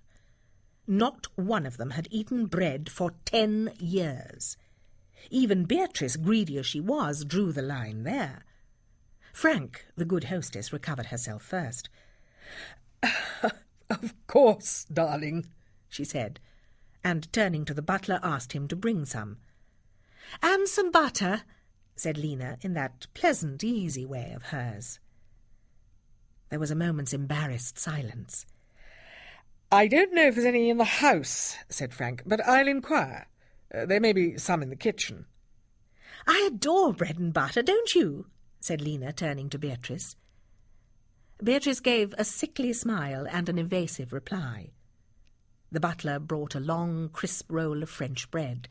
Lena slit it in two and plastered it with the butter which was miraculously produced. A grilled sole was served. "We eat very simply here," said Frank. "I hope you won't mind." "Oh, no, I like my food very plain," said Lena, as she took some butter and spread it over her fish. "As long as I can have bread and butter and potatoes and cream, I'm quite happy." The three friends exchanged a glance. Frank's great sallow face sagged a little, and she looked with distaste at the dry, insipid sole on her plate. Beatrice came to the rescue. "It's such a bore we can't get cream here," she said. "It's one of the things one has to do without on the Riviera." "What a pity," said Lena. The rest of the luncheon consisted of lamb cutlets, with the fat carefully removed so that Beatrice should not be led astray, and spinach boiled in water with stewed pears to end up with. Lena tasted her pears and gave the butler a look of inquiry.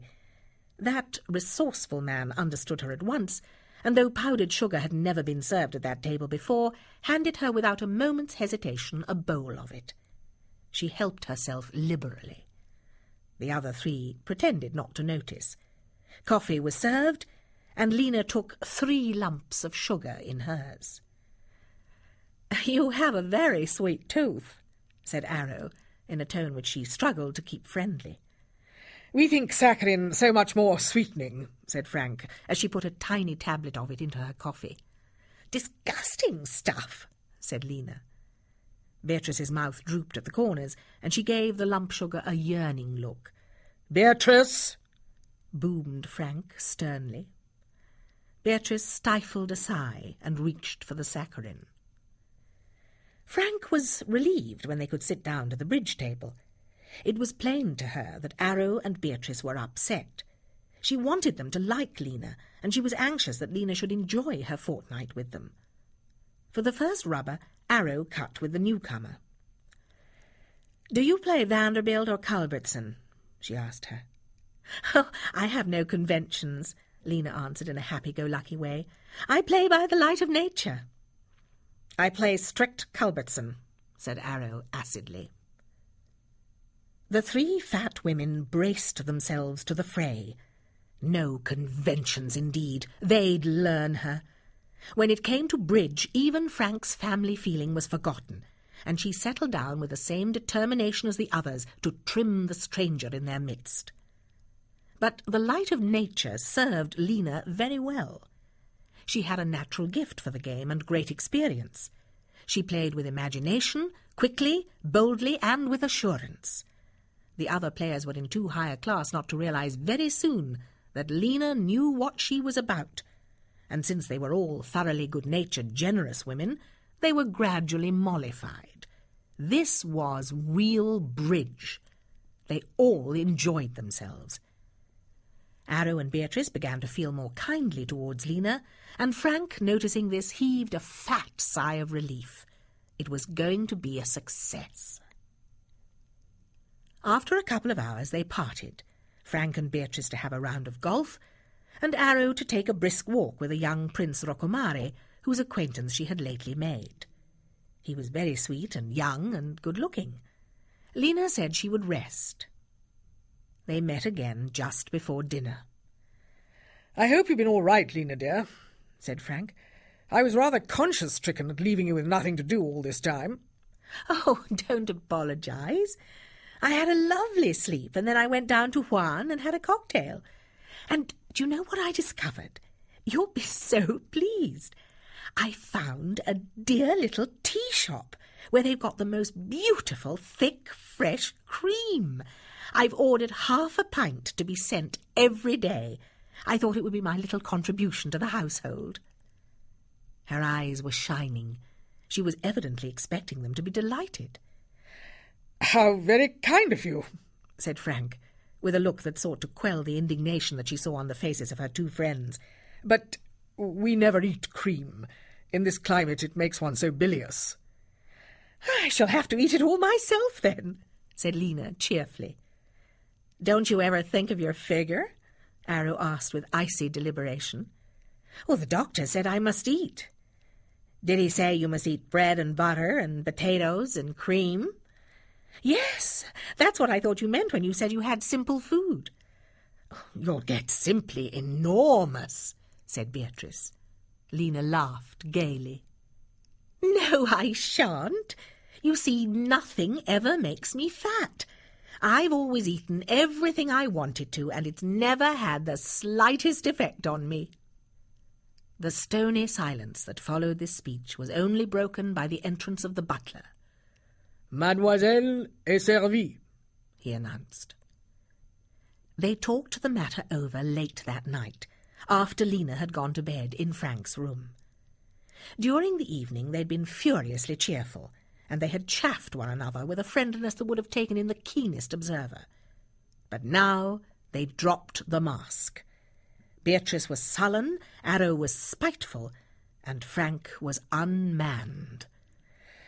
"It's not very nice for me to sit there and see her eat all the things I particularly like," said Beatrice plaintively. "It's not very nice for any of us," Frank snapped back. "You should never have asked her here," said Arrow. "Well, how was I to know?" cried Frank. "I can't help thinking that if she really cared for her husband, she would hardly eat so much," said Beatrice. "He's only been buried 2 months. I mean, you ought to show some respect for the dead." "Why can't she eat the same as we do?" asked Arrow viciously. "She's a guest." "Well, you heard what she said. The doctor told her she must eat."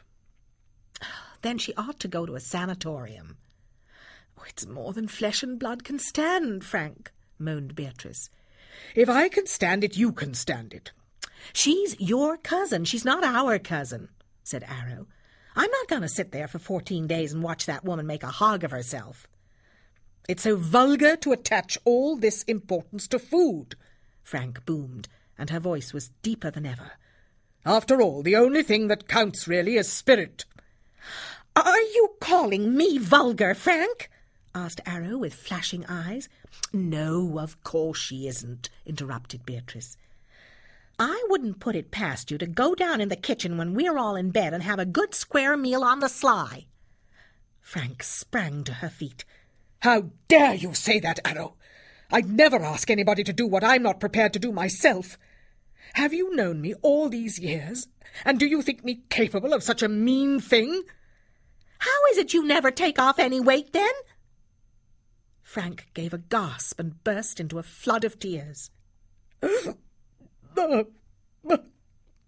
What a cruel thing to say. I've lost pounds and pounds. She wept like a child. Her vast body shook, and great tears splashed on her mountainous bosom. Oh, darling, I didn't mean it, cried Arrow. She threw herself on her knees and enveloped what she could of Frank in her own plump arms. She wept, and the mascara ran down her cheeks. Do you mean to say I don't look thinner? Frank sobbed. After all I've gone through. Yes, dear, of course you do, cried Arrow through her tears. Everybody's noticed it. Beatrice, though naturally of a placid disposition, began to cry gently. It was very pathetic. Indeed, it would have been a hard heart that failed to be moved by the sight of Frank, that lion-hearted woman, crying her eyes out. Presently, however, they dried their tears and had a little brandy and water, which every doctor had told them was the least fattening thing they could drink, and then they felt much better. They decided that Lena should have the nourishing food that had been ordered her, and they made a solemn resolution not to let it disturb their equanimity. She was certainly a first-rate bridge player, and after all it was only for a fortnight. They would do whatever they could to make her stay enjoyable. They kissed one another warmly, and separated for the night feeling strangely uplifted. Nothing should interfere with the wonderful friendship that had brought so much happiness into their 3 lives. But human nature is weak. You must not ask too much of it. They ate grilled fish, while Lena ate macaroni sizzling with cheese and butter. They ate grilled cutlets and boiled spinach, while Lena ate pâté de foie gras. Twice a week they ate hard-boiled eggs and raw tomatoes, while Lena ate peas swimming in cream and potatoes cooked in all sorts of delicious ways. The chef was a good chef, and he leapt at the opportunity afforded him to send up one dish more rich, tasty, and succulent than the other. Poor Jim, sighed Lena, thinking of her husband. He loved French cooking. The butler disclosed the fact that he could make 6 kinds of cocktail, and Lena informed them that the doctor had recommended her to drink Burgundy at luncheon and champagne at dinner. The 3 fat women persevered. They were gay, chatty, and even hilarious, such is the natural gift that women have for deception.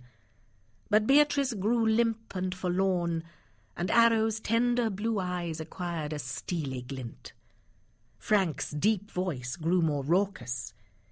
It was when they played bridge that the strain showed itself. They'd always been fond of talking over their hands, but their discussion had been friendly. Now a distinct bitterness crept in, and sometimes one pointed out a mistake to another with quite unnecessary frankness. Discussion turned to argument, and argument to altercation. Sometimes the session ended in angry silence. Once Frank accused Arrow of deliberately letting her down. 2 or 3 times Beatrice, the softest of the 3, was reduced to tears. On another occasion, Arrow flung down her cards and swept out of the room in a pet. Their tempers were getting frayed. Lena was the peacemaker. "I think it's such a pity to quarrel over bridge," she said. "After all, it's only a game." It was all very well for her. She had had a square meal and half a bottle of champagne. Besides, she had phenomenal luck. She was winning all their money. The score was put down in a book after each session, and hers mounted up day after day with unfailing regularity. Was there no justice in the world? They began to hate one another, and though they hated her too, they could not resist confiding in her. Each of them went to her separately and told her how detestable the others were. Arrow said she was sure it was bad for her to see so much of women so much older than herself.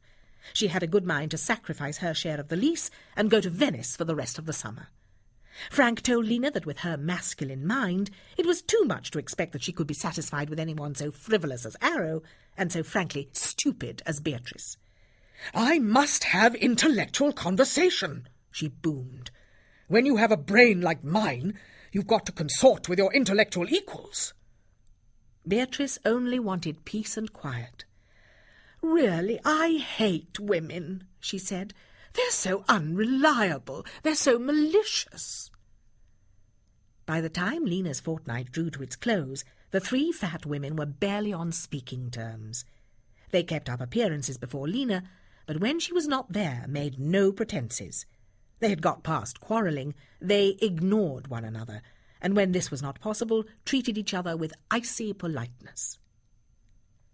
Lena was going to stay with friends on the Italian Riviera, and Frank saw her off by the same train as that by which she had arrived. She was taking away with her a lot of their money. "I don't know how to thank you," she said, as she got into the carriage. "Oh, I've had a wonderful visit."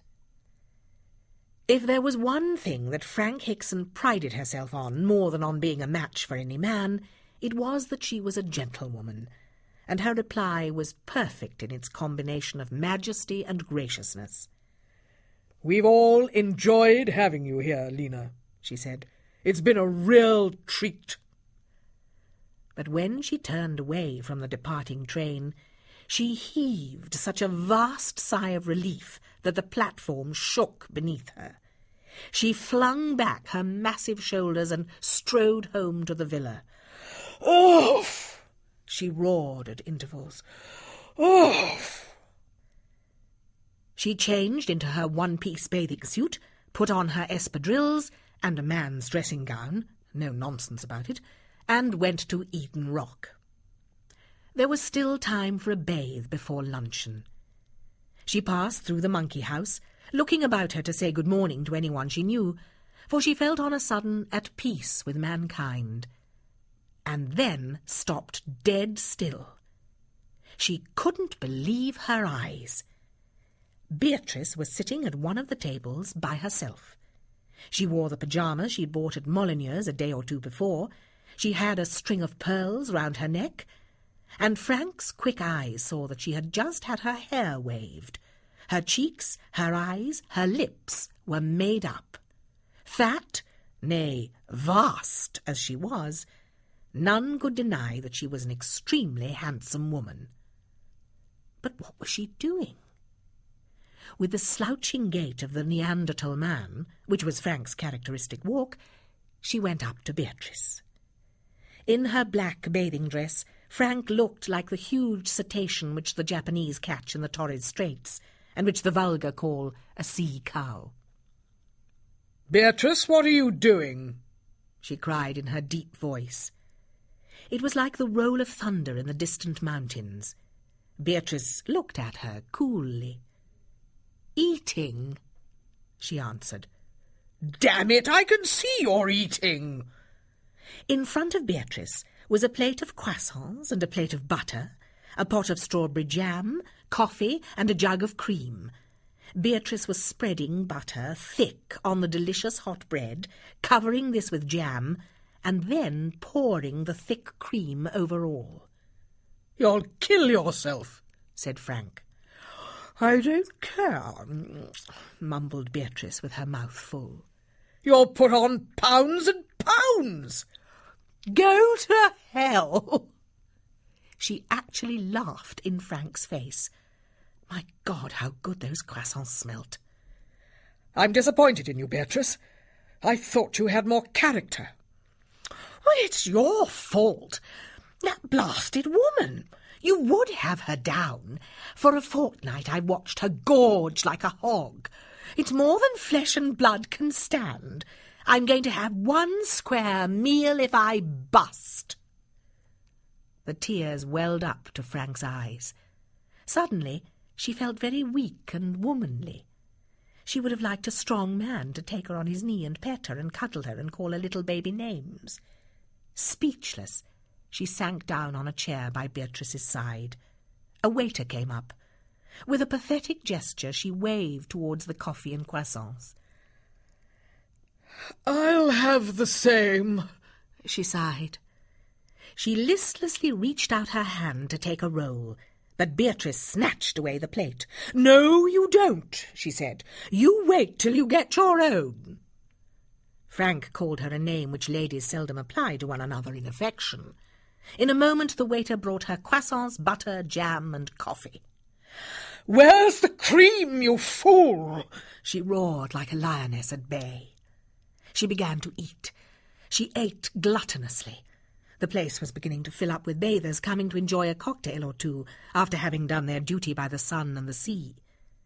Presently Arrow strolled along with Prince Rocamare. She had on a beautiful silk wrap, which she held tightly round her with one hand in order to look as slim as possible, and she bore her head high so that he should not see her double chin. She was laughing gaily. She felt like a girl. He had just told her, in Italian, that her eyes made the blue of the Mediterranean look like pea soup. He left her to go into the men's room to brush his sleek black hair, and they arranged to meet in 5 minutes for a drink. Arrow walked on to the women's room to put a little more rouge on her cheeks and a little more red on her lips. On her way she caught sight of Frank and Beatrice. She stopped. She could hardly believe her eyes. "My God!" she cried. "You beasts! You hogs!" She seized a chair. "Waiter!" Her appointment went clean out of her head. In the twinkling of an eye the waiter was at her side. "Bring me what these ladies are having," she ordered. Frank lifted her great heavy head from her plate. "Bring me some pâté de foie gras," she boomed. "Frank!" cried Beatrice. "Shut up!" "All right, I'll have some too." The coffee was brought, and the hot rolls and cream, and the pâté de foie gras, and they set to. They spread the cream on the pâté, and they ate it. They devoured great spoonfuls of jam. They crunched the delicious crisp bread voluptuously. What was love to Arrow then? Let the prince keep his palace in Rome and his castle in the Apennines. They did not speak. What they were about was much too serious. They ate with solemn, ecstatic fervour. "I haven't eaten potatoes for 25 years, said Frank, in a far-off, brooding tone. "Waiter!" cried Beatrice. "Bring fried potatoes for 3. "Très bien, madame." The potatoes were brought. Not all the perfumes of Arabia smelt so sweet. They ate them with their fingers. "Bring me a dry martini," said Arrow. "You can't have a dry martini in the middle of a meal, Arrow," said Frank. "Can't I? You wait and see." "All right, then.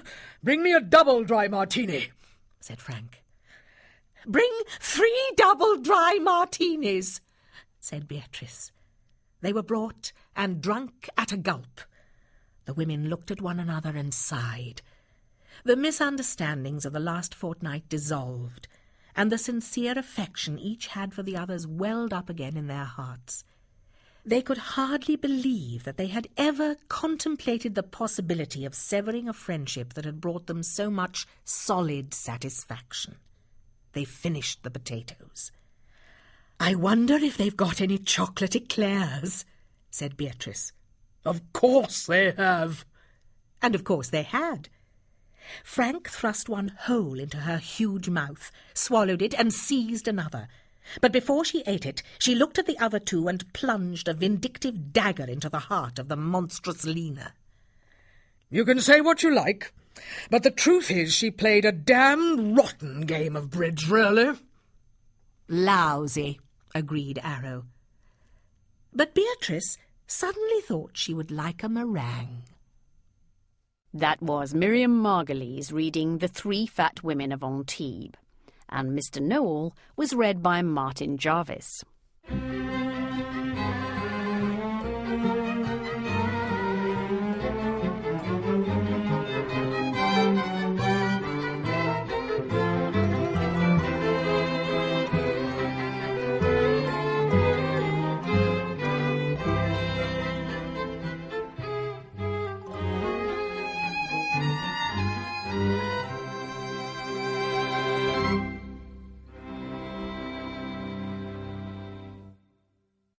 The Colonel's Lady.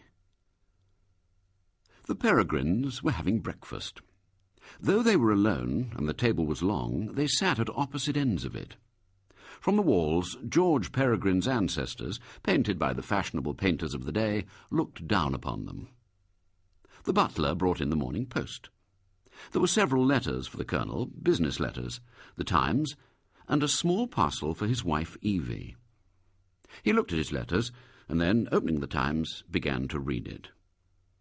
They finished breakfast and rose from the table. He noticed that his wife hadn't opened the parcel. "What's that?" he asked. "Oh, only some books." "Shall I open it for you?" "If you like." He hated to cut string, and so, with some difficulty, untied the knots. "But they're all the same," he said, when he'd unwrapped the parcel. "What on earth do you want 6 copies of the same book for?" He opened one of them. Poetry. Then he looked at the title page. "When Pyramids Decay," he read, by E.K. Hamilton. Eva Catherine Hamilton. That was his wife's maiden name. He looked at her with smiling surprise. "Have you written a book, Evie? You are a sly boots." "I didn't think it would interest you very much. Would you like a copy?" "Well, you know poetry isn't much in my line, but yes, I'd like a copy. I'll read it. I'll take it along to my study. I've got a lot to do this morning." He gathered up the Times, his letters, and the book, and went out. His study was a large and comfortable room, with a big desk, leather armchairs, and what he called trophies of the chase on the walls. On the bookshelves were works of reference, books on farming, gardening, fishing, and shooting, and books on the last war, in which he'd won an M.C. and a D.S.O., for before his marriage he'd been in the Welsh Guards. At the end of the war he retired and settled down to the life of a country gentleman in the spacious house some 20 miles from Sheffield, which one of his forebears had built in the reign of George III. George Peregrine had an estate of some 1,500 acres, which he managed with ability. He was a justice of the peace, and performed his duties conscientiously. During the season he rode to hounds 2 days a week. He was a good shot, a golfer, and though now a little over 50, could still play a hard game of tennis. He could describe himself with propriety as an all-round sportsman. He'd been putting on weight lately, but was still a fine figure of a man, tall, with grey curly hair only just beginning to grow thin on the crown, frank blue eyes, good features, and a high colour. He was a friendly man, affable to his inferiors, considerate with his tenants, and popular with the neighbouring gentry. He would have been pleased, and at the same time slightly embarrassed, if someone had told him he was a jolly good fellow. That was what he wanted to be. He desired no higher praise. It was hard luck that he had no children. He would have been an excellent father, kindly but strict, and would have brought up his sons as gentlemen's sons should be brought up. Sent them to Eton, you know, taught them to fish, shoot, and ride. As it was, his heir was a nephew, son of his brother killed in a motor accident.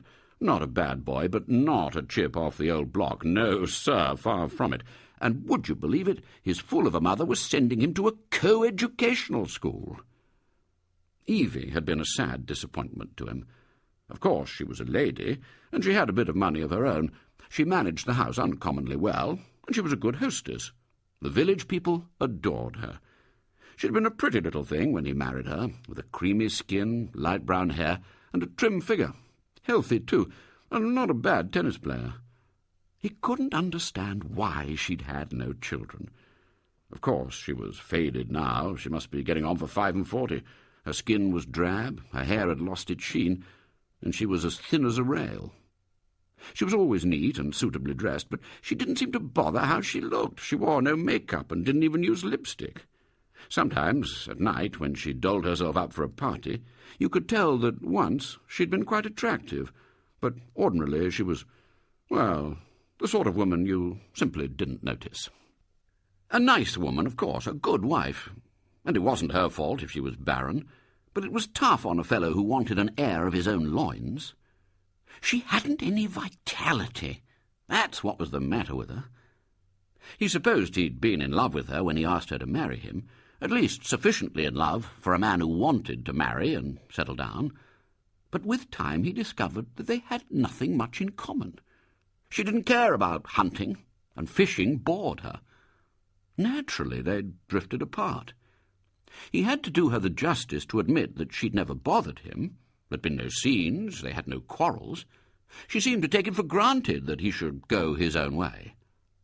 When he went up to London now and then, she never wanted to come with him. He had a girl there. Well, she wasn't exactly a girl. She was 35 if she was a day. But she was blonde and luscious. And he only had to wire ahead of time, and they'd dine, do a show, and spend the night together. Well, a man, a healthy, normal man, had to have some fun in his life. The thought crossed his mind that if Evie hadn't been such a good woman, she'd have been a better wife. But it was not the sort of thought that he welcomed, and he put it away from him. George Peregrine finished his Times, and being a considerate fellow, rang the bell and told the butler to take it to Evie. Then he looked at his watch. It was 10:30, and at 11 he had an appointment with one of his tenants. He had half an hour to spare. "I'd better have a look at Evie's book," he said to himself. He took it up with a smile. Evie had a lot of highbrow books in her sitting-room, not the sort of books that interested him, but if they amused her, he had no objection to her reading them. He noticed that the volume he now held in his hand contained no more than 90 pages. Well, that was all to the good. He shared Edgar Allan Poe's opinion that poems should be short. But as he turned the pages, he noticed that several of Evie's had long lines of irregular length, and didn't rhyme. He didn't like that. At his first school, when he was a little boy, he remembered learning a poem that began, "The boy stood on the burning deck," and later, at Eton, one that started, "Ruin seize thee, ruthless king." He stared at Evie's pages with consternation. "That's not what I call poetry," he said. Fortunately, it wasn't all like that. Interspersed with the pieces that looked so odd, lines of 3 or 4 words, and then a line of 10 or 15, there were little poems, quite short, that rhymed, thank God, with the lines all the same length. Several of the pages were just headed with the word sonnet, and out of curiosity he counted the lines. There were 14 of them. He read them. They seemed all right, but he didn't quite know what they were all about. He repeated to himself, "Ruin seize thee, ruthless king." "Oh, poor Evie," he sighed. At that moment the farmer he was expecting was ushered into the study, and putting the book down, he made him welcome. They embarked on their business. "I read your book, Evie," he said as they sat down to lunch. "Jolly good. Did it cost you a packet to have it printed?" "No, I was lucky. I sent it to a publisher, and he took it." "Not much money in poetry, my dear," he said in his good-natured, hearty way. "No, I don't suppose there is. What did Bannock want to see you about this morning?" Bannock was the tenant who'd interrupted his reading of Evie's poems. "He's asked me to advance the money for a pedigree bull he wants to buy. He's a good man, and I've half a mind to do it." George Peregrine saw that Evie didn't want to talk about her book, and he was not sorry to change the subject. He was glad she had used her maiden name on the title page. He didn't suppose anyone would ever hear about the book, but he was proud of his own unusual name, and he wouldn't have liked it if some damned penny-a-liner had made fun of Evie's effort in one of the papers. During the weeks that followed, he thought it tactful not to ask Evie any questions about her venture into verse, and she never referred to it. But then a strange thing happened. He had to go to London on business, and he took Daphne out to dinner. That was the name of the girl with whom he was in the habit of passing a few agreeable hours whenever he went to town. "Oh, George," she said, "is that your wife who's written a book they're all talking about?" "What on earth do you mean?" "Well, there's a fellow I know who's a critic. He took me out to dinner the other night, and he had a book with him. 'Oh, got anything for me to read?' I said. 'What's that?' 'Oh, I don't think that's your cup of tea,' he said. 'It's poetry. I've just been reviewing it.' 'Oh, no poetry for me,' I said. 'It's about the hottest stuff I ever read,' he said, 'selling like hot cakes, and it's damn good.'" "Who's the book by?" said George. "A woman called Hamilton. My friend told me that wasn't her real name. He said her real name was Peregrine." "Oh, funny," I said. "I know a fellow called Peregrine. Colonel in the army," he said. "Lives near Sheffield." "I'd just as soon you didn't talk about me to your friends," said George with a frown of vexation. "Oh, keep your shirt on, dearie. Who do you take me for?" I just said, "It's not the same one." Daphne giggled. "My friend said, they say he's a regular Colonel Blimp." George had a keen sense of humour. "Oh, you could tell them better than that," he laughed. "If my wife had written a book, I'd be the first to know about it, wouldn't I?" "I suppose you would." Anyhow, the matter didn't interest her, and when the Colonel began to talk of other things, she forgot about it. He put it out of his mind, too. He was a member of several clubs, and next day he thought he'd lunch at one in St. James's Street. He was catching a train back to Sheffield early in the afternoon. He was sitting in a comfortable armchair, having a glass of sherry before going into the dining-room, when an old friend came up to him. "Well, old boy, how's life?" he said. "How do you like being the husband of a celebrity?" George Peregrine looked at his friend. He thought he saw an amused twinkle in his eyes. "I don't know what you're talking about," he answered. "Oh, come off it, George. Everyone knows E.K. Hamilton is your wife. Not often a book of verse has a success like that. Look here, Henry Dashwood is lunching with me. He'd like to meet you." "Who the devil is Henry Dashwood, and why should he want to meet me?" "Oh, my dear fellow, what do you do with yourself all the time in the country? Henry's about the best critic we've got. He wrote a wonderful review of Evie's book. Do you mean to say she didn't show it to you?" Before George could answer, his friend had called a man over, a tall, thin man with a high forehead, a beard, a long nose, and a stoop, just the sort of man whom George was prepared to dislike at first sight. Introductions were effected. Henry Dashwood sat down. "Is Mrs. Peregrine in London by any chance? I should very much like to meet her," he said. "No, my wife doesn't like London. She prefers the country," said George stiffly. "She wrote me a very nice letter about my review. I was pleased. You know, we critics get more kicks than halfpence.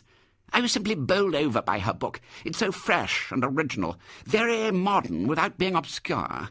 She seems to be as much at her ease in free verse as in the classical metres." Then, because he was a critic, he thought he should criticise. "Sometimes her ear is a trifle at fault, but you can say the same of Emily Dickinson. There are several of those short lyrics of hers that might have been written by Landor." All this was gibberish to George Peregrine. The man was nothing but a disgusting highbrow. But the Colonel had good manners, and he answered with proper civility. Henry Dashwood went on as though he hadn't spoken. "But what makes the book so outstanding is the passion that throbs in every line. So many of these young poets are so anemic, cold, bloodless, dully intellectual. But here you have real, naked, earthy passion. Of course, deep, sincere emotion like that is tragic. Ah, my dear Colonel, how right Heine was when he said that the poet makes little songs out of his great sorrows. You know, now and then, as I read and reread those heart-rending pages, I thought of Sappho." This was too much for George Peregrine, and he got up. "Well, it's jolly nice of you to say such nice things about my wife's little book. I'm sure she'll be delighted. But I must bolt. I've got to catch a train, and I want to get a bite of lunch." "Damn fool. he said irritably to himself as he walked upstairs to the dining room. He got home in time for dinner, and after Evie had gone to bed, he went into his study and looked for her book. He thought he'd just glance through it again to see for himself what they were making such a fuss about. But he couldn't find it. Evie must have taken it away. Silly, he muttered. He'd told her he thought it jolly good. What more could a fellow be expected to say? Well, it didn't matter. He lit his pipe and read The Field till he felt sleepy. But a week or so later, it happened that he had to go into Sheffield for the day. He lunched there at his club. He'd nearly finished when the Duke of Haverhill came in. This was the great local magnate, and of course the Colonel knew him, but only to say how do you do to, and he was surprised when the Duke stopped at his table. "We're so sorry your wife couldn't come to us for the weekend," he said, with a sort of shy cordiality. "We're expecting rather a nice lot of people." George was taken aback. He guessed that the Haverhills had asked him and Evie over for the weekend, and Evie, without saying a word to him about it, had refused. He had the presence of mind to say he was sorry too. "Better luck next time," said the Duke pleasantly, and moved on. Colonel Peregrine was very angry, and when he got home he said to his wife, "Look here, what's this about our being asked over to Haverhill? Why on earth did you say we couldn't go? We've never been asked before, and it's the best shooting in the county." "I didn't think of that. I thought it would only bore you." "Damn it all, you might at least have asked me if I wanted to go." "I'm sorry." He looked at her closely. There was something in her expression that he didn't quite understand. He frowned. "I suppose I was asked," he barked. Evie flushed a little. "Well, in point of fact, you weren't." "I call it damn rude of them to ask you without asking me." "Well, I suppose they thought it wasn't your sort of party. The Duchess is rather fond of writers and people like that, you know. She's having Henry Dashwood, the critic, and for some reason he wants to meet me." "It was damn nice of you to refuse, Evie." "It's the least I could do," she smiled. She hesitated a moment. "George, my publishers want to give a little dinner party for me one day towards the end of the month, and of course they want you to come too." "Oh, I don't think that's quite my mark. I'll come up to London with you if you like. I'll find someone to dine with." Daphne. "I expect it'll be very dull, but they're making rather a point of it. And the day after, the American publisher who's taken my book is giving a cocktail party at Claridge's. I'd like you to come to that, if you wouldn't mind." "That sounds like a crashing bore. But if you really want me to come, I'll come." "It would be sweet of you." George Peregrine was dazed by the cocktail party. There were a lot of people. Some of them didn't look so bad. A few of the women were decently turned out, but the men seemed to him pretty awful. He was introduced to everyone as Colonel Peregrine, E.K. Hamilton's husband, you know. The men didn't seem to have anything to say to him, but the women gushed. "You must be proud of your wife. Isn't it wonderful? You know, I read it right through at a sitting. I simply couldn't put it down. And when I'd finished, I started again at the beginning and read it right through a second time. I was simply thrilled." The English publisher said to him, "We've not had a success like this with a book of verse for 20 years. I've never seen such reviews." The American publisher said to him, "It's swell. It'll be a smash hit in America. You wait and see." The American publisher had sent Evie a great spray of orchids. Damned ridiculous, thought George. As they came in, people were taken up to Evie, and it was evident that they said flattering things to her, which she took with a pleasant smile and a word or two of thanks. She was a trifle flushed with the excitement, but seemed quite at her ease. Though he thought the whole thing a lot of stuff and nonsense, George noted with approval that his wife was carrying it off in just the right way. He drank a good many cocktails. But there was one thing that bothered him. He had a notion that some of the people he was introduced to looked at him in a rather funny sort of way. He couldn't quite make out what it meant, and once, when he strolled by two women who were sitting together on a sofa, he had the impression that they were talking about him, and after he passed, he was almost certain they tittered. He was very glad when the party came to an end. In the taxi on their way back to their hotel, Evie said to him, "You were wonderful, dear. You made quite a hit. The girls simply raved about you. They thought you so handsome." Girls, he said bitterly. Old hags. Were you bored, dear? Stiff. She pressed his hand in a gesture of sympathy. I hope you won't mind if we wait and go down by the afternoon train. I've got some things to do in the morning. No, that's all right. What, shopping? Well, I do want to buy one or two things, but I've got to go and be photographed. I hate the idea, but they think I ought to be. For America, you know. He said nothing, but he thought. He thought it would be a shock to the American public when they saw the portrait of the homely, desiccated little woman who was his wife. He'd always been under the impression that they liked glamour in America. He went on, thinking, and next morning, when Evie had gone out, he went to his club and up to the library. There he looked up recent numbers of the Times Literary Supplement, the New Statesman, and the Spectator. Presently he found reviews of Evie's book. He didn't read them very carefully, but enough to see that they were extremely favourable. Then he went to the booksellers in Piccadilly, where he occasionally bought books. He'd made up his mind that he had to read this damn thing of Evie's properly, and he didn't want to ask her what she'd done with the copy she'd given him. He'd buy one for himself. Before going in, he looked in the window, and the first thing he saw was a display of When Pyramids Decay. Damn silly title. He went in. A young man came forward and asked if he could help him. No, I'm just having a look round. It embarrassed him to ask for Evie's book, and he thought he'd find it for himself and then take it to the salesman. But he couldn't see it anywhere, and at last, finding the young man near him, he said, in a carefully casual tone, By the way, have you got a book called When Pyramids Decay? Oh, yes, sir. The new edition came in this morning. I'll get a copy. In a moment the young man returned with it. He was a short, rather stout young man, with a shock of untidy, carroty hair and spectacles. George Peregrine, tall, upstanding, very military, towered over him. Is this a new edition, then? He asked. Oh, yes, sir. The 5th. It might be a novel, the way it's selling. George Peregrine hesitated a moment. Why do you suppose it's such a success? I've always been told no one reads poetry. Well, it's good, you know. I've read it myself. The young man, though obviously cultured, had a slight Cockney accent, and George quite instinctively adopted a patronising attitude. It's the story they like. Sexy, you know, but tragic. George frowned a little. He was coming to the conclusion that the young man was rather impertinent. No one had told him anything about there being a story in the damned book, and he had not gathered that from reading the reviews. The young man went on, Of course, it's only a flash in the pan, if you know what I mean. The way I look at it, she was sort of inspired, like, by a personal experience, like Houseman was with the Shropshire Lad. She'll never write anything else. How much is the book?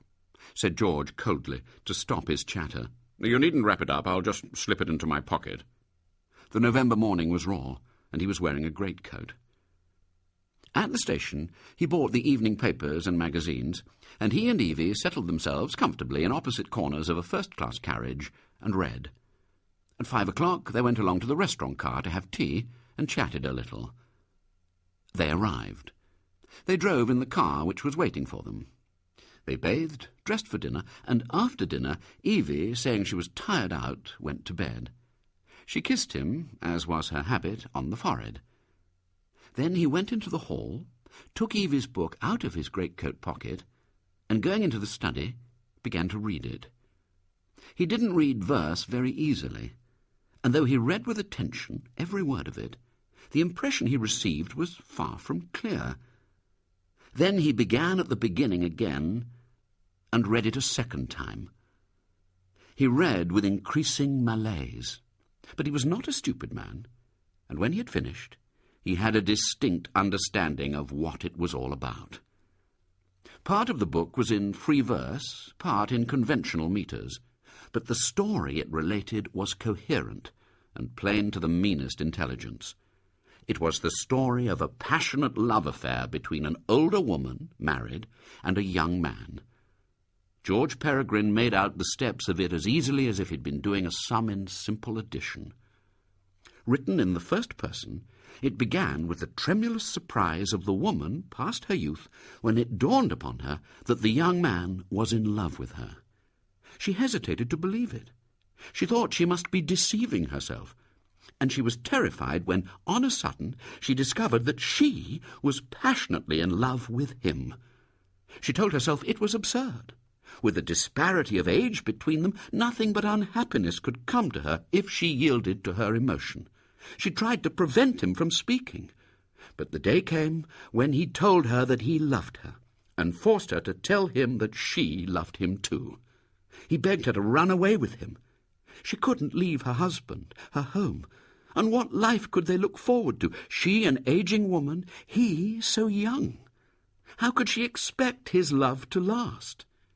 She begged him to have mercy on her, but his love was impetuous. He wanted her. He wanted her with all his heart, and at last, trembling, afraid, desirous, she yielded to him. There was a period of ecstatic happiness. The world, the dull, humdrum world of every day, blazed with glory. Love songs flowed from her pen. The woman worshipped the young, virile body of her lover. George flushed darkly when she praised his broad chest and slim flanks, the beauty of his legs, and the flatness of his belly. Hot stuff, Daphne's friend had said. It was that, all right. Disgusting. There were sad little pieces in which she lamented the emptiness of her life when, as must happen, he left her. But they ended with a cry that all she had to suffer would be worth it for the bliss that for a while had been hers. She wrote of the long, tremulous nights they passed together, and the languor that lulled them to sleep in one another's arms. She wrote of the rapture of brief, stolen moments when, braving all danger, their passion overwhelmed them, and they surrendered to its call. She thought it would be an affair of a few weeks, but miraculously it lasted.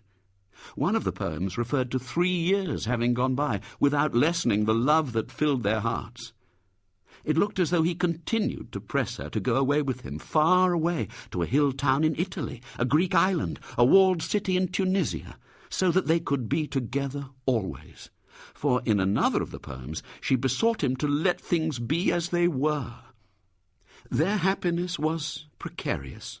Perhaps it was owing to the difficulties they had to encounter, and the rarity of their meetings, that their love had retained for so long its first enchanting ardour. Then, on a sudden, the young man died.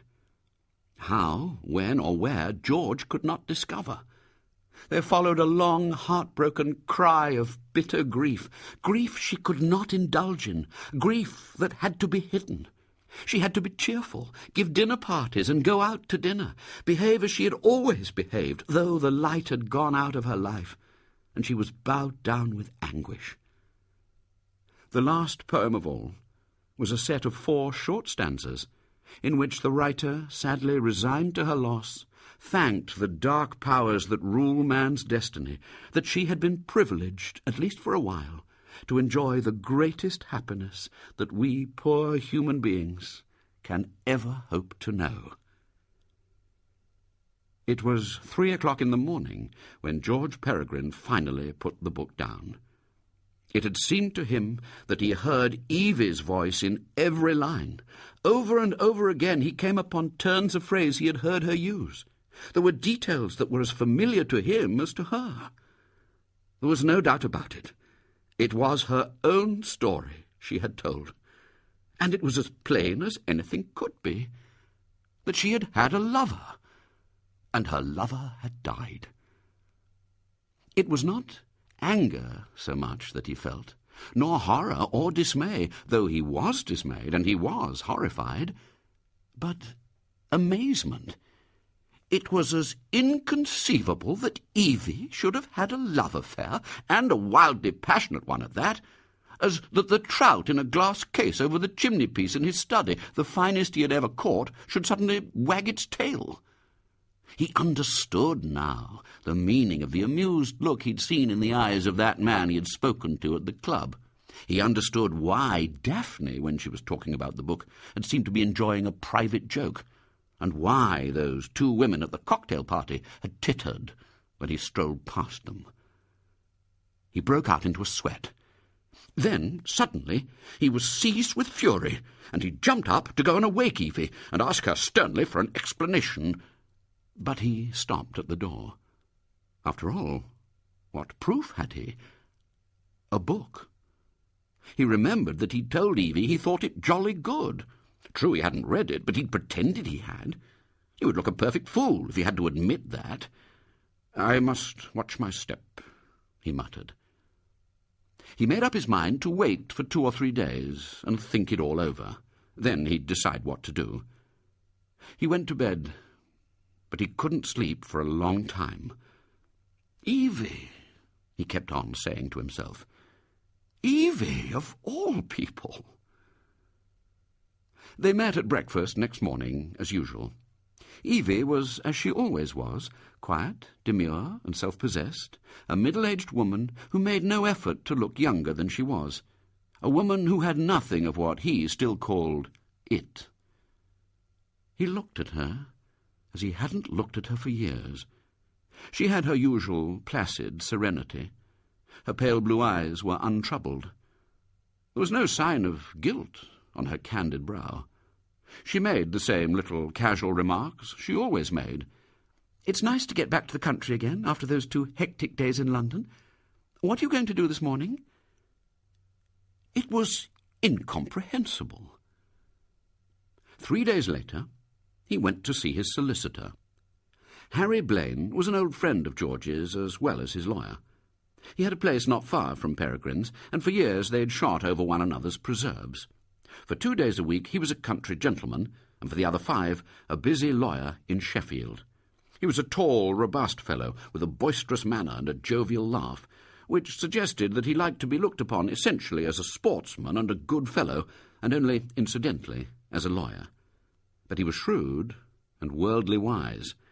"Well, George, what's brought you here today?" he boomed, as the Colonel was shown into his office. "Have a good time in London?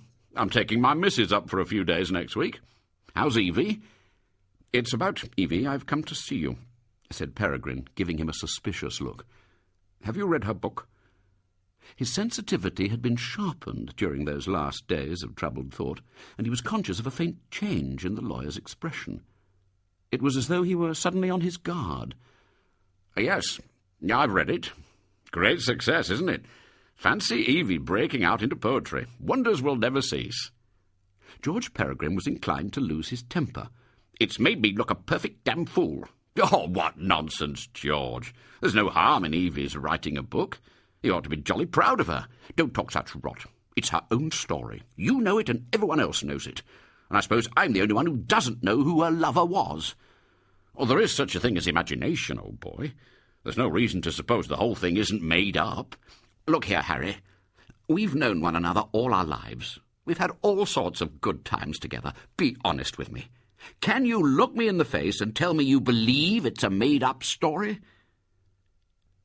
Harry Blaine moved uneasily in his chair. He was disturbed by the distress in old George's voice. "You've got no right to ask me a question like that. Ask Evie." "I daren't," George answered after an anguished pause. "I'm afraid she'd tell me the truth." There was an uncomfortable silence. "Who was the chap?" Harry Blaine looked at him straight in the eye. "I don't know.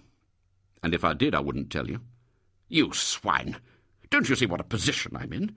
Do you think it's very pleasant to be made absolutely ridiculous?" The lawyer lit a cigarette, and for some moments silently puffed it. "I don't see what I can do for you," he said at last. "Well, you've got private detectives you employ, I suppose. I want you to put them on the job and let them find everything out. It's not very pretty to put detectives on one's wife, old boy. And besides, taking for granted for a moment that Evie had an affair, it was a good many years ago, and I don't suppose it would be possible to find out a thing. They seem to have covered their tracks pretty carefully. I don't care. You put the detectives on. I want to know the truth." "I won't, George. If you're determined to do that, you better consult someone else. And look here, even if you got evidence that Evie had been unfaithful to you, what would you do with it? You look rather silly divorcing your wife because she committed adultery 10 years ago." At all events, I could have it out with her. You can do that now, but you know just as well as I do that if you do, she'll leave you. Do you want her to do that?" George gave him an unhappy look. "I don't know. I always thought she'd been a damned good wife to me. She runs the house perfectly. We never have any servant trouble. She's done wonders with the garden, and she's splendid with all the village people. But, damn it, I have my self-respect to think of. How can I go on living with her when I know that she was grossly unfaithful to me?" "Have you always been faithful to her?" Well, more or less, you know. After all, we've been married for nearly 24 years, and Evie was never much for bed." The solicitor slightly raised his eyebrows, but George was too intent on what he was saying to notice. "I don't deny that I've had a bit of fun now and then. A man wants it. Women are different." "We only have men's word for that," said Harry Blaine, with a faint smile. "Evie's absolutely the last woman I'd have suspected of kicking over the traces. I mean, she's a very fastidious, reticent woman. What on earth made her write that damned book?" "I suppose it was a very poignant experience, and perhaps it was a relief to her to get it off her chest like that." "Well, if she had to write it, why the devil didn't she write it under an assumed name?" "She used her maiden name. I suppose she thought that was enough. And it would have been if the book hadn't had this amazing boom." George Peregrine and the lawyer were sitting opposite one another, with a desk between them. George, his elbow on the desk, his cheek on his hand, frowned at his thought. "It's so rotten not to know what sort of chap he was.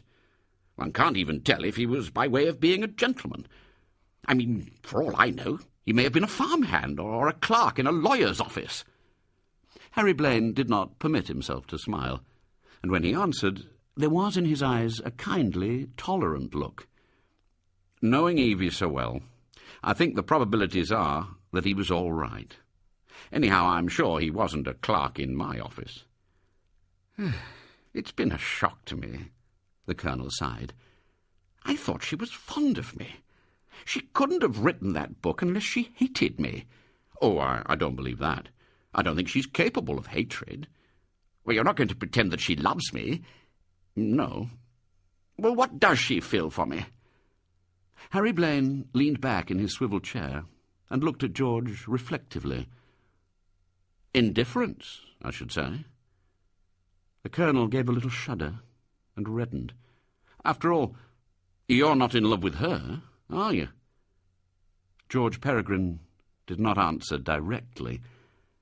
"It's been a great blow to me not to have any children, but I've never let her see that I think she's let me down. I've always been kind to her.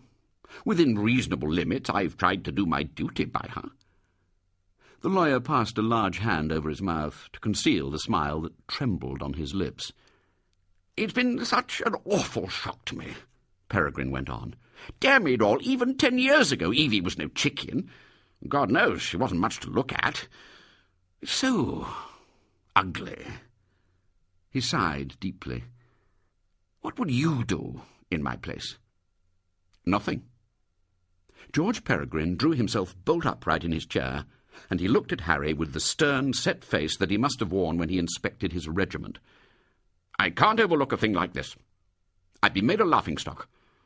I can never hold up my head again." "Nonsense," said the lawyer sharply, and then, in a pleasant, kindly manner, "Listen, old boy, the man's dead. It all happened a long while back. Forget it. Talk to people about Evie's book. Rave about it. Tell them how proud you are of her. Behave as though you had so much confidence in her you knew she could never have been unfaithful to you. The world moves so quickly, and people's memories are so short. They'll forget. I shan't forget. You're both middle-aged people. She probably does a great deal more for you than you think, and you'll be awfully lonely without her. I don't think it matters if you don't forget. It'll be all to the good if you can get it into that thick head of yours that there's a lot more in Evie than you ever had the gumption to see. Damn it all, you talk as if I was to blame. No, I don't think you were to blame, but I'm not so sure that Evie was either. I don't suppose she wanted to fall in love with this boy. Do you remember those verses right at the end? The impression they gave me was that, though she was shattered by his death, in a strange sort of way she welcomed it. All through she'd been aware of the fragility of the tie that bound them.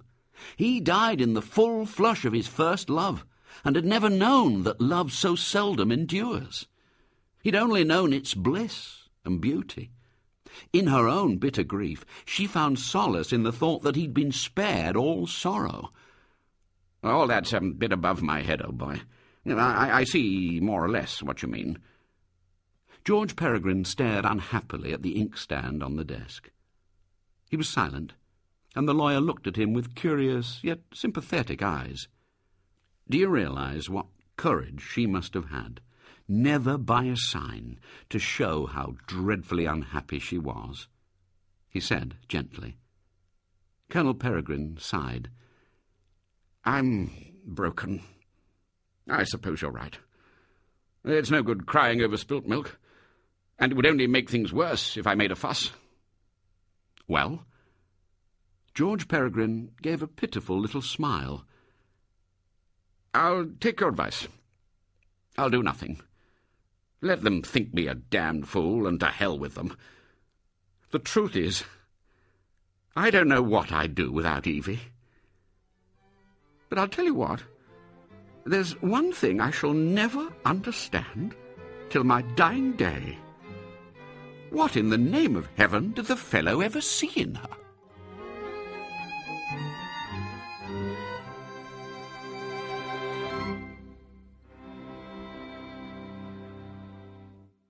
That was Martin Jarvis reading The Colonel's Lady by Somerset Maugham. You also heard The Ant and the Grasshopper, read by Kenneth Danziger, and The Happy Man was read by James Warwick. 10 by Maugham was directed by Rosalind Ayres and recorded and edited by J.C. Swatek. The music was specially composed and recorded by Toby Jarvis and Stuart Hancock of Macasso Music. The executive producer is Jacqueline Delorier. 10 by Maugham is produced by KCRW Santa Monica in conjunction with Jarvis and Ayres Productions. Ten by Maugham is produced by permission of the Royal Literary Fund, copyright owners of the literary works of W. Somerset Maugham.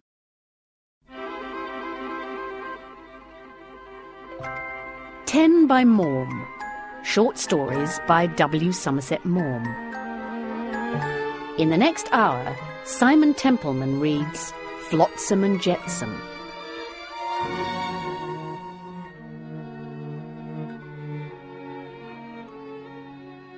Norman Grange was a rubber planter. He was up before daybreak to take the roll call of his labour, and then walked over to the estate to see that the tapping was properly done. This duty performed, he came home, bathed and changed, and now, with his wife opposite him, he was eating the substantial meal, half breakfast and half luncheon, which in Borneo is called brunch. He read as he ate. The dining-room was dingy. The worn Electra plate, the shabby cruet, the chipped dishes betokened poverty, but a poverty accepted with apathy. A few flowers would have brightened the table, but there was apparently no one to care how things looked.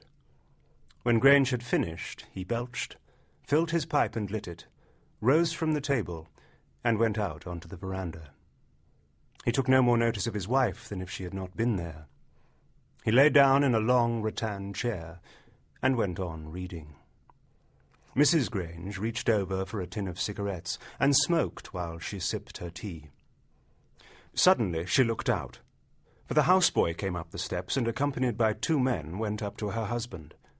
One was a Dyak and the other Chinese. Strangers seldom came, and she couldn't imagine what they wanted. She got up and went to the door to listen.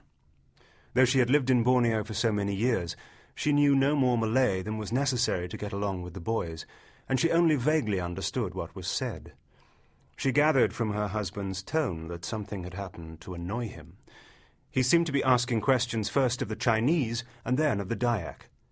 It looked as though they were pressing him to do something he didn't want to do.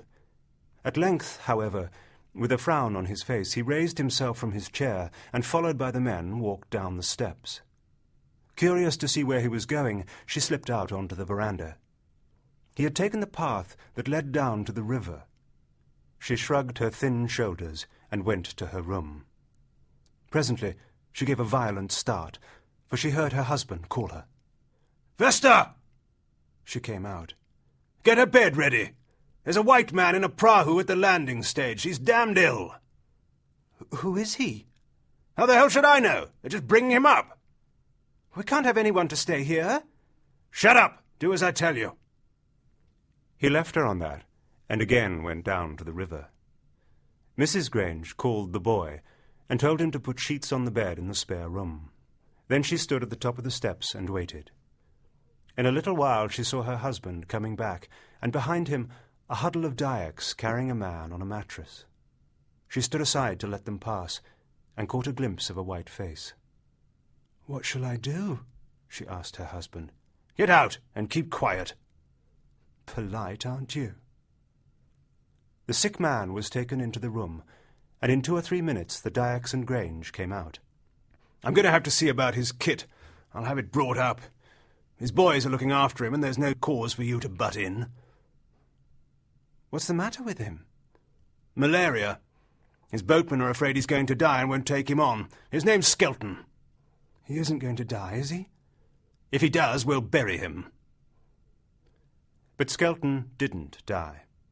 He woke next morning to find himself in a room, in bed, and under a mosquito net. He couldn't think where he was. It was a cheap iron bed, and the mattress was hard, but to lie on it was a relief after the discomfort of the prahu. He could see nothing of the room but a chest of drawers, roughly made by a native carpenter, and a wooden chair. Opposite was a doorway, with a blind down, and this, he guessed, led on to a veranda. "Kong!" he called. The blind was drawn aside, and his boy came in. The boy's face broke into a grin when he saw that his master was free from fever. "You more better, Tuan. Very glad." "Where the devil am I?" Kong explained. "Luggage all right?" asked Skelton. "Yes, him all right." "What's the name of this fellow, the Tuan, whose house this is?" "Mr. Norman Grange." To confirm what he said, he showed Skelton a little book in which the owner's name was written. It was Grange. Skelton noticed that the book was Bacon's Essays. It was curious to find it in a planter's house away up a river in Borneo. "Tell him I'd be glad to see him." "Tuan out. Him come presently." "What about my having a wash? By God, I want to shave." He tried to get out of bed, but his head swam, and with a bewildered cry he sank back. But Kong shaved and washed him, and changed the shorts and singlet in which he had been lying ever since he fell ill for a sarong and a baju. After that he was glad to lie still. But presently Kong came in and said that the Tuan of the house was back. There was a knock on the door, and a large, stoutish man stepped in. "I hear you're better," he said. "Oh, much. It's terribly kind of you to have taken me in like this. It seems awful planting myself on you." Grange answered a trifle harshly. "That's all right. You were pretty bad, you know. No wonder those Dyaks wanted to get rid of you." "Well, I don't want to impose myself on you longer than I need. If I could hire a launch here, or a prahu, I could get off this afternoon." "There's no launch to hire. You'd better stay a bit. You must be as weak as a rat." "Well, I'm afraid I should be a frightful bother." "I don't see why. You've got your own boy, and he'll look after you." Grange had just come in from his round of the estate, and wore dirty shorts, a khaki shirt open at the neck, and an old battered terai hat. He looked as shabby as a beachcomber. He took off his hat to wipe his sweating brow. He had close-cropped grey hair. His face was red, a broad, fleshy face with a large mouth under a stubble of grey moustache, a short, pugnacious nose, and small, mean eyes. "I wonder if you could let me have something to read," said Skelton. "What sort of thing?" "Well, I don't mind so long as it's lightish. I'm not much of a novel reader myself, but I'll send you in 2 or 3 books. My wife can provide you with novels. They'll be trash, because that's all she reads, but it may suit you." With a nod, he withdrew. Not a very likeable man. But he was obviously very poor. The room in which Skelton lay, something in Granger's appearance indicated that. He was probably manager of an estate on a cut salary, and it was not unlikely that the expense of a guest and his servant was unwelcome. Living in that remote spot, and so seeing white men but seldom, it might be that he was ill at ease with strangers. Some people improve unbelievably on acquaintance, but his hard, shifty little eyes were disconcerting. They gave the lie to the red face and the massive frame, which otherwise might have persuaded you that this was a jolly sort of fellow with whom you could quickly make friends. After a while the houseboy came in with a parcel of books. There were half a dozen novels by authors he had never heard of, and a glance told him they were slop. These must be Mrs. Granger's. And then there was Boswell's Johnson, Borrow's Lavengro, and Lamb's Essays. It was an odd choice. They were not the books you would have expected to find in a planter's house. In most planters' houses there's not more than a shelf or two of books, and for the most part they're detective stories. Skelton had a disinterested curiosity in human creatures, and he amused himself now by trying to make out from the books Norman Grange had sent, from the look of him and from the few words they had exchanged, what sort of a man he could be. Skelton was a little surprised that his host did not come to see him again that day. It looked as though he were going to content himself with giving his uninvited guest board and lodging, but were not sufficiently interested in him to seek his company. Next morning he felt well enough to get up, and with Kong's help settled himself in a long chair on the veranda. It badly needed a coat of paint. The bungalow stood on the brow of a hill, about 50 yards from the river, and on the opposite bank, looking very small across that great stretch of water, you could see native houses on piles, nestling among the greenery. Skelton had not yet the activity of mind to read steadily, and after a page or two, his thoughts wandering, he found himself content to watch idly the sluggish flow of the turbid stream. Suddenly he heard a step. He saw a little elderly woman come towards him, and knowing that this must be Mrs. Grange, tried to get up. "Don't move," she said. "I only came to see if you had everything you wanted." She wore a blue cotton dress, simple enough, but more suited to a young girl than to a woman of her age. Her short hair was tousled, as though on getting out of bed she had scarcely troubled to pass a comb through it, and dyed a vivid yellow, but badly, and the roots showed white. Her skin was raddled and dry, and there was a great dab of rouge on each cheekbone, put on, however, so clumsily that you could not for a moment take it for a natural colour, and a smear of lipstick on her mouth. But the strangest thing about her was a tic she had that made her jerk her head as though she were beckoning you to an inner room. It seemed to come at regular intervals, perhaps 3 times a minute, and her left hand was in almost constant movement. It was not quite a tremble. It was a rapid twirl, as though she wanted to draw your attention to something behind her back. Skelton was startled by her appearance and embarrassed by her tic. "I hope I'm not making myself too great a nuisance," he said. "I think I shall be well enough to make a move tomorrow or the day after." "Well, it's not often we see anybody in a place like this, you know. It's a treat to have someone to talk to." Won't you sit down? I'll tell my boy to bring you a chair." "Norman said I was to leave you alone." "I haven't spoken to a white person for 2 years. I've been longing for a good old talk." Her head twitched violently, more quickly than usual, and her hand gave that queer, spasmodic gesture. "He won't be back for another hour. I'll get a chair." Skelton told her who he was and what he had been doing, but he discovered that she had questioned his boy and already knew all about him. "You must be crazy to get back to England," she asked. "I shan't be sorry."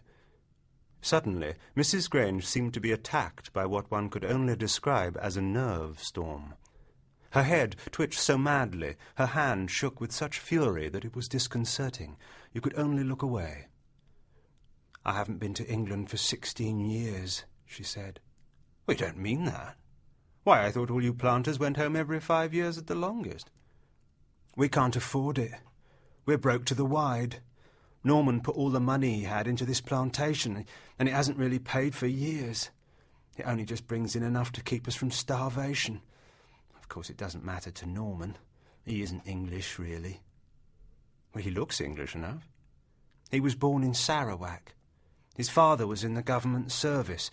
If he's anything, he's a native of Borneo. And then, without warning, she began to cry. It was horribly painful to see the tears running down the raddled, painted cheeks of that woman with the constant tick. Skelton knew neither what to say nor what to do. He did what was probably the best thing. He kept silent. She dried her eyes. You must think me a silly old fool. I sometimes wonder that after all these years I can still cry. I suppose it's in my nature. I always could cry very easy when I was on the stage. Oh, were you on the stage? Yes, before I married. That's how I met Norman. We were playing in Singapore, and he was there on holiday. I don't suppose I shall ever see England any more. I shall stay here till I die, and every day of my life I shall look out at that beastly river. I shall never get away now. Never. How did you happen to find yourself in Singapore? Well, it was soon after the war. I couldn't get anything to suit me in London. I'd been on the stage a good many years, and I was fed up with playing small parts. The agents told me a fellow called Victor Pallis was taking a company out east. His wife was playing lead, but I could play seconds. They got 6 plays, comedies, and farces. The salary wasn't much, but they were going to Egypt and India, the Malay States and China, and then down to Australia. It was a chance to see the world, and I accepted. Well, we didn't do badly in Cairo. I think we made money in India, but Burma wasn't much good, and Siam was worse. Penang was a disaster, and so were the rest of the Malay States. Well, one day Victor called us together and said he was bust. He hadn't got the money for our fares on to Hong Kong, and the tour was a washout, and he was very sorry, but we'd have to get back home as best we could. Oh, of course, we told him he couldn't do that to us. Oh, you never heard such a row. Well, the long and the short of it was that he said we could have the scenery and the props if we thought they was any good to us, but as to money, it was no use asking for it because he damn well hadn't got it. And the next day we found out that him and his wife, without saying a word to anybody, had got on a French boat and skipped. I was in a rare state, I can tell you. I had a few pounds I'd saved out of my salary, and that was all. Somebody told me if we was absolutely stranded, the government would have to send us home, but only steerage, and I didn't much fancy that. We got the press to put our plight before the public, and someone came along with a proposition that we should give a benefit performance. Well, we did, but it wasn't much without Victor or his wife, and by the time we paid the expenses, we weren't any better off than we'd been before. I was at my wit's end, I don't mind telling you. It was then that Norman proposed to me. The funny thing is that I hardly knew him. He'd taken me for a drive round the island, and we'd had tea 2 or 3 times at the Europe and danced. Well, men don't often do things for you without wanting something in return, and I thought he expected to get a little bit of fun, but I'd had a good deal of experience, and I thought he'd be clever if he got round me. But when he asked me to marry him, well, I was so surprised. I couldn't believe my own ears. He said he'd got his own estate in Borneo, and it only wanted a little patience and he'd make a packet. And it was on the banks of a fine river, and all around was the jungle. He made it sound very romantic. I was getting on, I was 30. It wasn't going to be any easier to get work as time went on, and it was tempting to have a house of my own and all that. Never to have to hang around agents' offices no more. Never have to lay awake no more and wonder how he was going to pay next week's rent. Well, he wasn't a bad-looking chap in those days. He's brown and big and virile. No one could say I was willing to marry anybody just to... And suddenly she stopped. Oh, there he is. Don't say you've seen me. She picked up the chair she'd been sitting in and quickly slipped away with it into the house. Skelton was bewildered. Her grotesque appearance, the painful tears, her story told with that incessant twitching, and then her obvious fear when she heard her husband's voice in the compound and her hurried escape. He could make nothing of it. In a few minutes, Norman Grange stumped along the veranda. "I hear you're better," he said. "Much, thanks. If you care to join us at brunch, I'll have a place laid for you. Oh, I'd like it very much. All right. I'm just going to have a bath and a change. He walked away. Presently, a boy came along and told Skelton his tuan was waiting for him. Skelton followed him into a small sitting-room with the jalousies drawn to keep out the heat, an uncomfortable, overcrowded room with a medley of furniture, English and Chinese, and occasional tables littered with worthless junk. It was neither cosy nor cool. Grange had changed into a sarong and bajou, and in the native dress looked coarse but powerful. He introduced Skelton to his wife. She shook hands with him as though she had never seen him before, and uttered a few polite words of greeting. The boy announced that their meal was ready, and they went into the dining-room. "I hear you've been in this bloody country for some time," said Grange. 2 years. I'm an anthropologist, and I wanted to study the manners and customs of tribes that haven't had any contact with civilization. Skelton felt that he should tell his host how it had come about that he had been forced to accept a hospitality which he could not but feel was grudgingly offered. After leaving the village that had been his headquarters, he had journeyed by land for 10 days till he reached the river. There he had engaged a couple of prahus, one for himself and his luggage, and the other for Kong, his Chinese servant, and the camp equipment, to take him to the coast. The long trek across country had been hard going, and he found it very comfortable to lie on a mattress under an awning of rattan matting and take his ease. All the time he had been away, Skelton had been in perfect health, and as he travelled down the river, he could not but think that he was very lucky.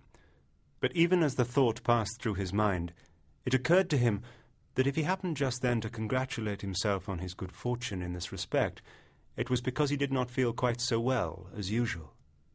It was true that he had been forced to drink a great deal of arrack the night before at the Longhouse where he had put up, but he was used to it, and that hardly accounted for his headache.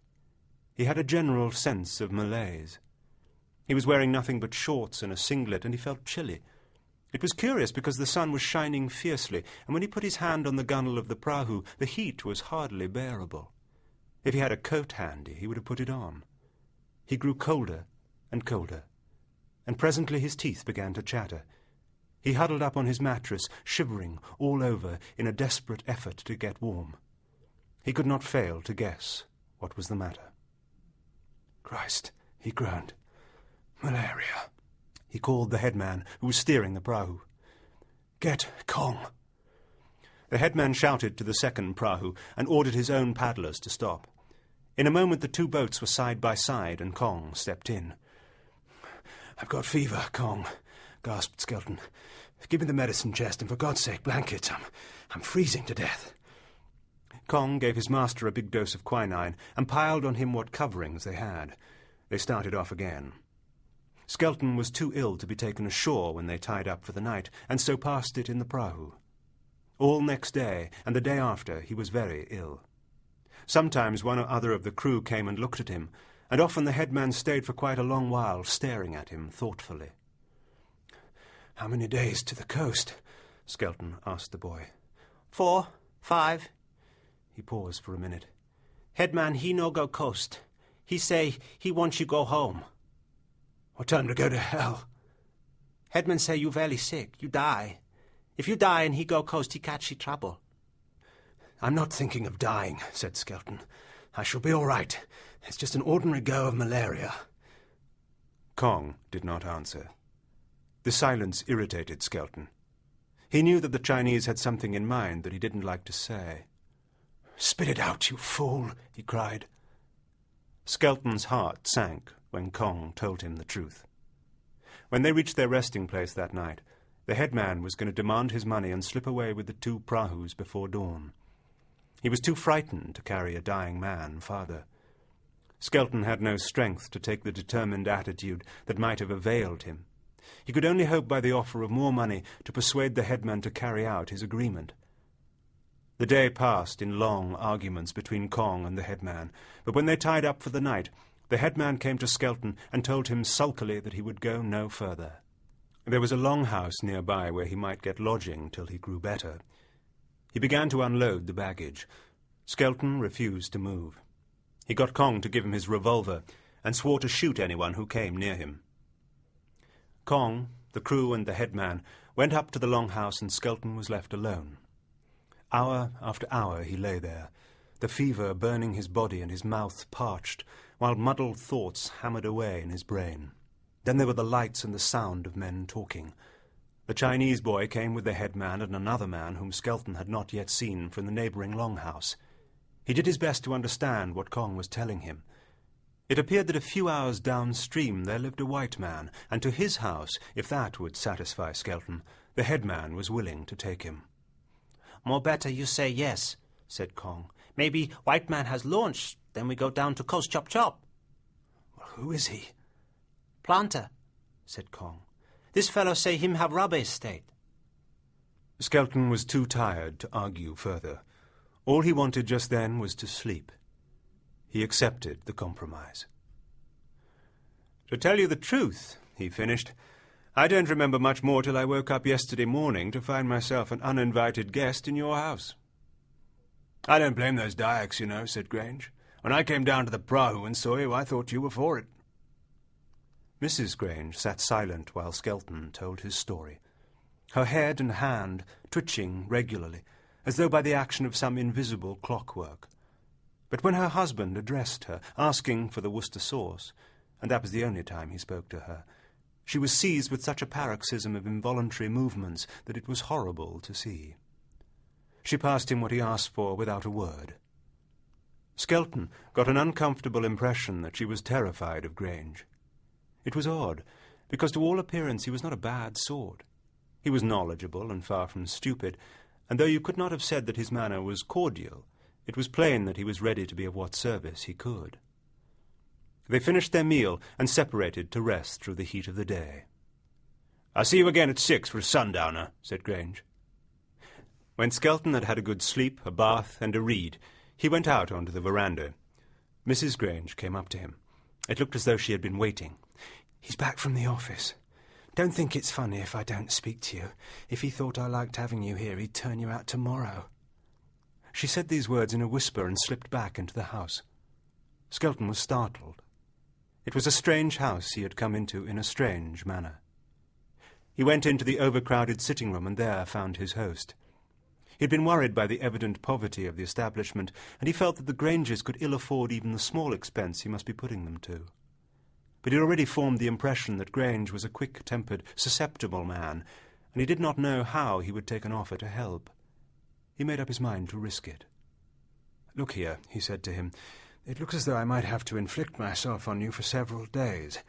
I'd be so much more comfortable if you'd let me pay for my board and lodging." "Oh, that's all right. Your lodging costs nothing. The house belongs to the mortgagees, and your board doesn't come to much." "Well, there are drinks anyway, and I'd had to come down on your stores of tobacco and cigarettes." "It's not more than once a year that anyone comes up here, and then it's only the D.O. or someone like that. Besides, when one's as broke as I am, nothing matters much." "Well, then, will you take my camp equipment? I shan't be wanting it any more, and if you'd like one of my guns, I'd be only too glad to leave it with you." Grange hesitated. There was a glimmer of cupidity in those small, cunning eyes of his. "If you'd let me have one of your guns, you'd pay for your board and lodging over and over again." "Well, that's settled, then." They began to talk over the whisky and sparkler with which, following the Eastern habit, they celebrated the setting of the sun. Discovering that they both played chess, they had a game. Mrs. Grange did not join them till dinner. The meal was dull. An insipid soup, a tasteless river fish, and a tough piece of steak and a caramel pudding.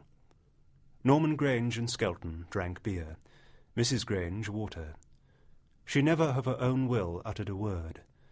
Skelton had again the uncomfortable impression that she was scared to death of her husband. Once or twice, Skelton, from common politeness, sought to bring her into the conversation, addressing himself to her, telling her a story or asking her a question. But it evidently distressed her so much, her head twitched so violently, her hand was agitated by gestures so spasmodic, that he thought it kinder not to insist. When the meal was over, she got up. "I'll leave you gentlemen to your port," she said. Both the men got up as she left the room.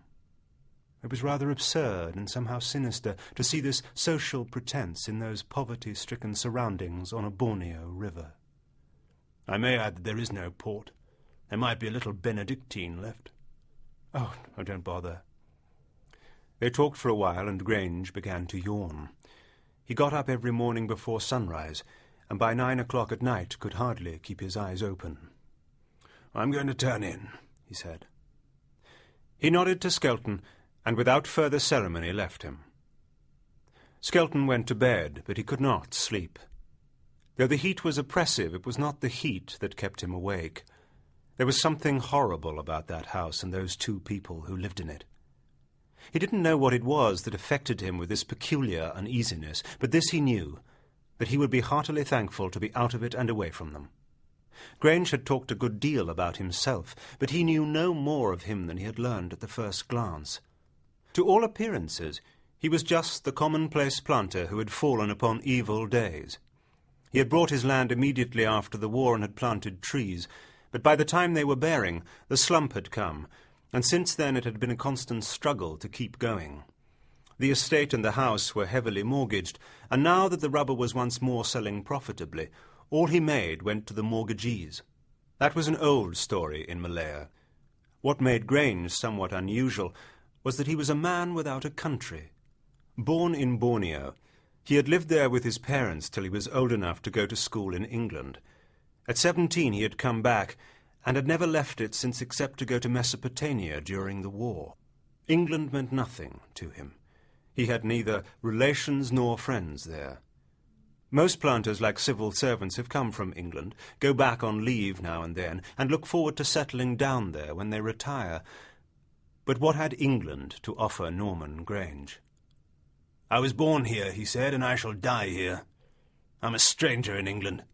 I don't like their ways over there, and I don't understand the things they talk about. And yet I'm a stranger here, too. To the Malays and the Chinese I'm a white man, though I speak Malay as well as they do, and a white man I shall always be." And then he said a significant thing. "Of course, if I had any sense, I'd have married a Malay girl and had half a dozen half-caste kids. That's the only solution, really, for us chaps who were born and bred here." Grange's bitterness was greater than could be explained by his financial embarrassment. He had little good to say of any of the white men in the colony. He seemed to think that they despised him because he was native-born. He was a sour, disappointed fellow, and a conceited one. He had shown Skelton his books. There were not many of them, but they were the best on the whole that English literature can show. He had read them over and over again, but it looked as though he had learnt from them neither charity nor loving kindness. It looked as though their beauty had left him unmoved, and to know them so well had only made him self-complacent. His exterior, which was so hearty and English, seemed to have little relation to the man within. You could not resist the suspicion that it masked a very sinister being. Early next morning, to enjoy the cool of the day, Skelton, with his pipe and a book, was sitting on the veranda outside his room. He was still very weak, but felt much better. In a little while Mrs. Grange joined him. She held in her hand a large album. "I thought I'd like to show you some of me old photos and me notices. You mustn't think I always looked like what I do now. He's off on his rounds and he won't be back for 2 or 3 hours yet." Mrs. Grange, in the same blue dress she had worn the day before, her hair as untidy, appeared strangely excited. "It's all I have to remind me of the past. Sometimes when I can't bear life any more, I look at my album." She sat by Skelton's side as he turned the pages. The notices were from provincial papers, and the references to Mrs. Grange, whose stage name had been apparently Vesta Blaze, were carefully underlined. From the photographs you could see that she had been pretty enough in an undistinguished way. She had acted in musical comedy and revue, in farce and comedy, and taking the photographs and the notices together, it was easy to tell that here had been the common, dreary, rather vulgar career of the girl with no particular talent who was taken to the stage on the strength of a pretty face and a good figure. Her head twitching, her hand shaking, Mrs. Grange looked at the photographs and read the notices with as much interest as if she had never seen them before. "You've got to have influence on the stage, and I never had any," she said. "If I'd only had my chance, I know I'd have made good. I had bad luck, there's no doubt about that." It was all sordid and somewhat pathetic. I dare say you're better off as you are, said Skelton. She snatched the book from him and shut it with a bang. She had a paroxysm so violent that it was really frightening to look at her. What do you mean by that? What do you know about the life I lead here? I'd have killed myself years ago, only I know he wants me to die. That's the only way I can get back on him, by living, and I'm going to live. I'm going to live as long as he does. Oh, I hate him. I've often thought I'd poison him, but I was afraid. I didn't know how to do it, really, and if he died, the chinks would fall close and I'd be turned out. And where should I go then? I haven't a friend in the world. Skelton was aghast. It flashed through his mind that she was crazy. He hadn't a notion what to say. She gave him a keen look. I suppose it surprises you to hear me talk like that. I mean it, you know, every word of it. He'd like to kill me too, but he daren't either. And he knows how to do it all right. He knows how the Malays kill people. He was born here. There's nothing he doesn't know about the country. Skelton forced himself to speak. You know, Mrs. Grange, I'm a total stranger. Don't you think it rather unwise to tell me all sorts of things there's no need for me to know? After all, you live a very solitary life. I dare say you get on one another's nerves. Now that things are looking up, perhaps you'll be able to take a trip to England. I don't want to go to England. I'd be ashamed to let them see me like I am now. Do you know how old I am? I'm 46. I look 60 and I know it. That's why I showed you those photos, so as you might see I wasn't always like what I am now. Oh, my God, how I've wasted my life. They talk of the romance of the East. They can have it. I'd rather be a dresser in a provincial theatre. I'd rather be one of the sweepers that keep it clean than what I am now. Until I came here, I'd never been alone in my life. I'd always lived in a crowd. You don't know what it is to have nobody to talk to from year's end to year's end, to have to keep it all bottled up. How would you like to see no one, week in and week out, day after day for 16 years, except the man you hate most in all the world? How would you like to live for 16 years with a man who hates you so he can't bear to look at you? Oh, come, it can't be as bad as that. I'm telling you the truth. Why should I tell you a lie? I shall never see you again. What do I care what you think of me? And if you tell them what I've said when you get down to the coast, what's the odds? They'll say, God, you don't mean to say you stayed with those people. I pity you. He's an outsider and she's crazy. She's got a tic. They say it looks as if she's always trying to wipe the blood off her dress. They were mixed up in a damned funny business, but no one ever really knew the ins and outs of it. It all happened a long time ago, and the country was pretty wild in those days. A damned funny business, and no mistake. I'd tell you for 2 pins. That'd be a bit of dirt for them at the club. You wouldn't have to pay for a drink for days. Damn them.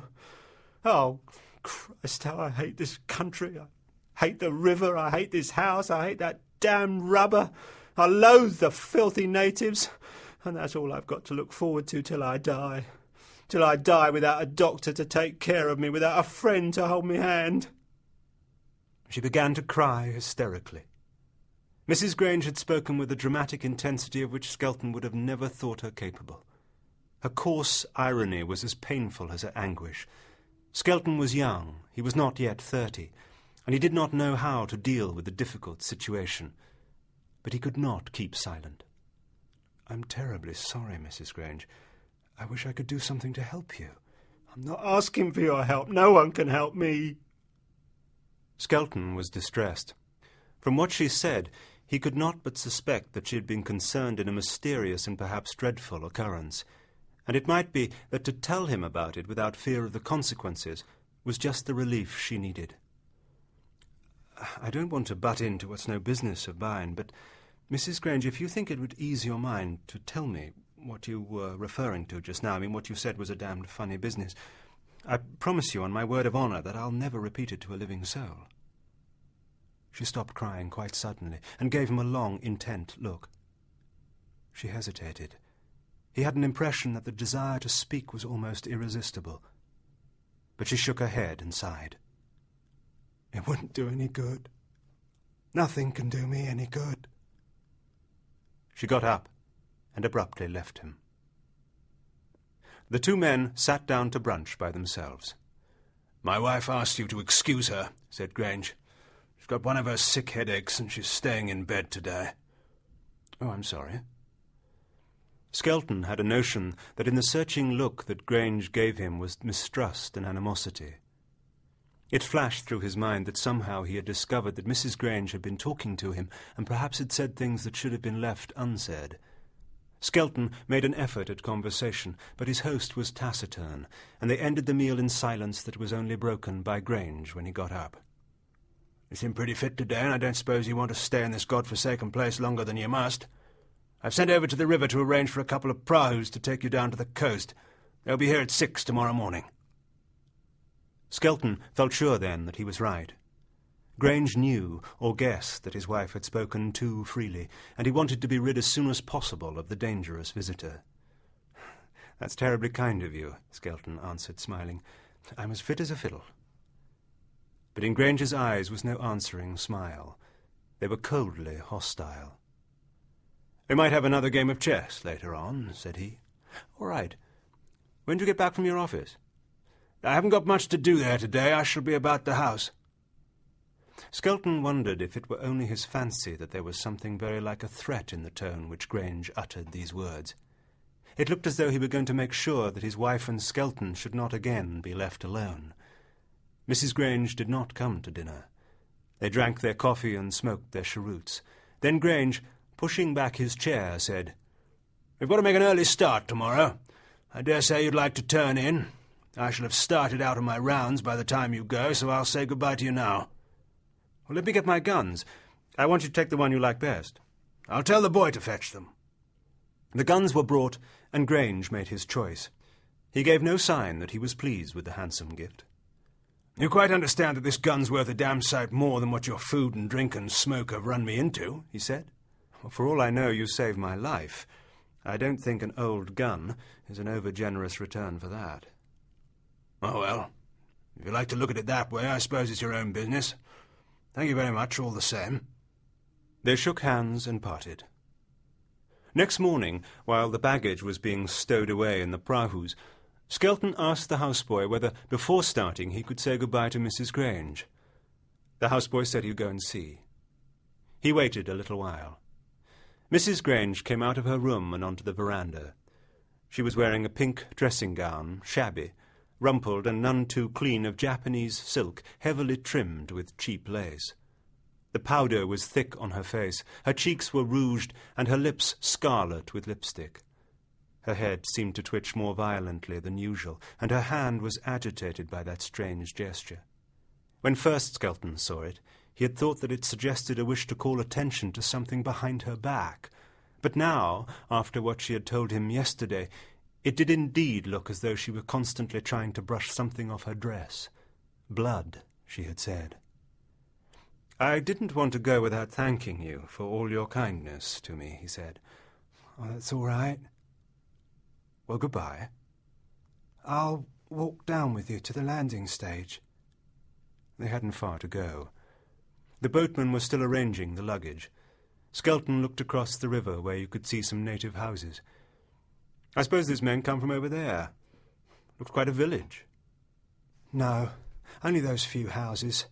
There used to be a rubber estate there, but the company went broke and it was abandoned." "Do you ever go over there?" "Me?" cried Mrs. Grange. Her voice rose shrill, and her head, her hand were on a sudden convulsed by a paroxysm of involuntary movement. "No.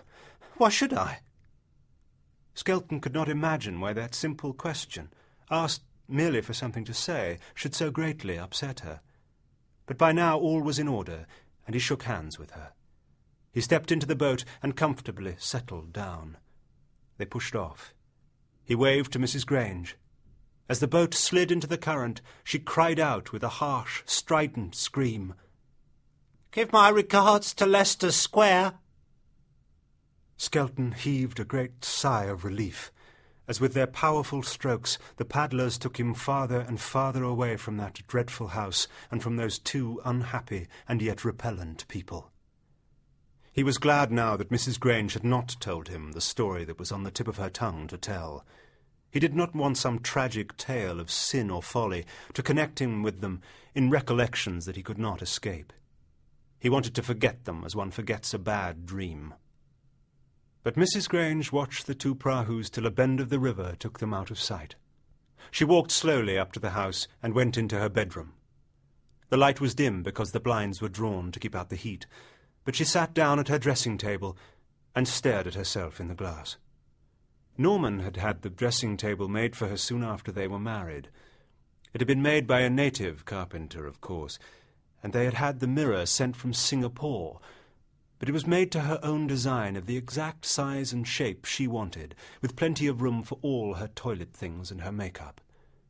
It was the dressing-table she had hankered after for donkey's years and had never had. She remembered still how pleased she was when she first had it. She threw her arms round her husband's neck and kissed him. "Oh, Norman, you are good to me," she said. "I'm a lucky little girl to have caught a chap like you, aren't I?" But then everything delighted her.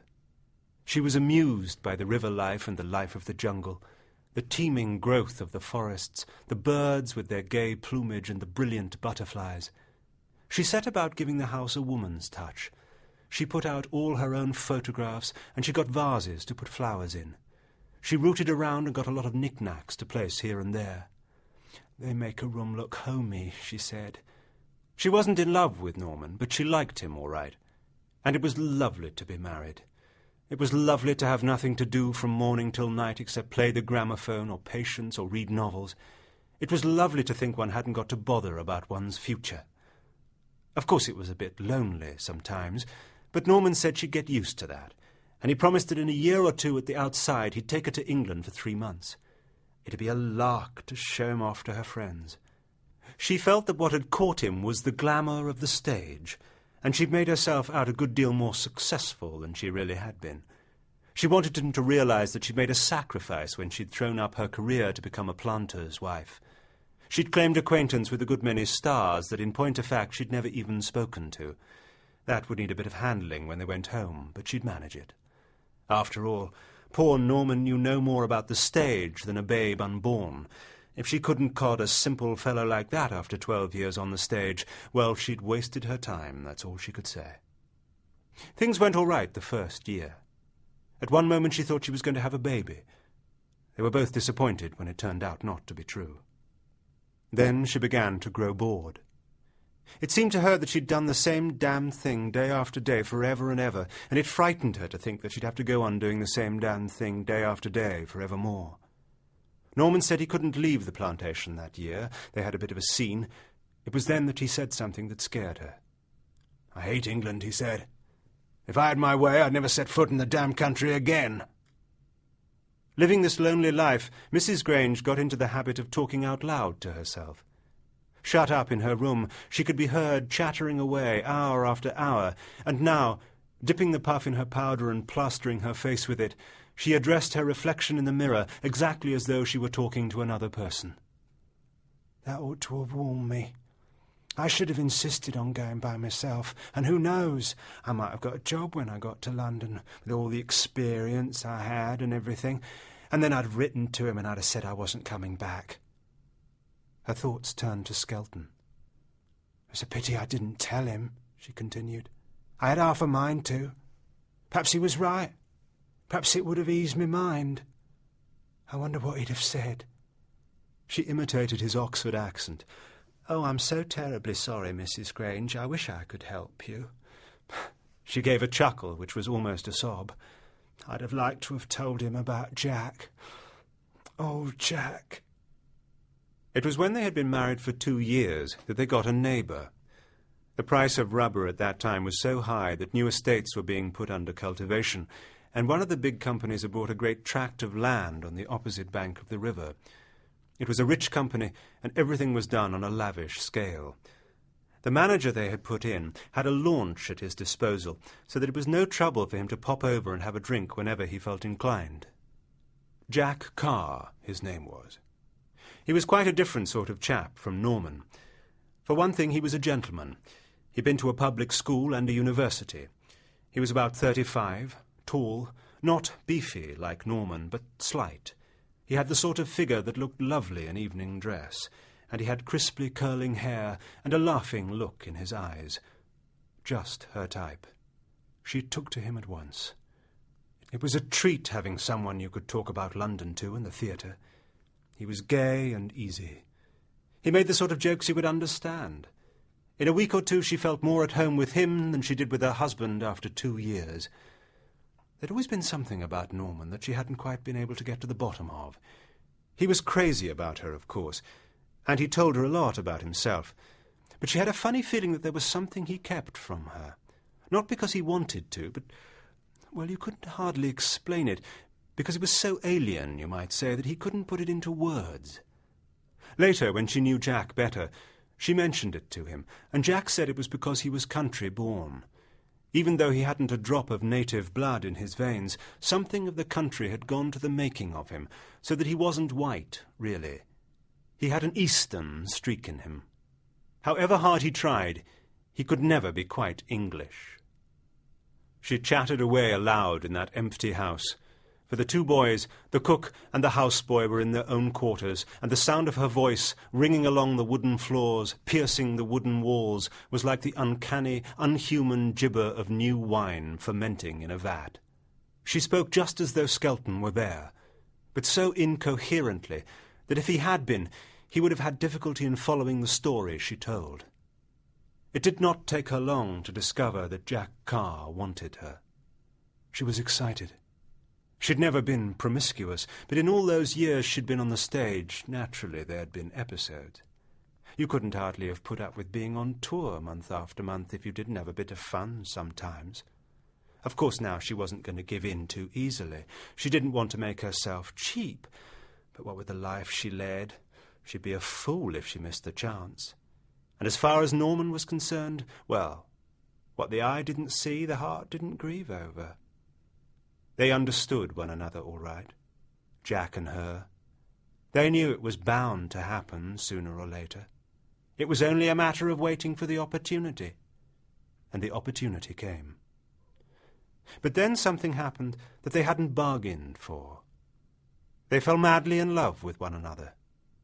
If Mrs. Grange really had been telling the story to Skelton, it might have seemed as unlikely to him as it did to them. They were 2 very ordinary people. He, a jolly, good-natured, commonplace planter, and she a small-part actress, far from clever, not even very young, with nothing to recommend her but a neat figure and a prettyish face. What started as a casual affair turned without warning into a devastating passion, and neither of them was of a texture to sustain its exorbitant compulsion. They longed to be with one another. They were restless and miserable apart. She'd been finding Norman a bore for some time, but she'd put up with him because he was her husband. Now he irritated her to frenzy because he stood between her and Jack. There was no question of their going off together.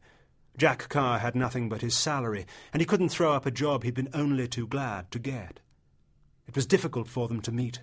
They had to run awful risks. Perhaps the chances they had to take, the obstacles they had to surmount, were fuel to their love.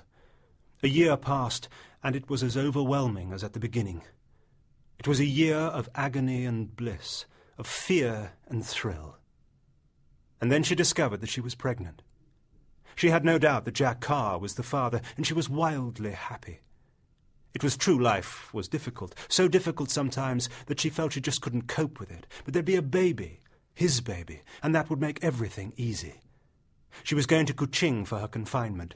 It happened about then that Jack Carr had to go to Singapore on business, and was to be away for several weeks. But he promised to get back before she left, and he said he'd send word by a native the moment he arrived. When at last the message came, she felt sick with the anguish of her joy. She had never wanted him so badly. "I hear that Jack's back," she told her husband at dinner. "I shall go over tomorrow morning and get the things he promised to bring me." "I wouldn't do that. He's pretty sure to drop in towards sundown, and he'll bring them himself." "I can't wait. I'm crazy to have them." "All right. Have it your own way." She couldn't help talking about him. For some time now they had seemed to have little to say to one another, Norman and she, but that night, in high spirits, she chatted away as she had done during the first months of their marriage. She always rose early, at 6, and next morning she went down to the river and had a bathe. There was a little dent in the bank just there with a tiny sandy beach, and it was delicious to splash about in the cool, transparent water. A kingfisher stood on the branch of a tree overhanging the pool, and its reflection was brilliantly blue in the water. It was lovely. She had a cup of tea, and then stepped into a dugout. A boy paddled her across the river. It took a good half-hour. As they got near, she scanned the bank. Jack knew she would come at the earliest opportunity. He must be on the lookout. Ah, there he was. The delicious pain in her heart was almost unbearable. He came down to the landing stage and helped her to get out of the boat. They walked hand in hand up the pathway, and when they were out of sight of the boy who had paddled her over and of prying eyes from the house, they stopped. He put his arms around her, and she yielded with ecstasy to his embrace. She clung to him. His mouth sought hers. In that kiss was all the agony of their separation and all the bliss of their reunion. The miracle of love transfused them so that they were unconscious of time and place. They were not human any more, but two spirits united by a divine fire. No thought passed through their minds, no words issued from their lips. Suddenly, there was a brutal shock, like a blow, and immediately, almost simultaneously, a deafening noise. Horrified, not understanding, she clung to Jack more tightly, and his grip on her was spasmodic, so that she gasped, and then she felt that he was bearing her over. "Jack!" She tried to hold him up. His weight was too great for her, and as he fell to the ground, she fell with him. And then she gave a great cry, for she felt a gush of heat, and his blood sputtered over her. She began to scream. A rough hand seized her and dragged her to her feet. It was Norman. She was distraught. She couldn't understand. "Norman, what have you done?" "I've killed him." She stared at him stupidly. She pushed him aside. "Jack! Jack!" "Shut up! I'll go and get help. It was an accident." He walked quickly up the pathway. She fell to her knees and took Jack's head in her arms. "Darling," she moaned. "Oh, my darling." Norman came back with some coolies, and they carried him up to the house. That night she had a miscarriage, and was so ill that for days it looked as if she would die. When she recovered, she had the nervous tic that she'd had ever since. She expected that Norman would send her away, but he didn't. He had to keep her to allay suspicion. There was some talk among the natives, and after a while the district officer came up and asked a lot of questions. But the natives were frightened of Norman, and the D.O. could get nothing out of them. The Dyak boy who paddled her over had vanished. Norman said something had gone wrong with his gun, and Jack was looking at it to see what was the matter, and it went off. They bury people quickly in that country, and by the time they might have dug him up, there wouldn't have been much left to show that Norman's story wasn't true. The D.O. hadn't been satisfied. "It all looks damn fishy to me," he said. "In the absence of any evidence, I suppose I must accept your version." She would have given anything to get away. But with that nervous affliction, she had no ghost of a chance any longer of earning a living. She had to stay or starve, and Norman had to keep her or hang. Nothing had happened since then, and now nothing ever would happen. The endless years, one after another, dragged out their weary length. Mrs. Grange on a sudden stopped talking. Her sharp ears had caught the sound of a footstep on the path, and she knew that Norman was back from his round. Her head twitching furiously, her hand agitated by that sinister, uncontrollable gesture, she looked in the untidy mess of her dressing-table for her precious lipstick. She smeared it on her lips, and then, she didn't know why, on a freakish impulse, daubed it all over her nose till she looked like a red-nosed comedian in a music hall. She looked at herself in the glass and burst out laughing. "To hell with life!" she shouted.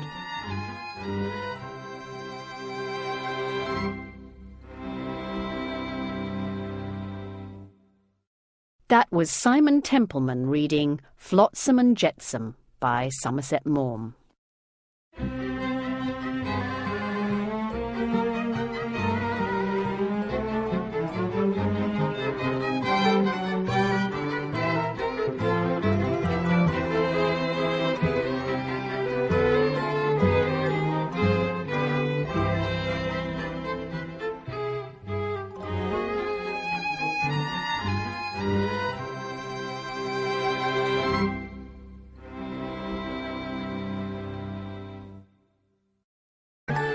In the next hour, Alfred Molina reads Jane.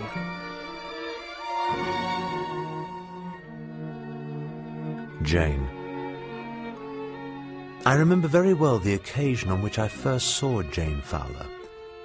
It is indeed only because the details of the glimpse I had of her then are so clear that I trust my recollection at all, for, looking back, I must confess that I find it hard to believe that it has not played me a fantastic trick. I had lately returned to London from China, and was drinking a dish of tea with Mrs. Tower. Mrs. Tower had been seized with a prevailing passion for decoration, and with the ruthlessness of her sex, had sacrificed chairs in which she had comfortably sat for years, tables, cabinets, ornaments on which her eyes had dwelt in peace since she was married, pictures that had been familiar to her for a generation, and delivered herself into the hands of an expert. Nothing remained in her drawing-room with which she had any association, or to which any sentiment was attached, and she had invited me that day to see the fashionable glory in which she now lived. Everything that could be pickled was pickled, and what couldn't be pickled was painted. Nothing matched, but everything harmonized. "Do you remember that ridiculous drawing-room suite that I used to have?" asked Mrs. Tower. The curtains were sumptuous, yet severe. The sofa was covered with Italian brocade. The chair on which I sat was in petit point. The room was beautiful, opulent without garishness, and original without affectation, yet to me it lacked something. And while I praised with my lips, I asked myself why I so much preferred the rather shabby chintz of the despised suite, the Victorian watercolours that I had known so long, and the ridiculous Dresden china that had adorned the chimney-piece. I wondered what it was that I missed in all these rooms that the decorators were turning out with a profitable industry. Was it heart? But Mrs. Tower looked about her happily. "Don't you like my alabaster lamps?" she said. "They give such a soft light." "Personally, I have a weakness for a light that you can see by," I smiled. "It's so difficult to combine that with a light that you can't be too much seen by," laughed Mrs. Tower. I had no notion what her age was. When I was quite a young man, she was a married woman a good deal older than I, but now she treated me as her contemporary. She constantly said that she made no secret of her age, which was 40, and then added with a smile that all women took 5 years off. She never sought to conceal the fact that she dyed her hair. It was a very pretty brown with reddish tints, and she said she did this because hair was hideous while it was going grey. As soon as hers was white, she would cease to dye it. "Then they'll say what a young face I have." Meanwhile it was painted, though with discretion, and her eyes owed not a little of their vivacity to art. She was a handsome woman, exquisitely gowned, and in the sombre glow of the alabaster lamps did not look a day more than the 40 she gave herself. "It is only at my dressing-table that I can suffer the naked brightness of a 32-candle electric bulb," she added with smiling cynicism. "There I need it to tell me first the hideous truth, and then to enable me to take the necessary steps to correct it." We gossiped pleasantly about our common friends, and Mrs. Tower brought me up to date in the scandal of the day. After roughing it here and there, it was very agreeable to sit in a comfortable chair, the fire burning brightly on the hearth, charming tea-things set out on a charming table, and talk with this amusing, attractive woman. She treated me as a prodigal returned from his husks, and was disposed to make much of me. She prided herself on her dinner parties.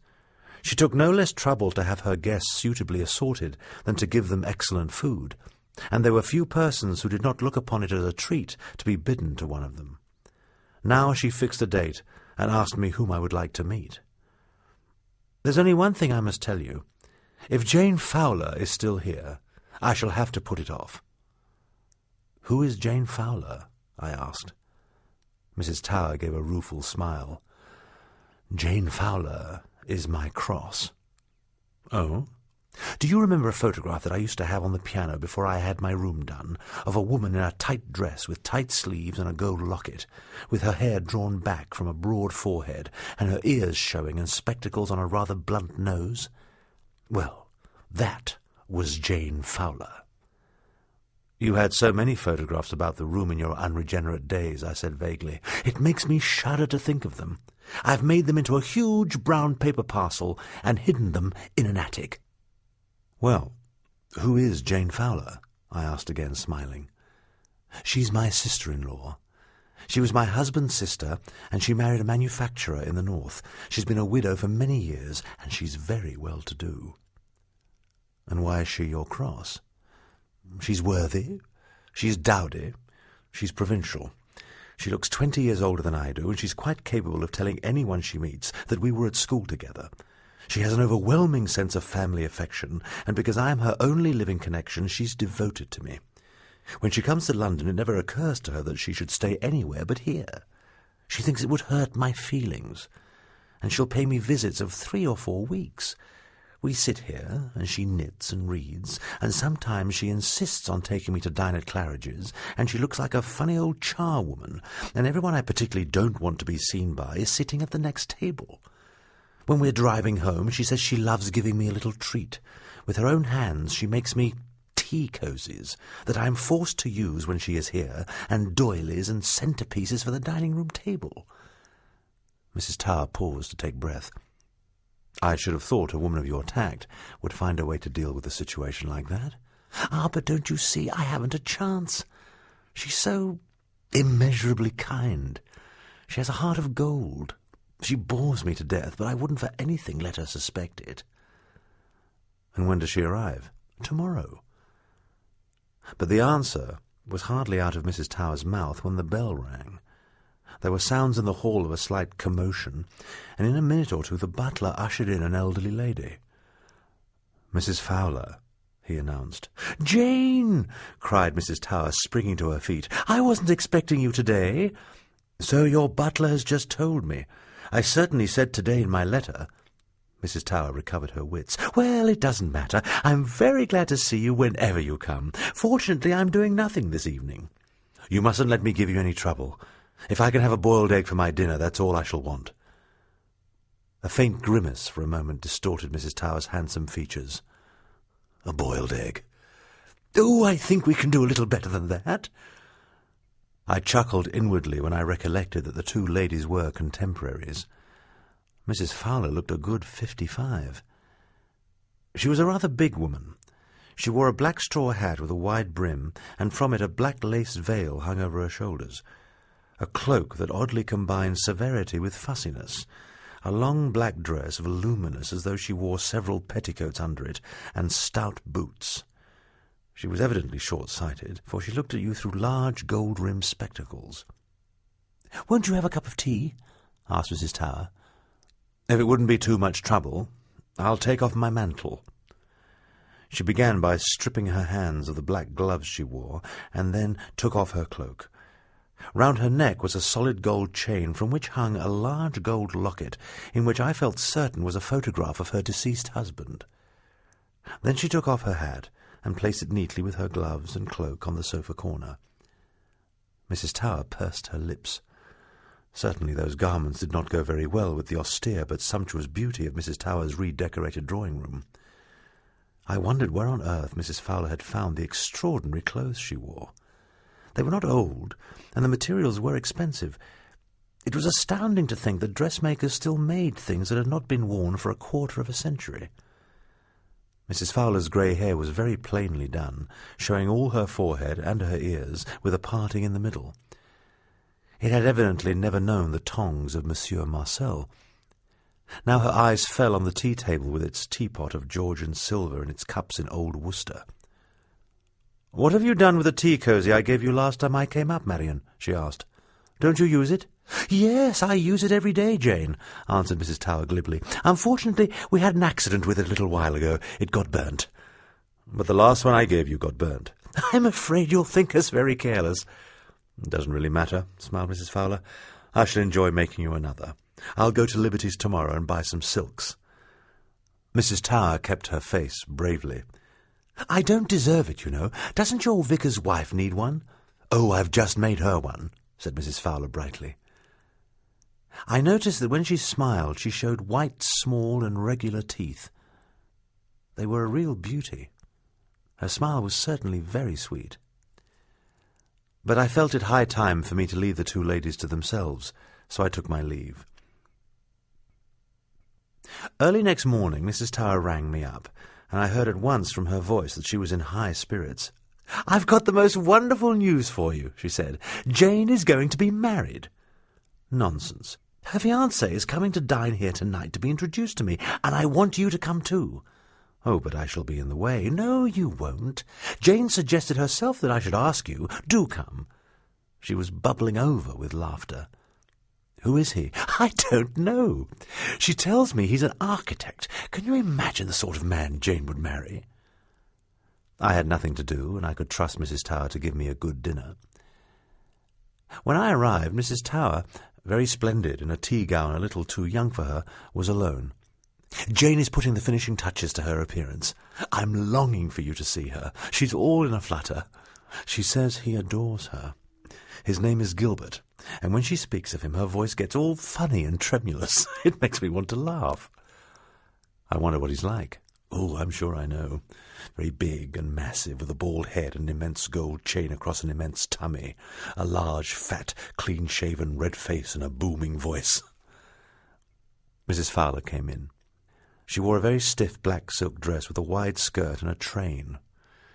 At the neck it was cut into a timid V, and the sleeves came down to the elbows. She wore a necklace of diamonds set in silver. She carried in her hands a long pair of black gloves and a fan of black ostrich feathers.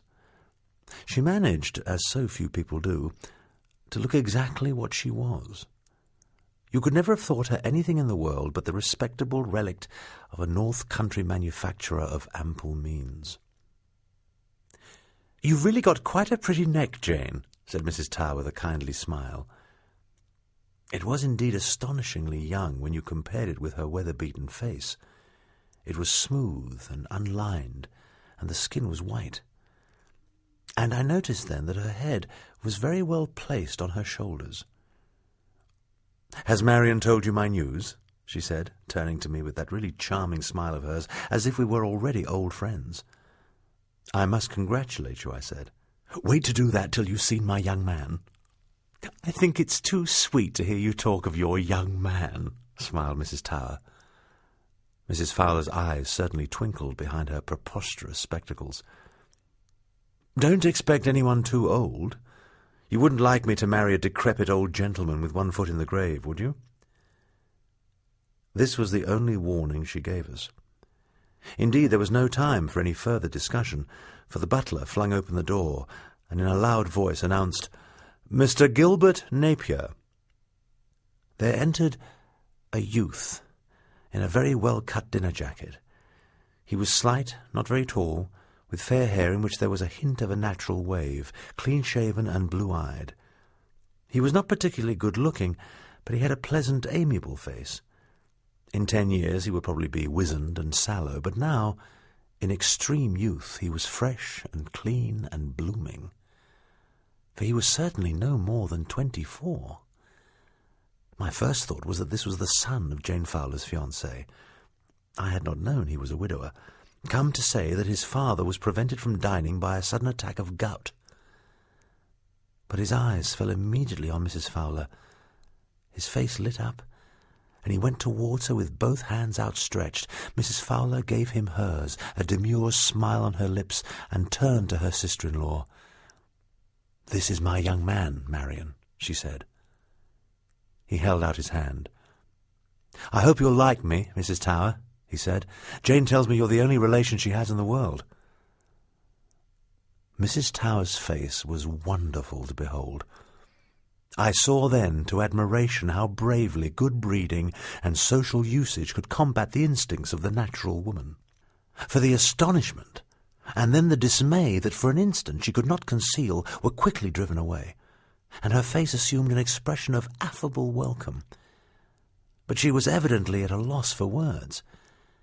It was not unnatural if Gilbert felt a certain embarrassment, and I was too busy preventing myself from laughing to think of anything to say. Mrs. Fowler alone kept perfectly calm. "I know you'll like him, Marian. There's no one enjoys good food more than he does." She turned to the young man. "Marian's dinners are famous." "I know," he beamed. Mrs. Tower made some quick rejoinder, and we went downstairs. I shall not soon forget the exquisite comedy of that meal. Mrs. Tower could not make up her mind whether the pair of them were playing a practical joke on her, or whether Jane, by wilfully concealing her fiancé's age, had hoped to make her look foolish.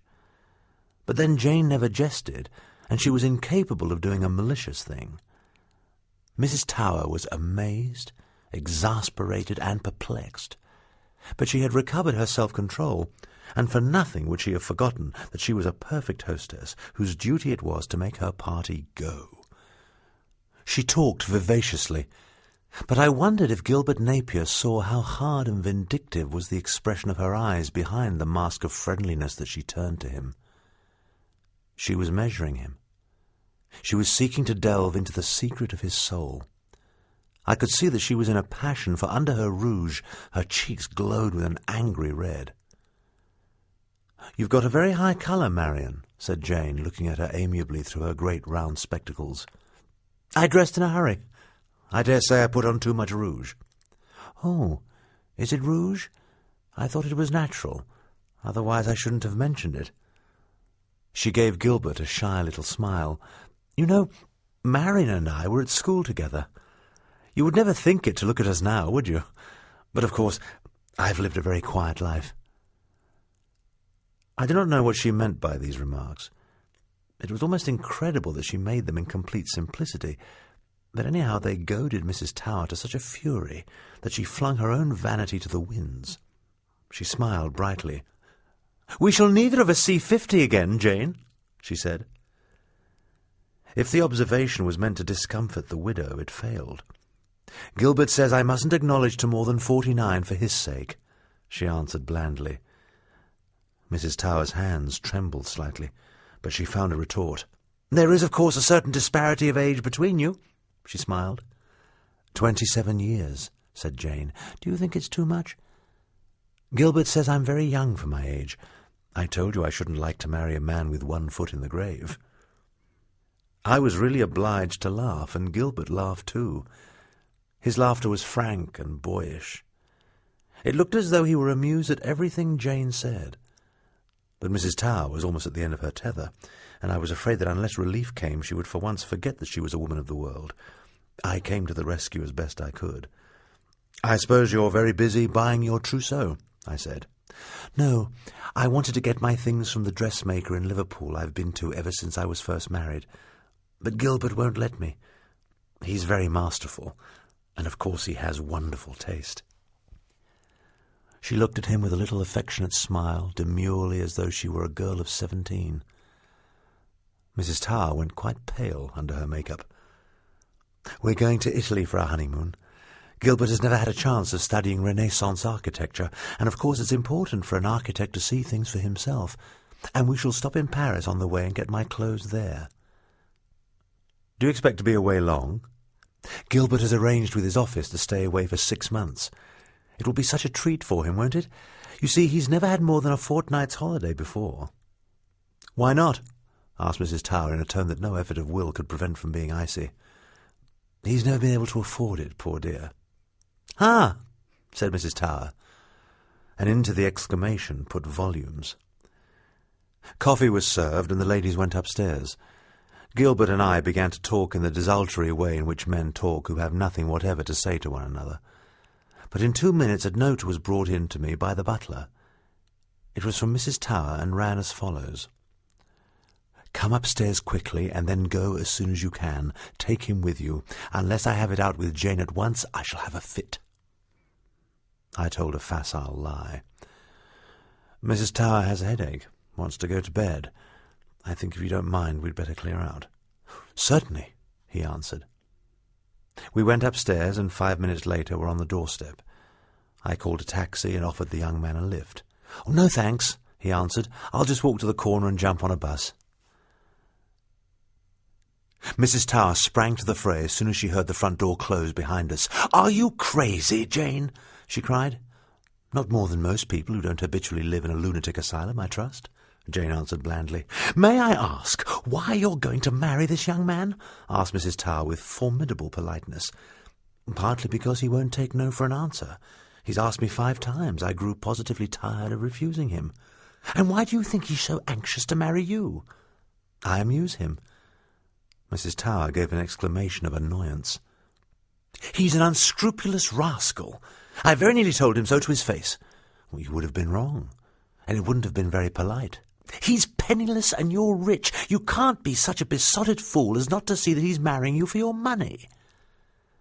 Jane remained perfectly composed. She observed her sister-in-law's agitation with detachment. I don't think he is, you know, she replied. I think he's very fond of me. You're an old woman, Jane. I'm the same age as you are, Marion, she smiled. I've never let myself go. I'm very young for my age. No one would think I was more than 40, but even I wouldn't dream of marrying a boy 20 years younger than myself. 27, corrected Jane. Do you mean to tell me that you can bring yourself to believe that it's possible for a young man to care for a woman old enough to be his mother? I've lived very much in the country for many years. I dare say there's a great deal about human nature that I don't know. They tell me there's a man called Freud, an Austrian, I believe, but Mrs. Tower interrupted her without any politeness at all. Don't be ridiculous, Jane. It's so undignified. It's so ungraceful. I always thought you were a sensible woman, really. You're the last person I should ever have thought likely to fall in love with a boy. But I'm not in love with him. I've told him that. Of course I like him very much, or I wouldn't think of marrying him. I thought it only fair to tell him quite plainly what my feelings were towards him. Mrs. Tower gasped. The blood rushed to her head, and her breathing oppressed her. She had no fan, but she seized the evening paper and vigorously fanned herself with it. If you're not in love with him, why do you want to marry him? I've been a widow for a very long time, and I've led a very quiet life. I thought I'd like a change. If you want to marry just to be married, why don't you marry a man of your own age? No man of my own age has asked me 5 times. In fact, no man of my own age has asked me at all. Jane chuckled as she answered. It drove Mrs. Tower to the final pitch of frenzy. Don't laugh, Jane. I won't have it. I don't think you can be right in your mind. It's dreadful. It was altogether too much for her, and she burst into tears.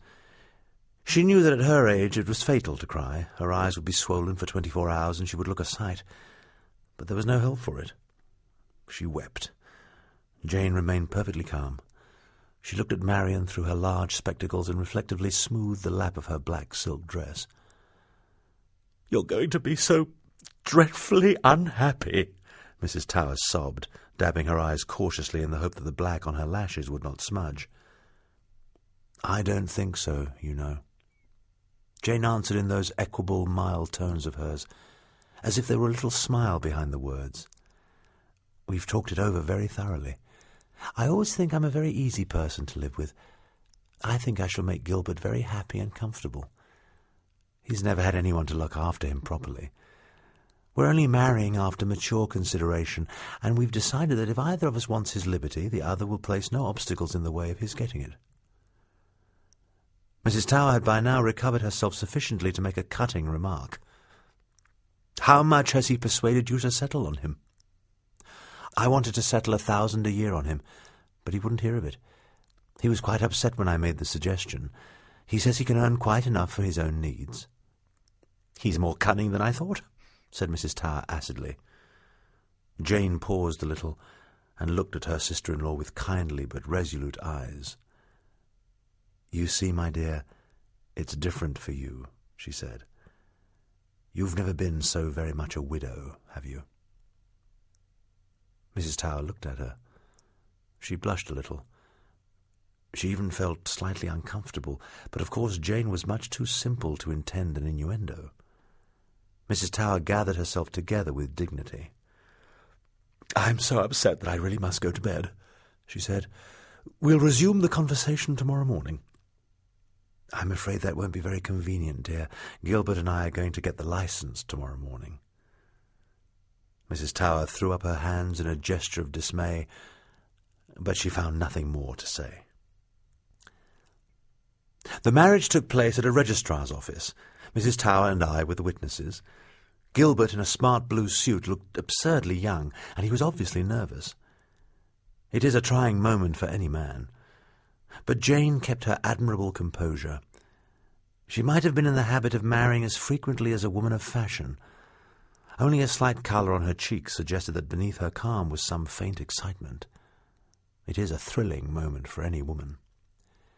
She wore a very full dress of silvery grey velvet, in the cut of which I recognised the hand of the dressmaker in Liverpool, evidently a widow of unimpeachable character, who had made her gowns for so many years. But she had so far succumbed to the frivolity of the occasion as to wear a large picture hat covered with blue ostrich feathers. Her gold-rimmed spectacles made it extraordinarily grotesque. When the ceremony was over, the registrar, somewhat taken aback, I thought, by the difference of age between the pair he was marrying, shook hands with her, tendering his strictly official congratulations, and the bridegroom, blushing slightly, kissed her. Mrs. Tower, resigned but implacable, kissed her, and then the bride looked at me expectantly. It was evidently fitting that I should kiss her too. I did. I confess that I felt a little shy as we walked out of the registrar's office past loungers who waited cynically to see the bridal pairs, and it was with relief that I stepped into Mrs. Tower's car. We drove to Victoria Station, for the happy couple were to go over to Paris by the 2 o'clock train, and Jane had insisted that the wedding breakfast should be eaten at the station restaurant. She said it always made her nervous not to be on the platform in good time. Mrs. Tower, present only from a strong sense of family duty, was able to do little to make the party go off well. She ate nothing, for which I could not blame her, since the food was execrable, and anyway I hate champagne at luncheon, and talked in a strained voice. But Jane went through the menu conscientiously. "I always think one should make a hearty meal before starting out on a journey," she said. We saw them off, and I drove Mrs. Tower back to her house. "How long do you give it?" she said. 6 months? "Let's hope for the best," I smiled. "Oh, don't be so absurd.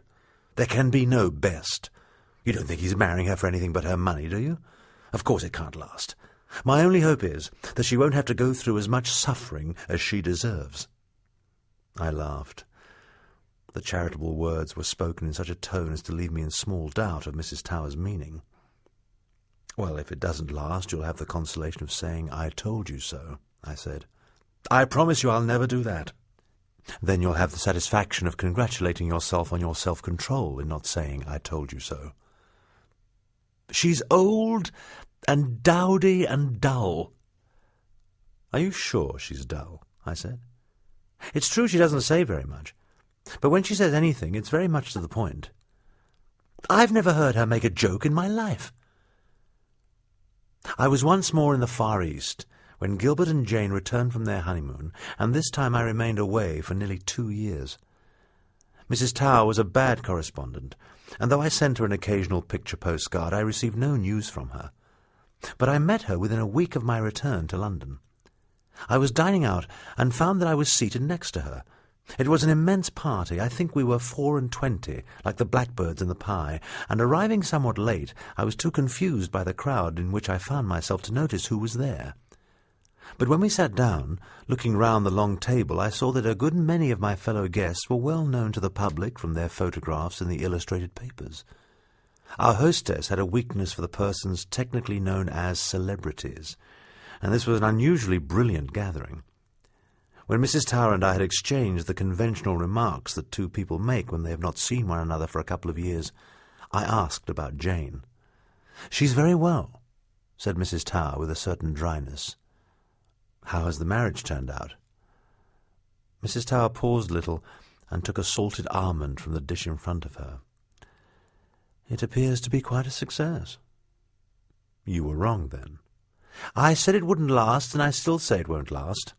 It's contrary to human nature." "Is she happy?" "Oh, they're both happy." "I suppose you don't see very much of them." "At first I saw quite a lot of them, but now—" Mrs. Tower pursed her lips a little. "Jane is becoming very grand." "What do you mean?" I laughed. "I think I should tell you that she's here tonight." "Here?" I was startled. I looked round the table again. Our hostess was a delightful and an entertaining woman, but I could not imagine that she would be likely to invite to a dinner such as this the elderly and dowdy wife of an obscure architect. Mrs. Tower saw my perplexity, and was shrewd enough to see what was in my mind. She smiled thinly. "Look to the left of our host." I looked. Oddly enough, the woman who sat there had, by her fantastic appearance, attracted my attention the moment I was ushered into the crowded drawing-room. I thought I noticed a gleam of recognition in her eye, but to the best of my belief I had never seen her before. She was not a young woman, for her hair was iron grey. It was cut very short, and clustered thickly round her well-shaped head in tight curls. She made no attempt at youth, for she was conspicuous in that gathering by using neither lipstick, rouge, nor powder. Her face, not a particularly handsome one, was red and weather-beaten, but because it owed nothing to artifice, had a naturalness that was very pleasing. It contrasted oddly with the whiteness of her shoulders. They were really magnificent. A woman of 30 might have been proud of them. But her dress was extraordinary. I had not often seen anything more audacious. It was cut very low, with short skirts, which were then the fashion, in black and yellow. It had almost the effect of fancy dress, and yet so became her that though on anyone else it would have been outrageous, on her it had the inevitable simplicity of nature. And to complete the impression of an eccentricity in which there was no pose, and of an extravagance in which there was no ostentation, she wore, attached by a broad black ribbon, a single eyeglass. "You're not going to tell me that is your sister-in-law?" I gasped. "That is Jane Napier," said Mrs. Tower icily. At that moment she was speaking. Her host was turned towards her with an anticipatory smile. A baldish white-haired man with a sharp, intelligent face, who sat on her left, was leaning forward eagerly, and the couple who sat opposite, ceasing to talk with one another, listened intently. She said her say, and they all, with a sudden movement, threw themselves back in their chairs and burst into vociferous laughter. From the other side of the table, a man addressed Mrs. Tower. I recognized a famous statesman. "Your sister-in-law has made another joke, Mrs. Tower," he said. Mrs. Tower smiled. "She's priceless, isn't she?" "Let me have a long drink of champagne, and then for heaven's sake tell me all about it," I said. Well, this is how I gathered it had all happened. At the beginning of their honeymoon, Gilbert took Jane to various dressmakers in Paris, and he made no objection to her choosing a number of gowns after her own heart. But he persuaded her to have a frock or two made according to his own design. It appeared that he had a knack for that kind of work. He engaged a smart French maid.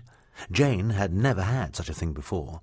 She did her own mending, and when she wanted doing up, was in the habit of ringing for the housemaid.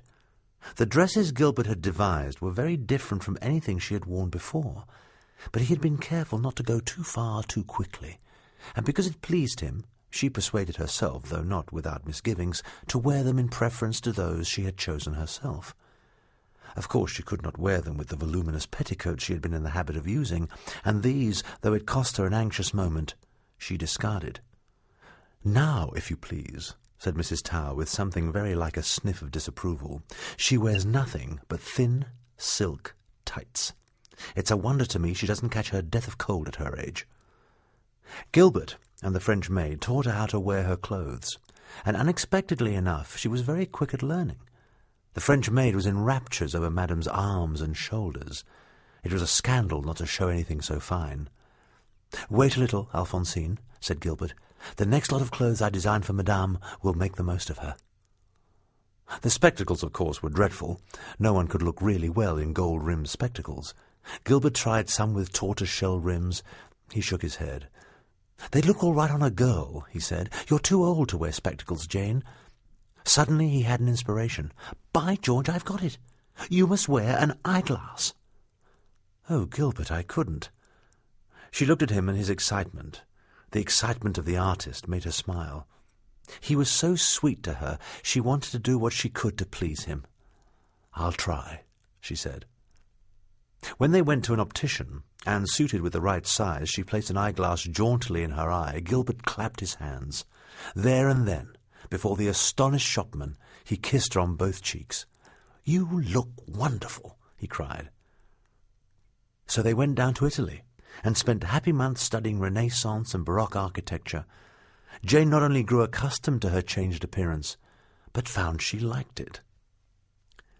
At first she was a little shy when she went into the dining room of a hotel and people turned round to stare at her. No one had ever raised an eyelid to look at her before, but presently she found that the sensation was not disagreeable. Ladies came up to her and asked her where she got her dress. "Do you like it?" she answered demurely. "My husband designed it for me." "I should like to copy it, if you don't mind." Jane had certainly for many years lived a very quiet life, but she was by no means lacking in the normal instincts of her sex. She had her answer ready. "I'm so sorry, but my husband's very particular, and he won't hear of anyone copying my frocks. He wants me to be unique." She had an idea that people would laugh when she said this, but they didn't. They merely answered, "Oh, of course, I quite understand. You are unique."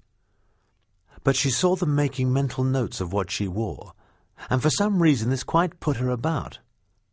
For once in her life that she wasn't wearing what everybody else did, she reflected, she didn't see why everybody else should want to wear what she did. "Gilbert," said she, quite sharply for her, "next time you're designing dresses for me, I wish you'd design things that people can't copy.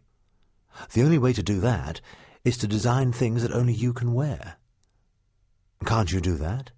"Yes, if you'll do something for me." "What is it?" "Cut off your hair."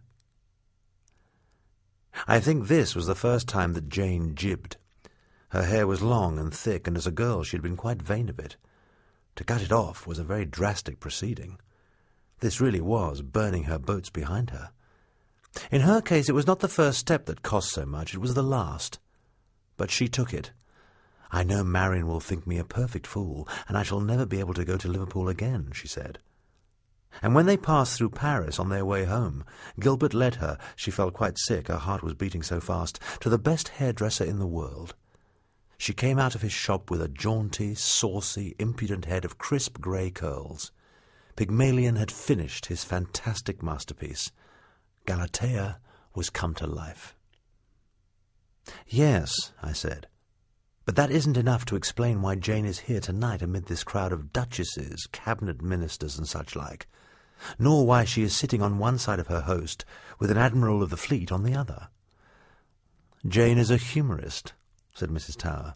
"Didn't you see them all laughing at what she said?" There was no doubt now of the bitterness in Mrs. Tower's heart. "When Jane wrote and told me they were back from their honeymoon, I thought I must ask them both to dinner.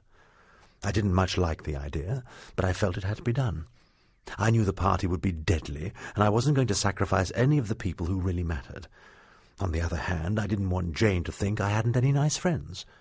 You know, I never have more than 8, but on this occasion I thought it would make things better if I had 12. I'd been too busy to see Jane until the evening of the party. She kept us all waiting a little, that was Gilbert's cleverness, and at last she sailed in. You could have knocked me down with a feather. She made the rest of the women look dowdy and provincial. She made me feel like a painted old trollop." Mrs. Tower drank a little champagne. "I wish I could describe the frock to you. It would have been quite impossible on anyone else. On her it was perfect. And the eyeglass! I'd known her for 35 years, and I'd never seen her without spectacles." "But you knew she had a good figure." "How should I? I'd never seen her except in the clothes you first saw her in. Did you think she had a good figure?" She seemed not to be unconscious of the sensation she made, but to take it as a matter of course. I thought of my dinner, and I heaved a sigh of relief. Even if she was a little heavy in hand, with that appearance it didn't so very much matter. She was sitting at the other end of the table, and I heard a good deal of laughter. I was glad to think that the other people were playing up well, but after dinner I was a good deal taken aback when no less than 3 men came up to me and told me that my sister-in-law was priceless. And did I think she would allow them to call on her? I didn't quite know whether I was standing on my head or my heels. 24 hours later, our hostess of tonight rang me up and said she had heard my sister-in-law was in London and she was priceless, and would I ask her to luncheon to meet her. She has an infallible instinct, that woman. In a month, everyone was talking about Jane. I am here tonight, not because I've known our hostess for 20 years and have asked her to dinner 100 times, but because I'm Jane's sister-in-law." Poor Mrs. Tower. The position was galling, and though I could not help being amused, for the tables were turned on her with a vengeance, I felt that she deserved my sympathy. "People can never resist those who make them laugh," I said, trying to console her. "She never makes me laugh." Once more from the top of the table I heard a guffaw and guessed that Jane had said another amusing thing. "Do you mean to say that you are the only person who doesn't think her funny?"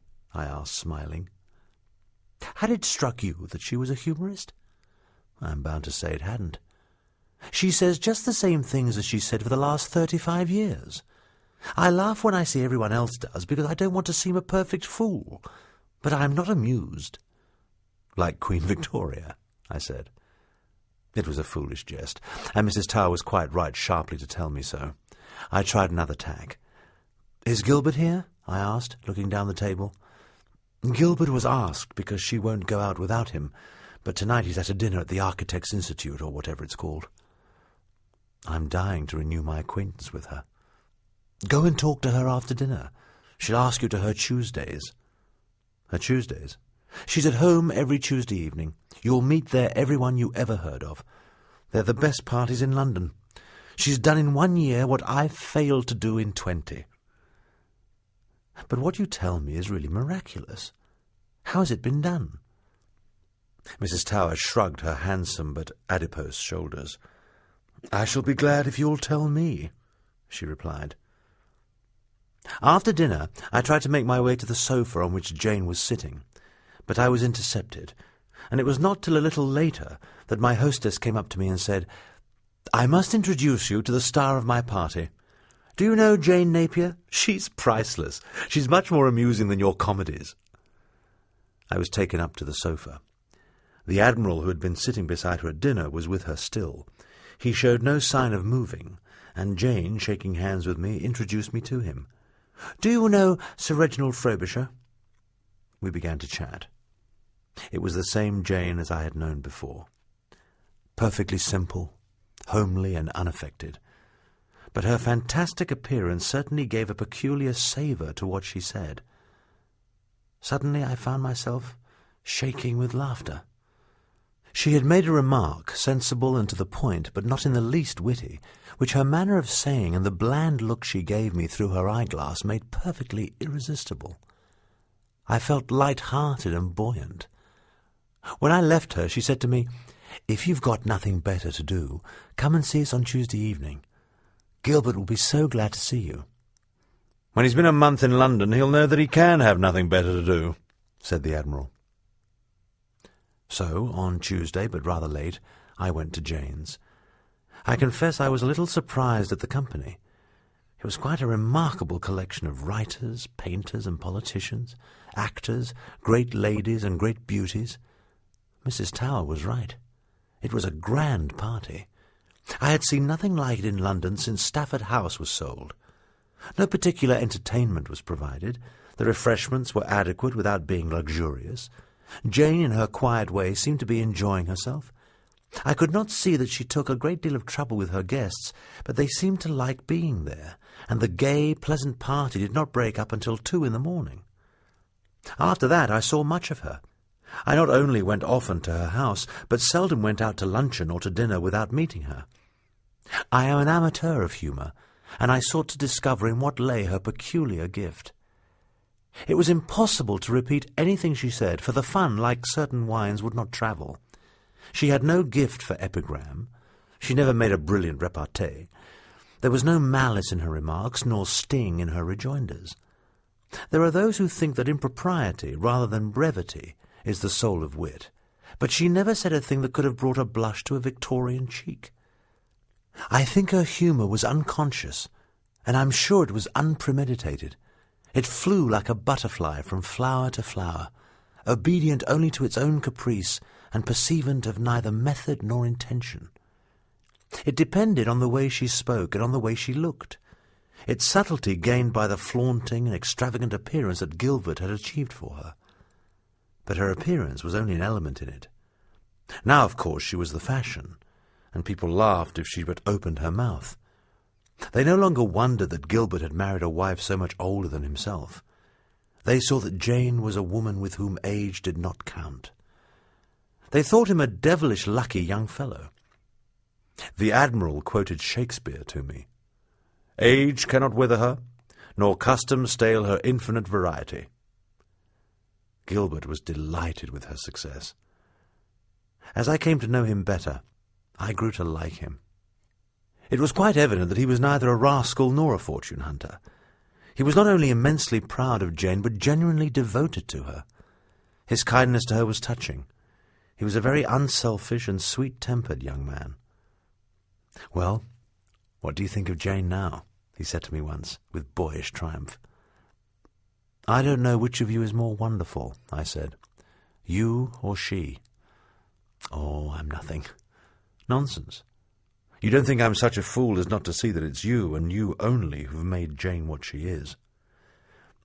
"My only merit is that I saw what was there when it wasn't obvious to the naked eye," he answered. "I can understand your seeing that she had in her the possibility of that remarkable appearance, but how in the world have you made her into a humorist?" "But I always thought the things she said a perfect scream. She was always a humorist." "You're the only person who ever thought so." Mrs. Tower, not without magnanimity, acknowledged that she had been mistaken in Gilbert. She grew quite attached to him, but notwithstanding appearances, she never faltered in her opinion that the marriage could not last. I was obliged to laugh at her. "Why, I've never seen such a devoted couple," I said. "Gilbert is 27 now. It's just the time for a pretty girl to come along. Did you notice the other evening at Jane's, that pretty little niece of Sir Reginald's? I thought Jane was looking at them both with a good deal of attention, and I wondered to myself." "I don't believe Jane fears the rivalry of any girl under the sun. Wait and see," said Mrs. Tower. "You gave it 6 months. Well, now I give it 3 years." When anyone is very positive in an opinion, it is only human nature to wish him proved wrong. Mrs. Tower was really too cocksure, but such a satisfaction was not mine, for the end that she always and confidently predicted to the ill-assorted match did in point of fact come. Still, the fates seldom give us what we want in the way we want it, and though Mrs. Tower could flatter herself that she had been right, I think after all she would sooner have been wrong, for things did not happen at all in the way she expected. One day I received an urgent message from her, and fortunately went to see her at once. When I was shown into the room, Mrs. Tower rose from her chair and came towards me with the stealthy swiftness of a leopard stalking his prey. I saw that she was excited. "Jane and Gilbert have separated," she said. "Not really?" "Well, you were right after all." Mrs. Tower looked at me with an expression I could not understand. "Poor Jane," I muttered. "Poor Jane," she repeated, but in tones of such derision that I was dumbfounded. She found some difficulty in telling me exactly what had occurred. Gilbert had left her a moment before she leaped to the telephone to summon me. When he entered the room, pale and distraught, she saw at once that something terrible had happened. She knew what he was going to say before he said it. "Marion, Jane has left me." She gave him a little smile and took his hand. "I knew you'd behave like a gentleman. It would have been dreadful for her for people to think that you had left her. I've come to you because I knew I could count on your sympathy." "Oh, I don't blame you, Gilbert," said Mrs. Tower very kindly. "It was bound to happen." He sighed. "I suppose so. I couldn't hope to keep her always. She was too wonderful, and I'm a perfectly commonplace fellow." Mrs. Tower patted his hand. He was really behaving beautifully. "And what's going to happen now?" "Well, she's going to divorce me." "Jane always said she'd put no obstacle in your way if ever you wanted to marry a girl." "You don't think it's likely I should ever be willing to marry anyone else after being Jane's husband?" he answered. Mrs. Tower was puzzled. "Of course you mean that you've left Jane." "I? That's the last thing I should ever do." "Then why is she divorcing you?" "She's going to marry Sir Reginald Frobisher as soon as the decree is made absolute." Mrs. Tower positively screamed. Then she felt so faint that she had to get her smelling salts. "After all you've done for her, I've done nothing for her. Do you mean to say that you're going to allow yourself to be made use of like that? We arranged before we married that if either of us wanted his liberty, the other should put no hindrance in the way. But that was done on your account, because you were 27 years younger than she was. Well, it's come in very useful for her, he answered bitterly. Mrs. Tower expostulated, argued, and reasoned, but Gilbert insisted that no rules applied to Jane, and he must do exactly what she wanted. He left Mrs. Tower prostrate. It relieved her a good deal to give me a full account of this interview. It pleased her to see that I was as surprised as herself, and if I was not so indignant with Jane as she was, she ascribed that to the criminal lack of morality incident to my sex. She was still in a state of extreme agitation when the door was opened, and the butler showed in Jane herself. She was dressed in black and white, as no doubt befitted her slightly ambiguous position, but in a dress so original and fantastic, in a hat so striking, that I positively gasped at the sight of her. But she was as ever bland and collected. She came forward to kiss Mrs. Tower, but Mrs. Tower withdrew herself with icy dignity. "Gilbert has been here," she said. "Yes, I know," smiled Jane. "I told him to come and see you. I'm going to Paris tonight, and I want you to be very kind to him while I'm away. I'm afraid just at first he'll be rather lonely, and I shall feel more comfortable if I can count on your keeping an eye on him." Mrs. Tower clasped her hands. "Gilbert has just told me something that I can hardly bring myself to believe. He tells me that you're going to divorce him to marry Reginald Frobisher. Don't you remember, before I married Gilbert, you advised me to marry a man of my own age? The Admiral is 53. "But, Jane, you owe everything to Gilbert," said Mrs. Tower indignantly. "You wouldn't exist without him. Without him to design your clothes, you'll be nothing." "Oh, he's promised to go on designing my clothes," Jane answered blandly. "No woman could want a better husband. He's always been kindness itself to you." "Oh, I know he's been sweet." "How can you be so heartless?" "But I was never in love with Gilbert," said Jane. "I always told him that. I'm beginning to feel the need of the companionship of a man my own age. I think I've probably been married to Gilbert long enough. The young have no conversation." She paused a little and gave us both a charming smile. "Of course I shan't lose sight of Gilbert. I've arranged that with Reginald. The Admiral has a niece that would just suit him.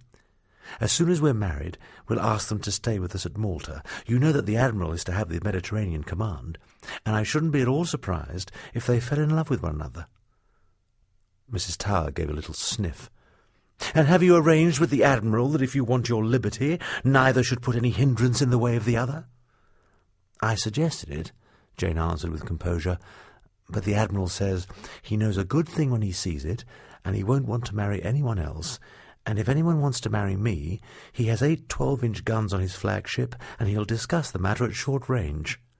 She gave us a look through her eyeglass, which even the fear of Mrs. Tower's wrath could not prevent me from laughing at. "I think the Admiral's a very passionate man." Mrs. Tower gave me an angry frown. "I never thought you funny, Jane," she said.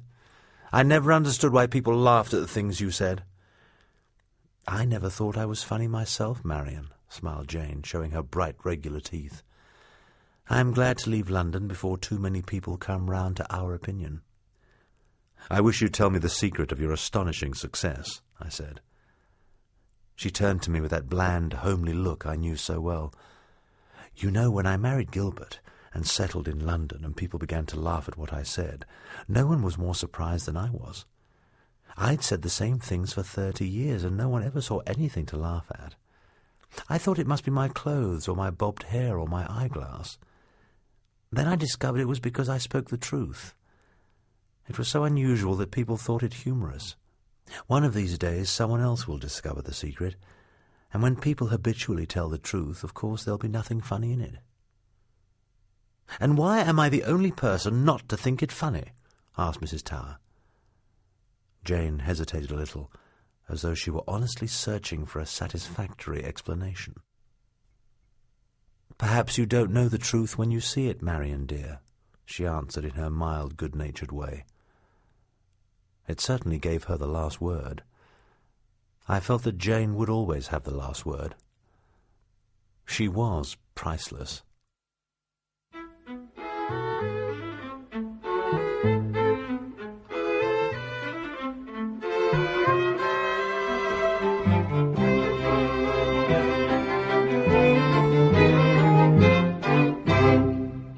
That was Alfred Molina reading Jane by Somerset Maugham.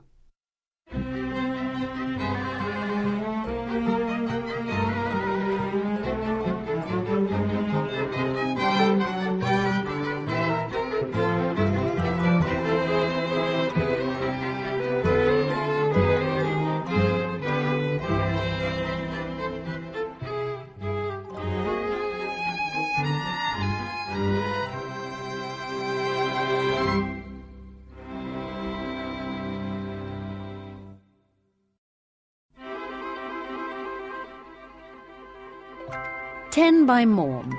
Short stories by W. Somerset Maugham. In the next hour, Martin Jarvis reads The Alien Corn.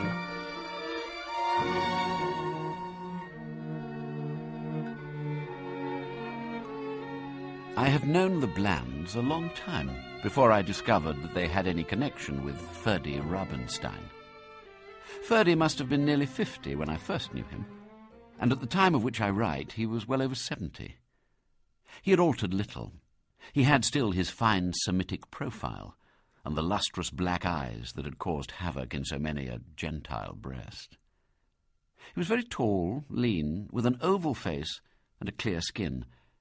He wore his clothes very well, and in evening dress, even now, he was one of the handsomest men I had ever seen. He wore then large black pearls in his shirt-front, and platinum and sapphire rings on his fingers. Perhaps he was rather flashy, but you felt it was so much in character that it would have ill become him to be anything else. "After all, I am an Oriental," he said. "I can carry a certain barbaric magnificence." Ferdy was born in South Africa and did not come to England till he was 20. At that period, English society was still a closed body, and it was not easy for a Jew to force its barriers. But to Ferdy, they fell like the walls of Jericho.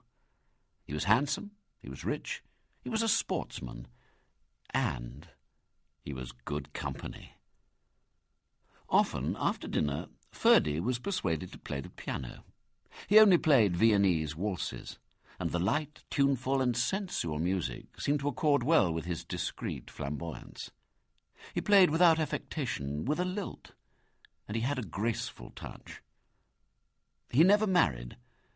"I am a man of the world," he said, "and I flatter myself that I have no prejudices, but I do not think I could bring myself to marry a Gentile. There's no harm in going to the opera in a dinner jacket, but it just would never occur to me to do so."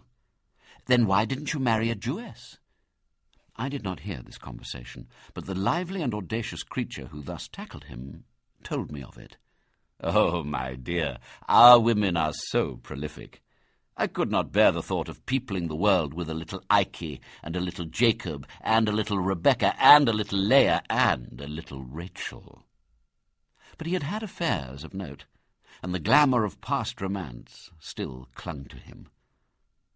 My youth passed. I wrote books and plays. I travelled. I underwent experiences. I fell in love and out of it. And still I kept meeting Ferdy at parties. War broke out and was waged. Millions of men were killed. And the face of the world was changed. Ferdy did not like the war. He was too old to take part in it, and his German name was awkward. But he was discreet, and took care not to expose himself to humiliation. But then peace came, and with courage he set himself to making the best of changed conditions. Society was mixed now, parties were rowdy, but Ferdy fitted himself to the new life. He still told his funny Jewish stories. He still played charmingly the waltzes of Strauss. He still went round auction rooms and told the new rich what they ought to buy. I went to live abroad, but whenever I was in London, I saw Ferdy Rabenstein. He still gave charming little concerts at his house in Curzon Street. It was when he invited me to one of these that I made the discovery that started the recollections of him I have here set down. We were dining at a house in Hill Street, a large party, and the women having gone upstairs, Ferdy and I found ourselves side by side. He told me that Leah Macquart was coming to play for him on the following Friday evening, and he would be glad if I would come. "I'm awfully sorry," I said, "but I'm going down to the Blands." "What Blands?" "They live in Sussex, at a place called Tilby." "I didn't know you knew them." He looked at me rather strangely. He smiled. I didn't know what amused him. "Oh, yes, I've known them for years. It's a very nice house to stay at." "Adolphe is my nephew." "Sir Adolphus?" "It suggests one of the bucks of the Regency, doesn't it? But I will not conceal from you that he was named Adolphe. Everyone I know calls him Freddie." "I know.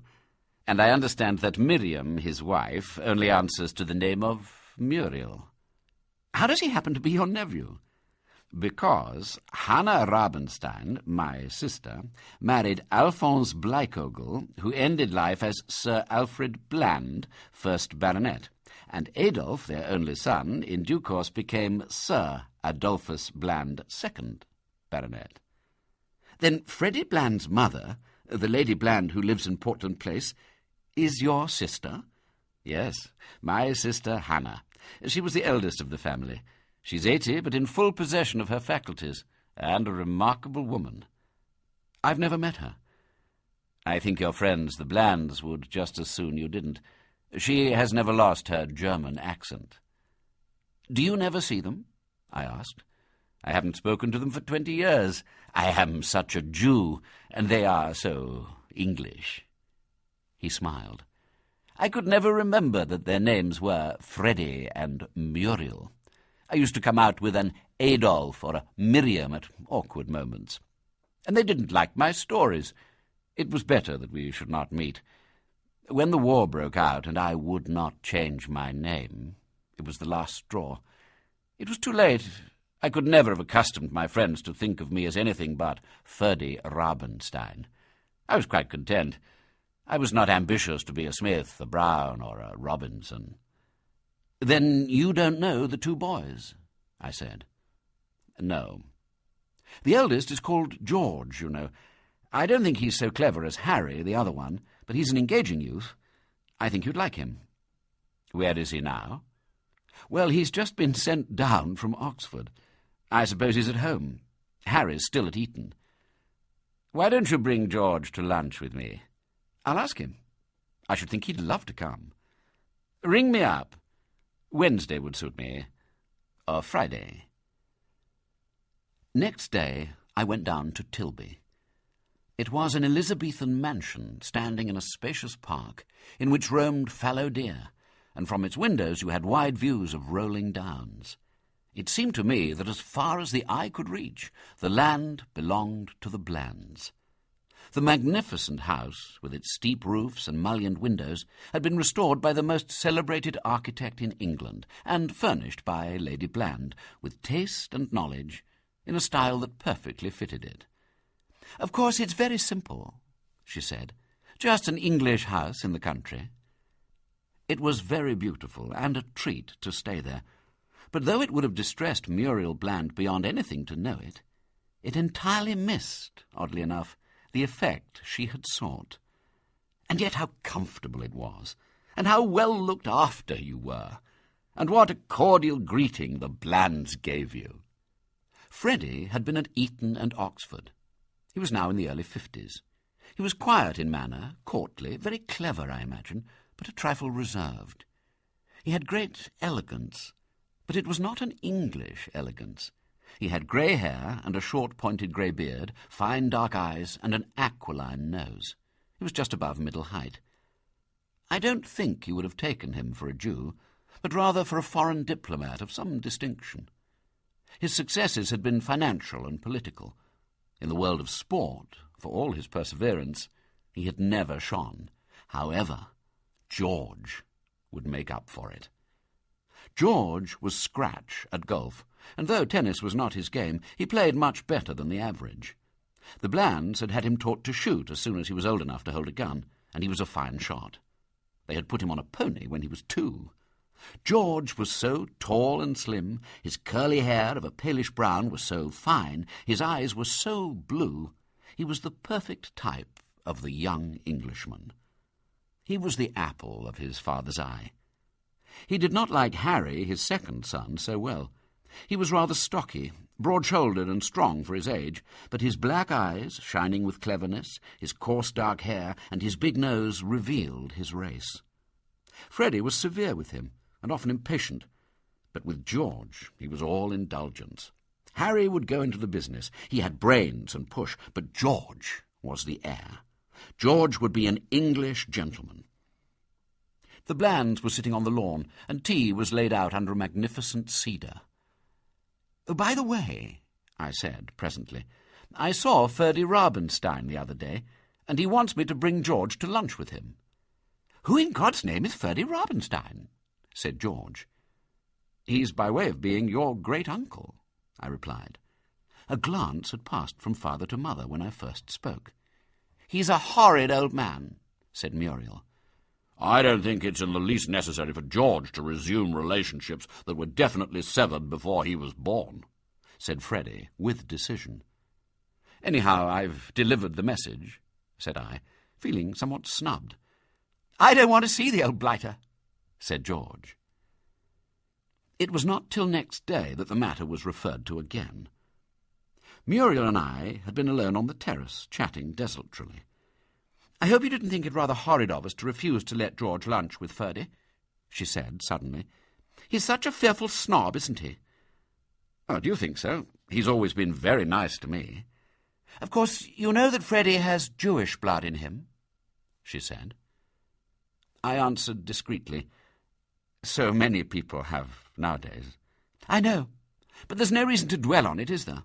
After all, we're absolutely English. No one could be more English than George in appearance and manner and everything. I mean, he's such a fine sportsman and all that sort of thing. I can't see any object in his knowing Jews just because they happen to be distant connections of his." "It's very difficult in England now not to know Jews, isn't it?" "Oh, I know. In London one does meet a good many, and I think some of them are very nice. They're so artistic. I don't go so far as to say that Freddie and I deliberately avoid them. Of course I wouldn't do that. But it just happens that we don't really know any of them very well. And down here there simply aren't any to know." It was still light when we finished supper, and Freddie and I, smoking our cigars, walked up and down the terrace in the gloaming. He told me that he'd been very much worried about George. "He's not interested in politics, and though he's so good at games, he's not even very keen on sport. He seems to spend most of his time strumming the piano."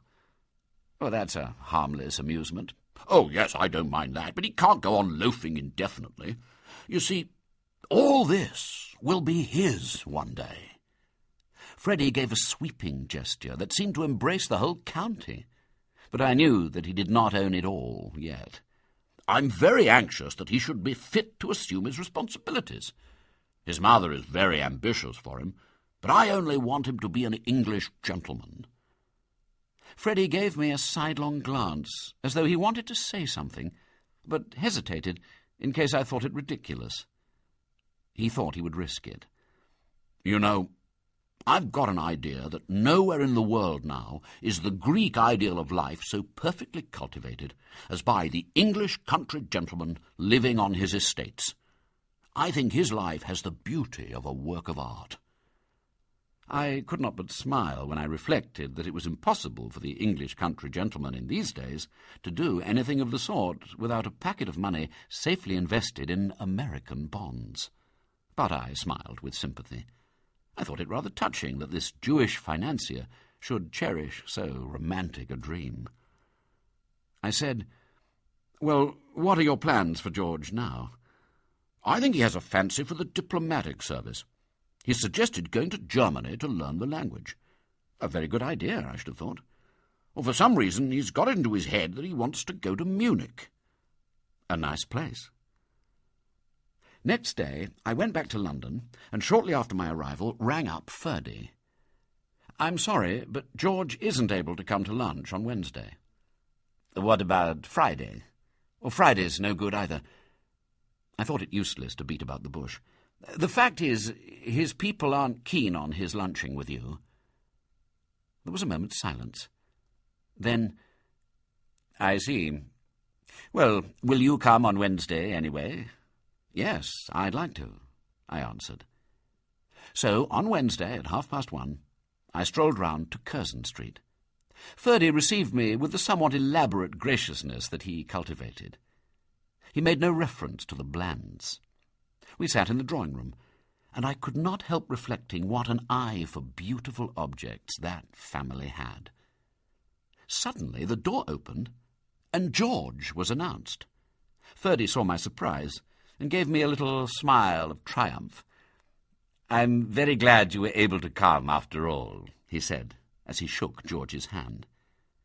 We went down to luncheon. Ferdy had the social graces at his fingers' ends, and he put the boy at his ease, but I saw that he was carefully appraising him. Then, I do not know why, he began to tell some of his Jewish stories. He told them with gusto and with his wonderful mimicry. I saw George flush, and though he laughed at them, I could see that it was with embarrassment. I wondered what on earth had induced Ferdy to be so tactless. But he was watching George, and he told story after story. It looked as though he would never stop. At last we went upstairs, and to make things easier, I asked Ferdy to play the piano. He played us 3 or 4 little waltzes. He had lost none of his exquisite lightness, nor his sense of their lilting rhythm. Then he turned to George. "Do you play?" he asked him. "A little." "Won't you play something?" "I'm afraid I only play classical music. I don't think it would interest you." Ferdy smiled slightly, but did not insist. I said it was time for me to go, and George accompanied me. "What a filthy old Jew," he said, as soon as we were in the street. "I hated those stories of his." "They're his great stunt. He always tells them." "Would you, if you were a Jew?" I shrugged my shoulders. "How is it you came to lunch after all?" I asked George. He chuckled. He was a light-hearted creature, with a sense of humour, and he shook off the slight irritation his great-uncle had caused him. "He went to see Granny. You don't know Granny, do you?" "No." "She treats Daddy like a kid in Eton's. Granny said I was to go to lunch with great-uncle Ferdy, and what Granny says goes." "I see." A week or 2 later, George went to Munich to learn German. I happened then to go on a journey, and it was not till the following spring that I was again in London. Soon after my arrival, I found myself sitting next to Muriel Bland at dinner. I asked after George. "He's still in Germany," she said. "I suppose he's been having a grand time." She did not answer for a moment, and I gave her a glance. I was surprised to see that her eyes were filled with tears. "I'm afraid George has gone mad," she said. "What do you mean?" "He wants to become a pianist." "A what?" "A professional pianist." "What on earth put that idea in his head?" "Heaven knows. We didn't know anything about it. We thought he was working for his exam. I went out to see him. Oh, my dear, he looks like nothing on earth. And he used to be so smart. I could have cried. He told me he wasn't going in for the exam and had never had any intention of doing so. He'd only suggested the diplomatic service so that we'd let him go to Germany and he'd be able to study music." "But has he any talent?" "Oh, that's neither here nor there. Even if he had the genius of Paderewski, we couldn't have George traipsing around the country playing at concerts. No one can deny that I'm very artistic, and so is Freddie. We love music, and we've always known a lot of artists.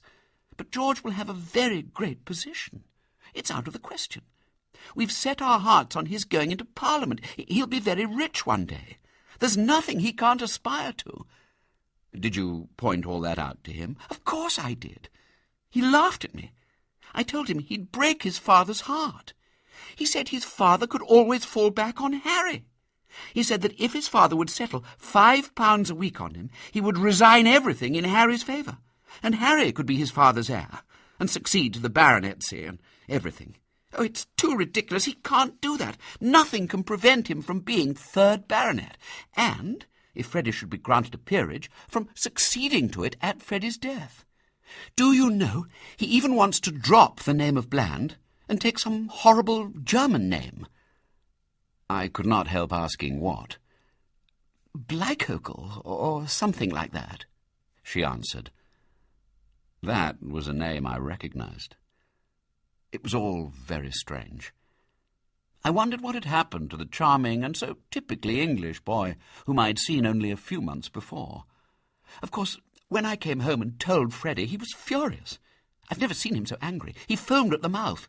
He wired to George to come back immediately, and George wired back to say he couldn't on account of his work. Is he working? From morning till night. That's the maddening part of it. He never did a stroke of work in his life. Freddie used to say he was born idle. Then Freddie wired to say that if he didn't come, he'd stop his allowance. And George wired back, "Stop it!" That put the lid on. You don't know what Freddie can be when his back is up. You see, we'd been making George a very handsome allowance, but you know how frightfully extravagant he was. We didn't think he'd be able to hold out long, and in point of fact, within a month he wrote to Ferdy and asked him to lend him £100. Ferdy went to my mother-in-law, she's his sister, you know, and asked her what it meant.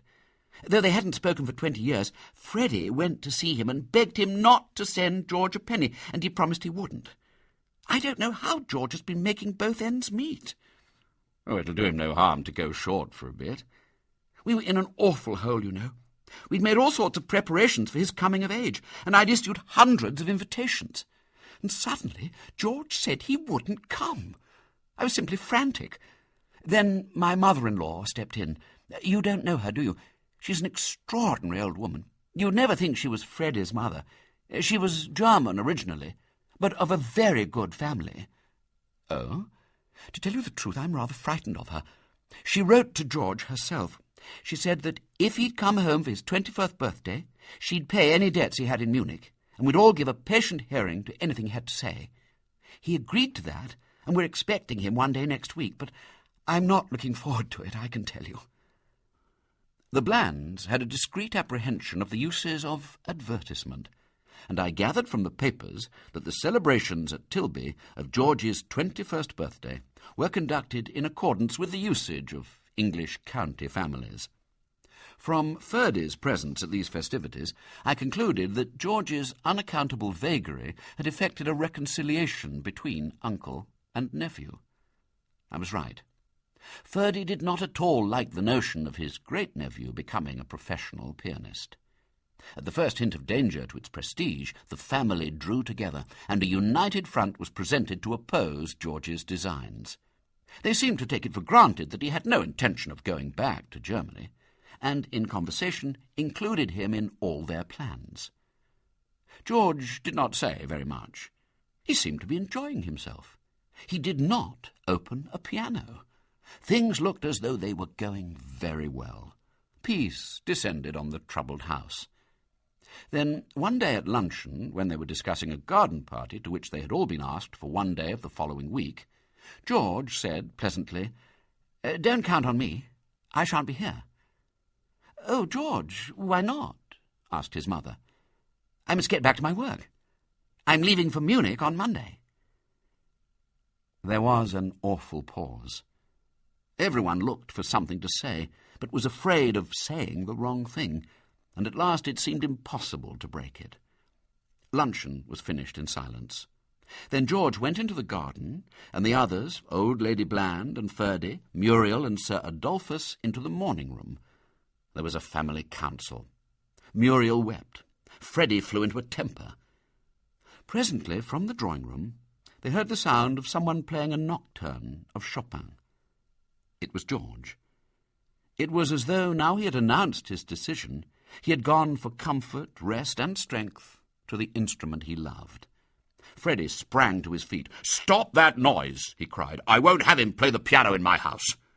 Muriel rang for a servant and gave him a message. Will you tell Mr. Bland that her ladyship has a bad headache, and would he mind not playing the piano? Ferdy, the man of the world, was deputed to have a talk with George. He was authorized to make him certain promises if he would give up the idea of becoming a pianist. If he did not wish to go into the diplomatic service, his father would not insist. But if he would stand for Parliament, he was prepared to pay his election expenses, give him a flat in London, and make him an allowance of £5,000 a year.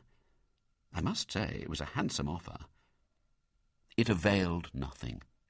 All George asked was £5 a week to be able to continue his studies and to be left alone.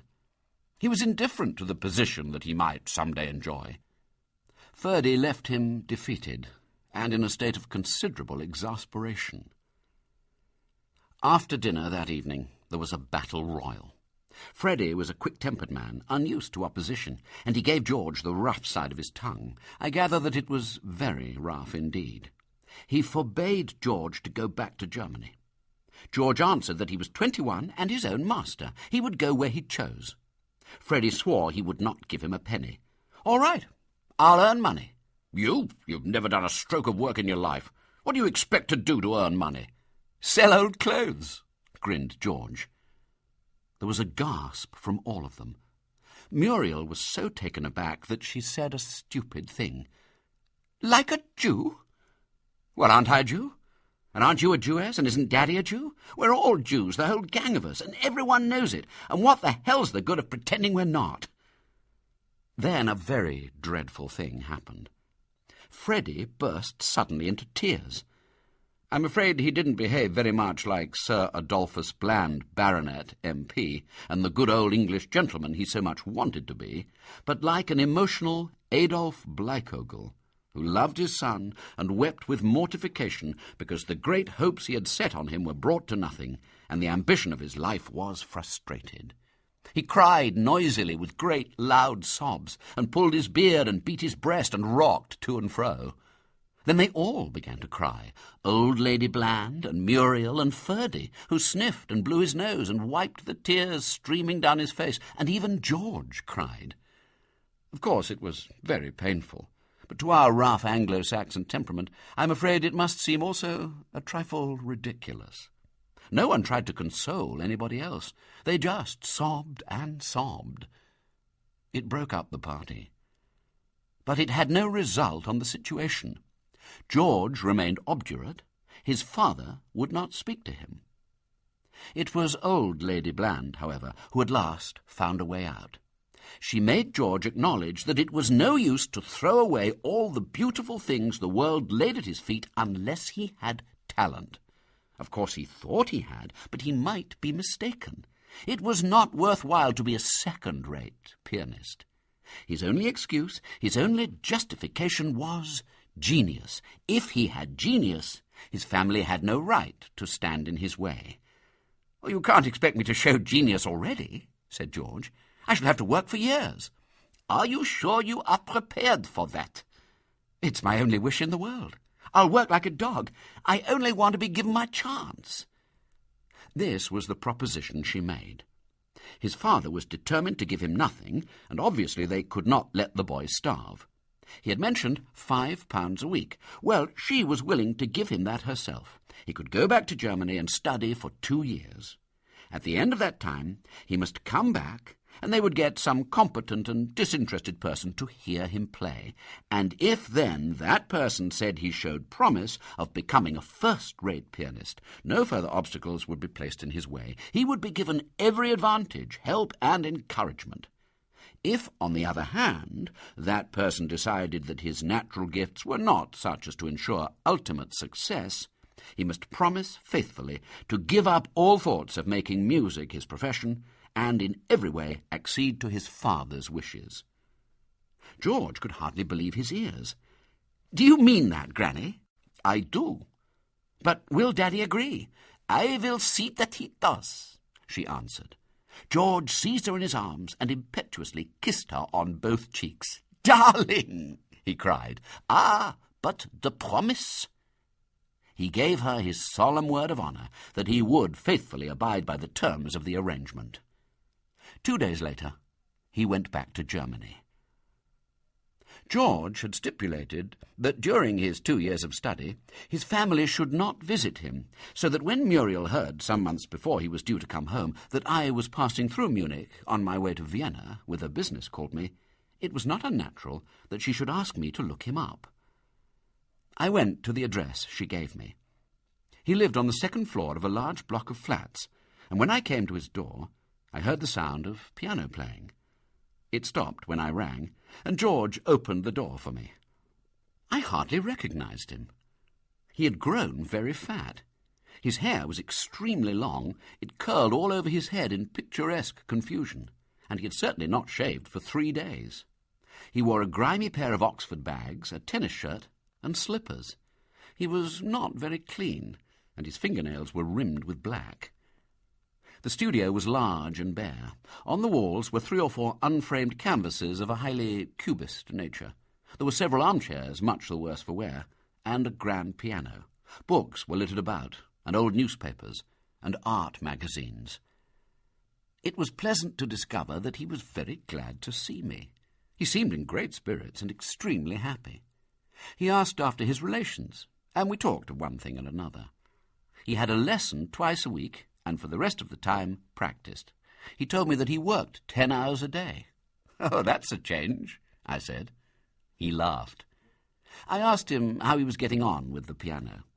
He seemed to be satisfied with his progress, and I begged him to play to me. "Oh, not now. I'm all in. I've been at it all day. Let's go out and dine and come back here later, and then I'll play. I generally go to the same place. There are several students I know there, and it's rather fun." Presently we set out. He put on socks and shoes and a very old golf coat, and we walked together through the wide, quiet streets. It was a brisk, cold day. His step was buoyant. He looked round him with a sigh of delight. "I love Munich," he said. "It's the only city in the world where there's art in the very air you breathe. After all, art is the only thing that matters, isn't it? I loathe the idea of going home." "All the same, I'm afraid you'll have to." "I know. I'll go all right, but I'm not going to think about it till the time comes." "When you do, you might do worse than get a haircut. If you don't mind my saying so, you look almost too artistic to be convincing." "You English, you're such Philistines," he said. He took me to a rather large restaurant in a side street, crowded even at that early hour with people dining, and furnished heavily in the German medieval style. A table covered with a red cloth, well away from the air, was reserved for George and his friends, and when we went to it, 4 or 5 youths were at it. Not one of them was more than 22. They ate sparingly, but drank a good deal of beer. They talked of art and women. They were very revolutionary and very much in earnest. They argued points of technique with animation, and contradicted one another, and shouted, and were obscene. They had a grand time. At about 11, George and I walked back to his studio. When we got in, he took off his coat and said, "Now I'll play to you." I sat in one of the dilapidated armchairs, and a broken spring stuck into my behind, but I made myself as comfortable as I could. George played Chopin. I know very little of music. When I go to a concert at the Queen's Hall, and in the intervals read the programme, it's all Greek to me. I know nothing of harmony and counterpoint. I knew most of the things George played. They were the familiar pieces of concert programmes. He played with a great deal of dash. Then he played Beethoven's Appassionata. I used to play it myself when I played the piano very badly in my far-distant youth, and I still knew every note of it. Of course, it is a classic and a great work. It would be foolish to deny it. But I confess that at this time of day it leaves me cold. It is like Paradise Lost, splendid but a trifle stolid. This, too, George played with vigour. He sweated profusely. At first I could not make out what was the matter with his playing. Something did not seem to me quite right. And then it struck me that the 2 hands did not exactly synchronize, so that there was ever so slight an interval between the bass and the treble. But I repeat, I am ignorant of these things. What disconcerted me might have been merely the effect of his having drunk a good deal of beer that evening, or indeed only my fancy. I said all I could think of to praise him. Of course I know I need a lot more work. I'm only a beginner, but I know I can do it. I feel it in my bones. It'll take me 10 years, but then I shall be a pianist. He was tired and came away from the piano. It was after midnight, and I suggested going, but he would not hear of it. He opened a couple of bottles of beer and lit his pipe. He wanted to talk. "Are you happy here?" I asked him. "Very," he answered gravely. "I'd like to stay forever. I've never had such fun in my life. I feel so at home here. My poor father wants me to be an English gentleman. Oh, it gives me gooseflesh. I'm not a sportsman. I don't care a damn for hunting and shooting and playing cricket. I was only acting." "You gave a very natural performance." "It wasn't until I came here that I knew it wasn't real. I loved Eton, and Oxford was a riot, but all the same I knew I didn't belong. I played the part all right, because acting's in my blood. But there was always something in me that wasn't satisfied." I listened to him attentively, but I wondered how much he was describing what he had obscurely felt, and how much he imagined now in his changed circumstances that he had felt. I used to hate hearing Great-Uncle Ferdy tell his Jewish stories. I thought it so damned mean. I understand now. It was a safety valve. My God, the strain of being a man about town. It's easier for Daddy. He can play the old English squire at Tilby, but in the city he can be himself. He's all right. I've taken the make-up off, and my stage clothes, and at last I can be my real self too. What a relief. You know, I don't like English people. I never really know where I am with you. You're so dull and conventional. You never let yourselves go. There's no freedom in you, freedom of the soul. And you're such funks. There's nothing in the world you're so frightened of as doing the wrong thing." "Well, don't forget that you're English yourself, George," I murmured.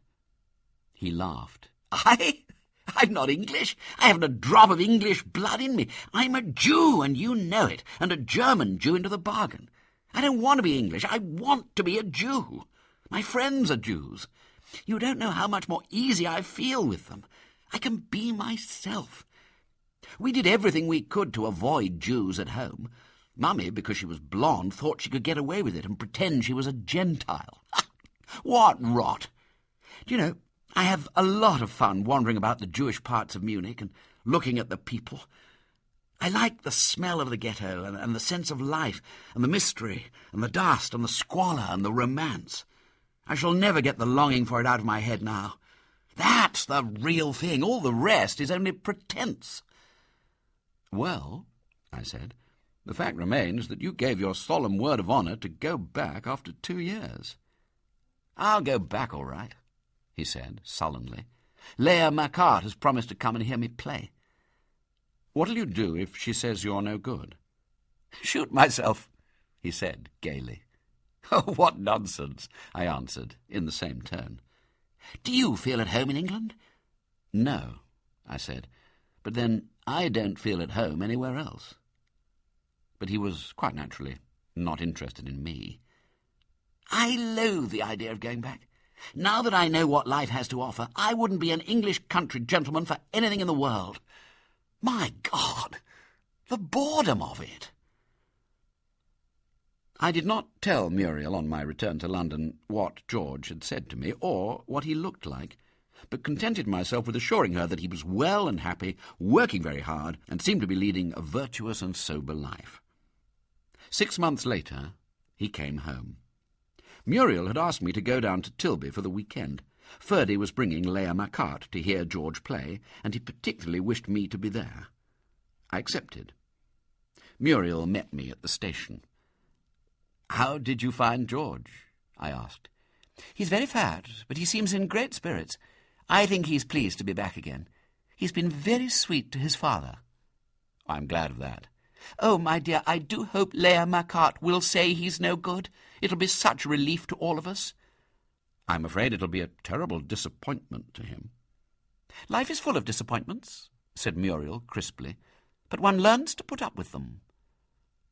I gave her a smile of amusement. We were sitting in a Rolls, and there was a footman as well as a chauffeur on the box. She wore a string of pearls that had probably cost £40,000.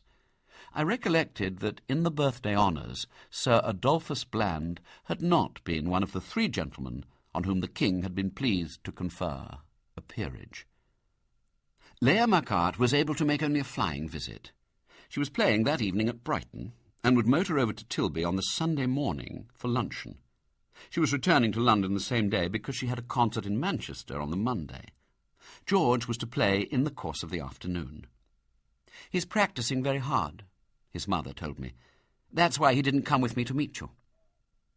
We turned in at the park gates and drove up the imposing avenue of elms that led to the house. I found that there was no party. I met the Dowager Lady Bland for the first time. I had always been curious to see her. I had had in my mind's eye a somewhat sensational picture of an old Jewish woman who lived alone in her grand house in Portland Place, and, with a finger in every pie, ruled her family with a despotic hand. She did not disappoint me. She was of commanding presence, rather tall, and stout without being corpulent. Her dress was very grand, of black brocade, and she had a row of large diamond stars on her breast, and round her neck a chain of diamonds. Diamond rings gleamed on her wrinkled hands. She spoke in a rather loud, harsh voice, and with a strong German accent. When I was introduced to her, she fixed me with shining eyes. She summed me up with dispatch, and, to my fancy, at all events, made no attempt to conceal from me that the judgment she formed was unfavourable. "You have known my brother Ferdinand for many years, is it not so?" she said, rolling a guttural R. "My brother Ferdinand has always moved in very good society. Where is Sir Adolphus, Muriel? Does he know your guest is arrived? And will you not send for George? If he does not know his pieces by now, he will not know them by tomorrow." Muriel explained that Freddie was finishing a round of golf with his secretary, and that she had had George told I was there. Lady Bland looked as though she thought Muriel's replies highly unsatisfactory, and turned again to me. "My daughter-in-law tells me you have been in Italy." "Yes, I've only just come back." "It is a beautiful country. How is the King?" I said I did not know. Freddie, very spruce in +4s, presently came in.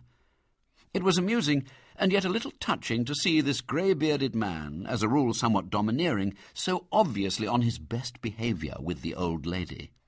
He called her Mamma. Then George came in.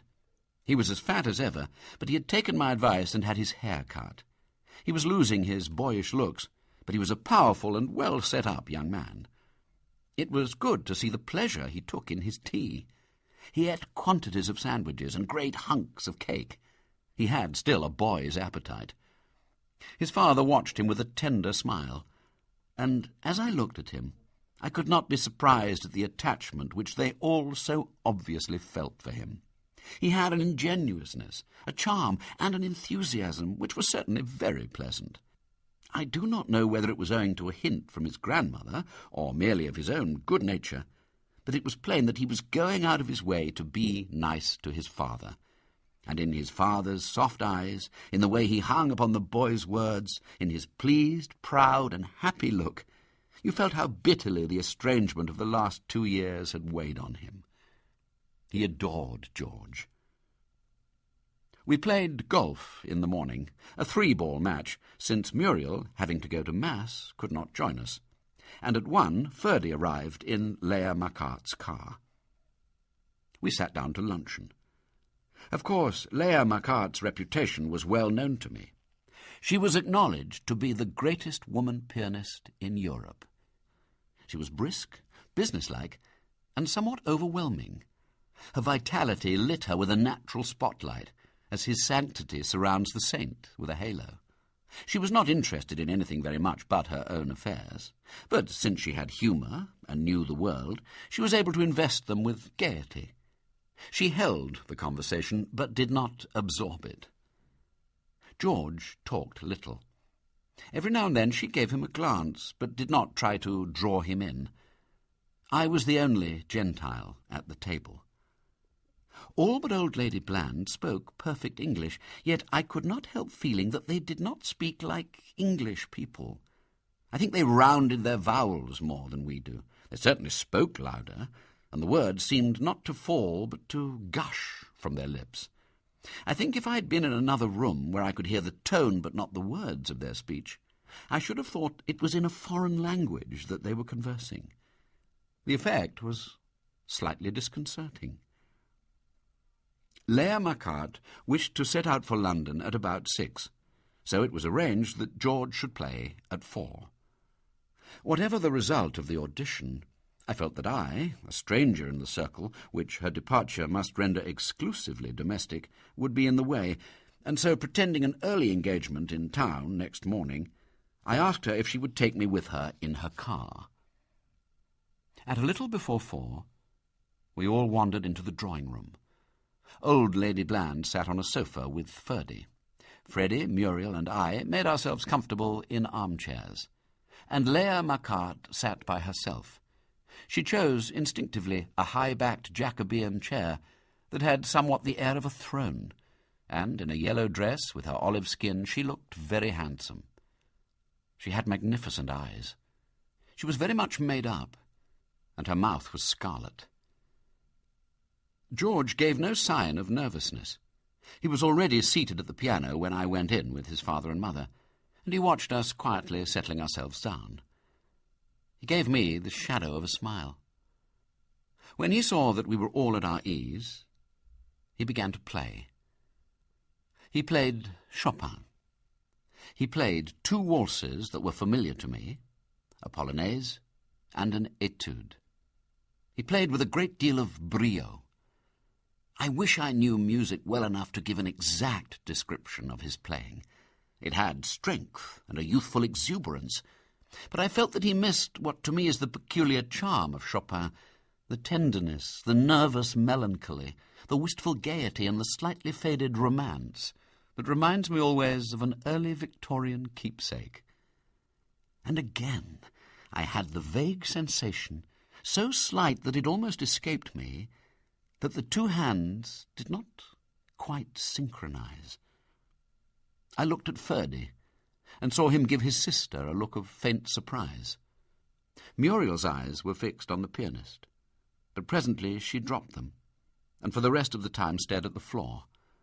His father looked at him too, and his eyes were steadfast, but unless I was much mistaken, he went pale, and his face betrayed something like dismay.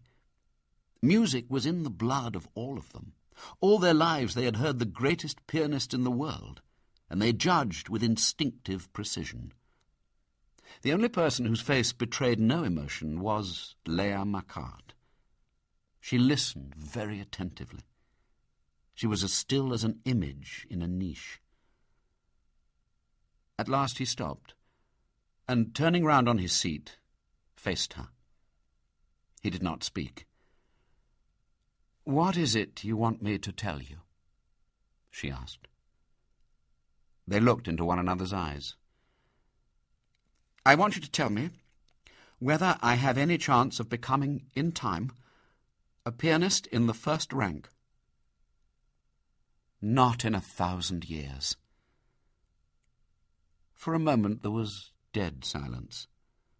Freddie's head sank, and he looked down at the carpet at his feet. His wife put out her hand and took his, but George continued to look steadily at Leah Macquart. "Ferdy has told me the circumstances," she said at last. "Don't think I'm influenced by them. Nothing of this is very important." She made a great sweeping gesture that took in the magnificent room with the beautiful things it contained, and all of us. "If I thought you had in you the makings of an artist, I shouldn't hesitate to beseech you to give up everything for art's sake. Art is the only thing that matters. In comparison with art, wealth and rank and power are not worth a straw." She gave us a look so sincere that it was void of insolence.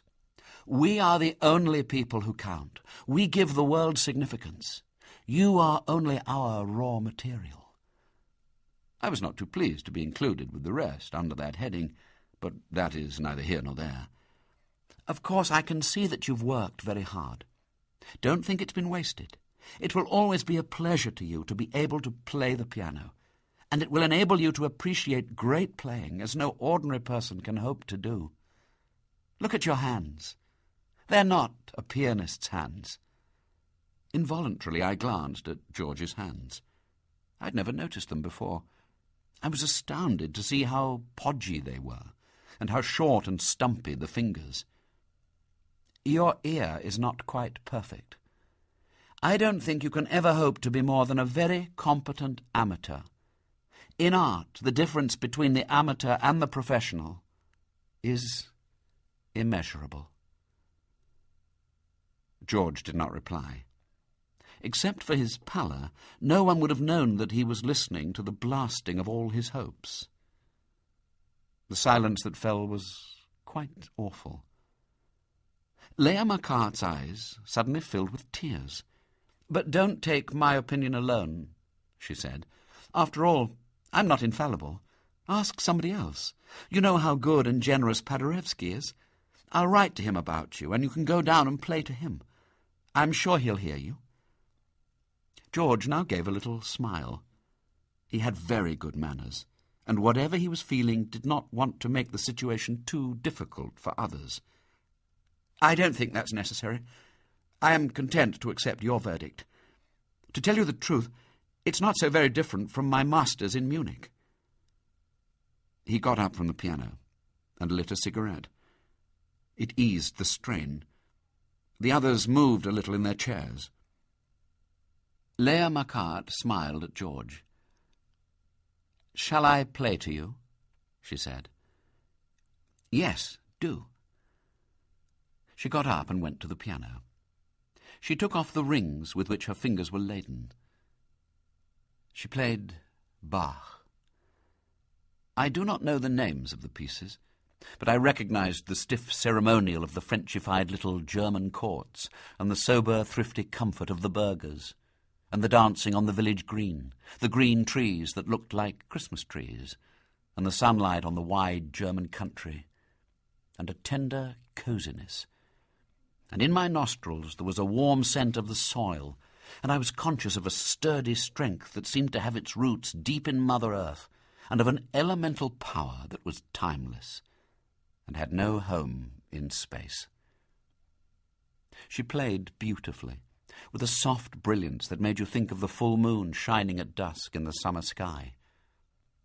With another part of me, I watched the others, and I saw how intensely they were conscious of the experience.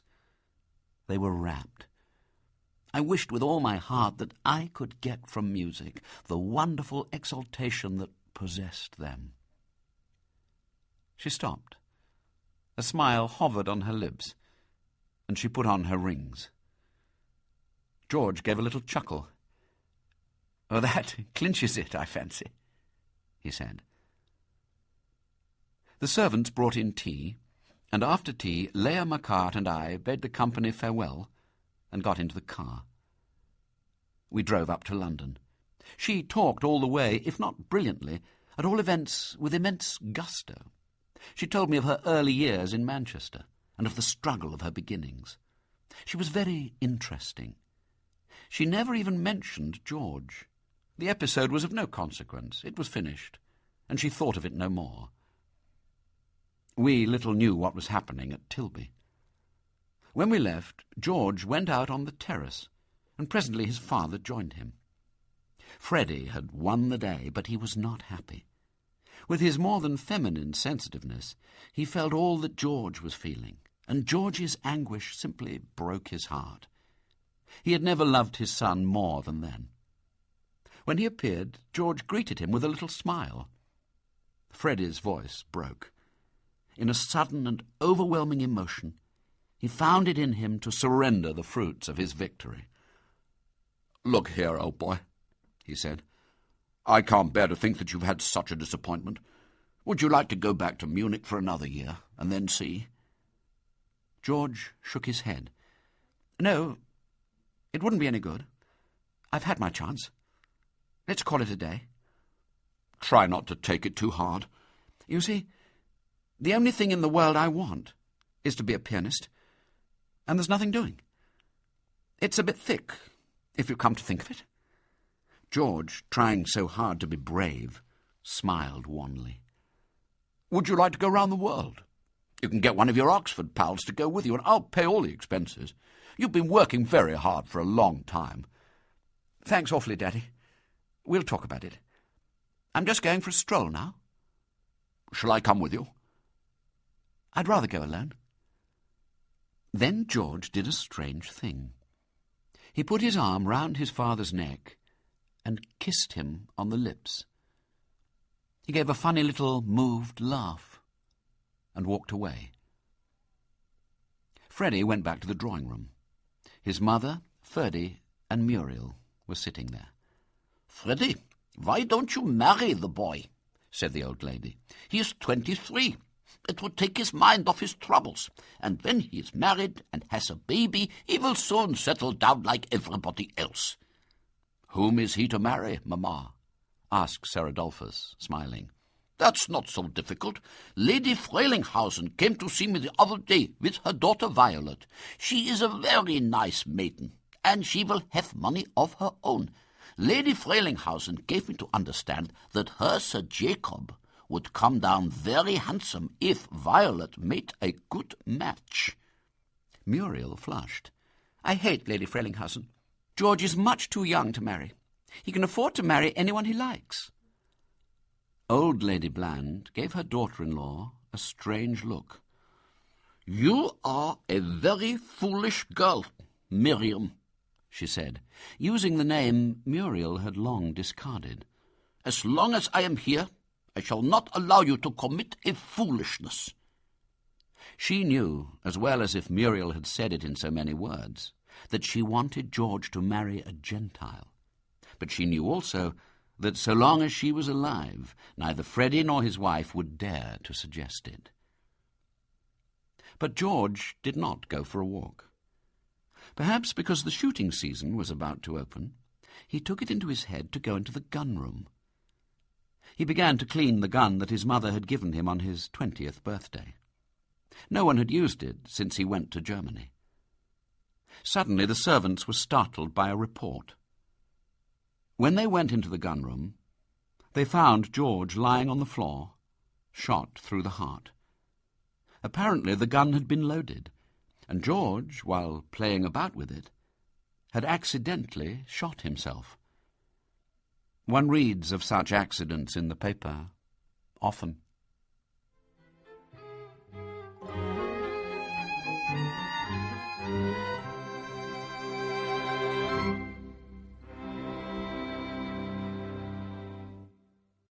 That was Martin Jarvis reading The Alien Corn by Somerset Maugham.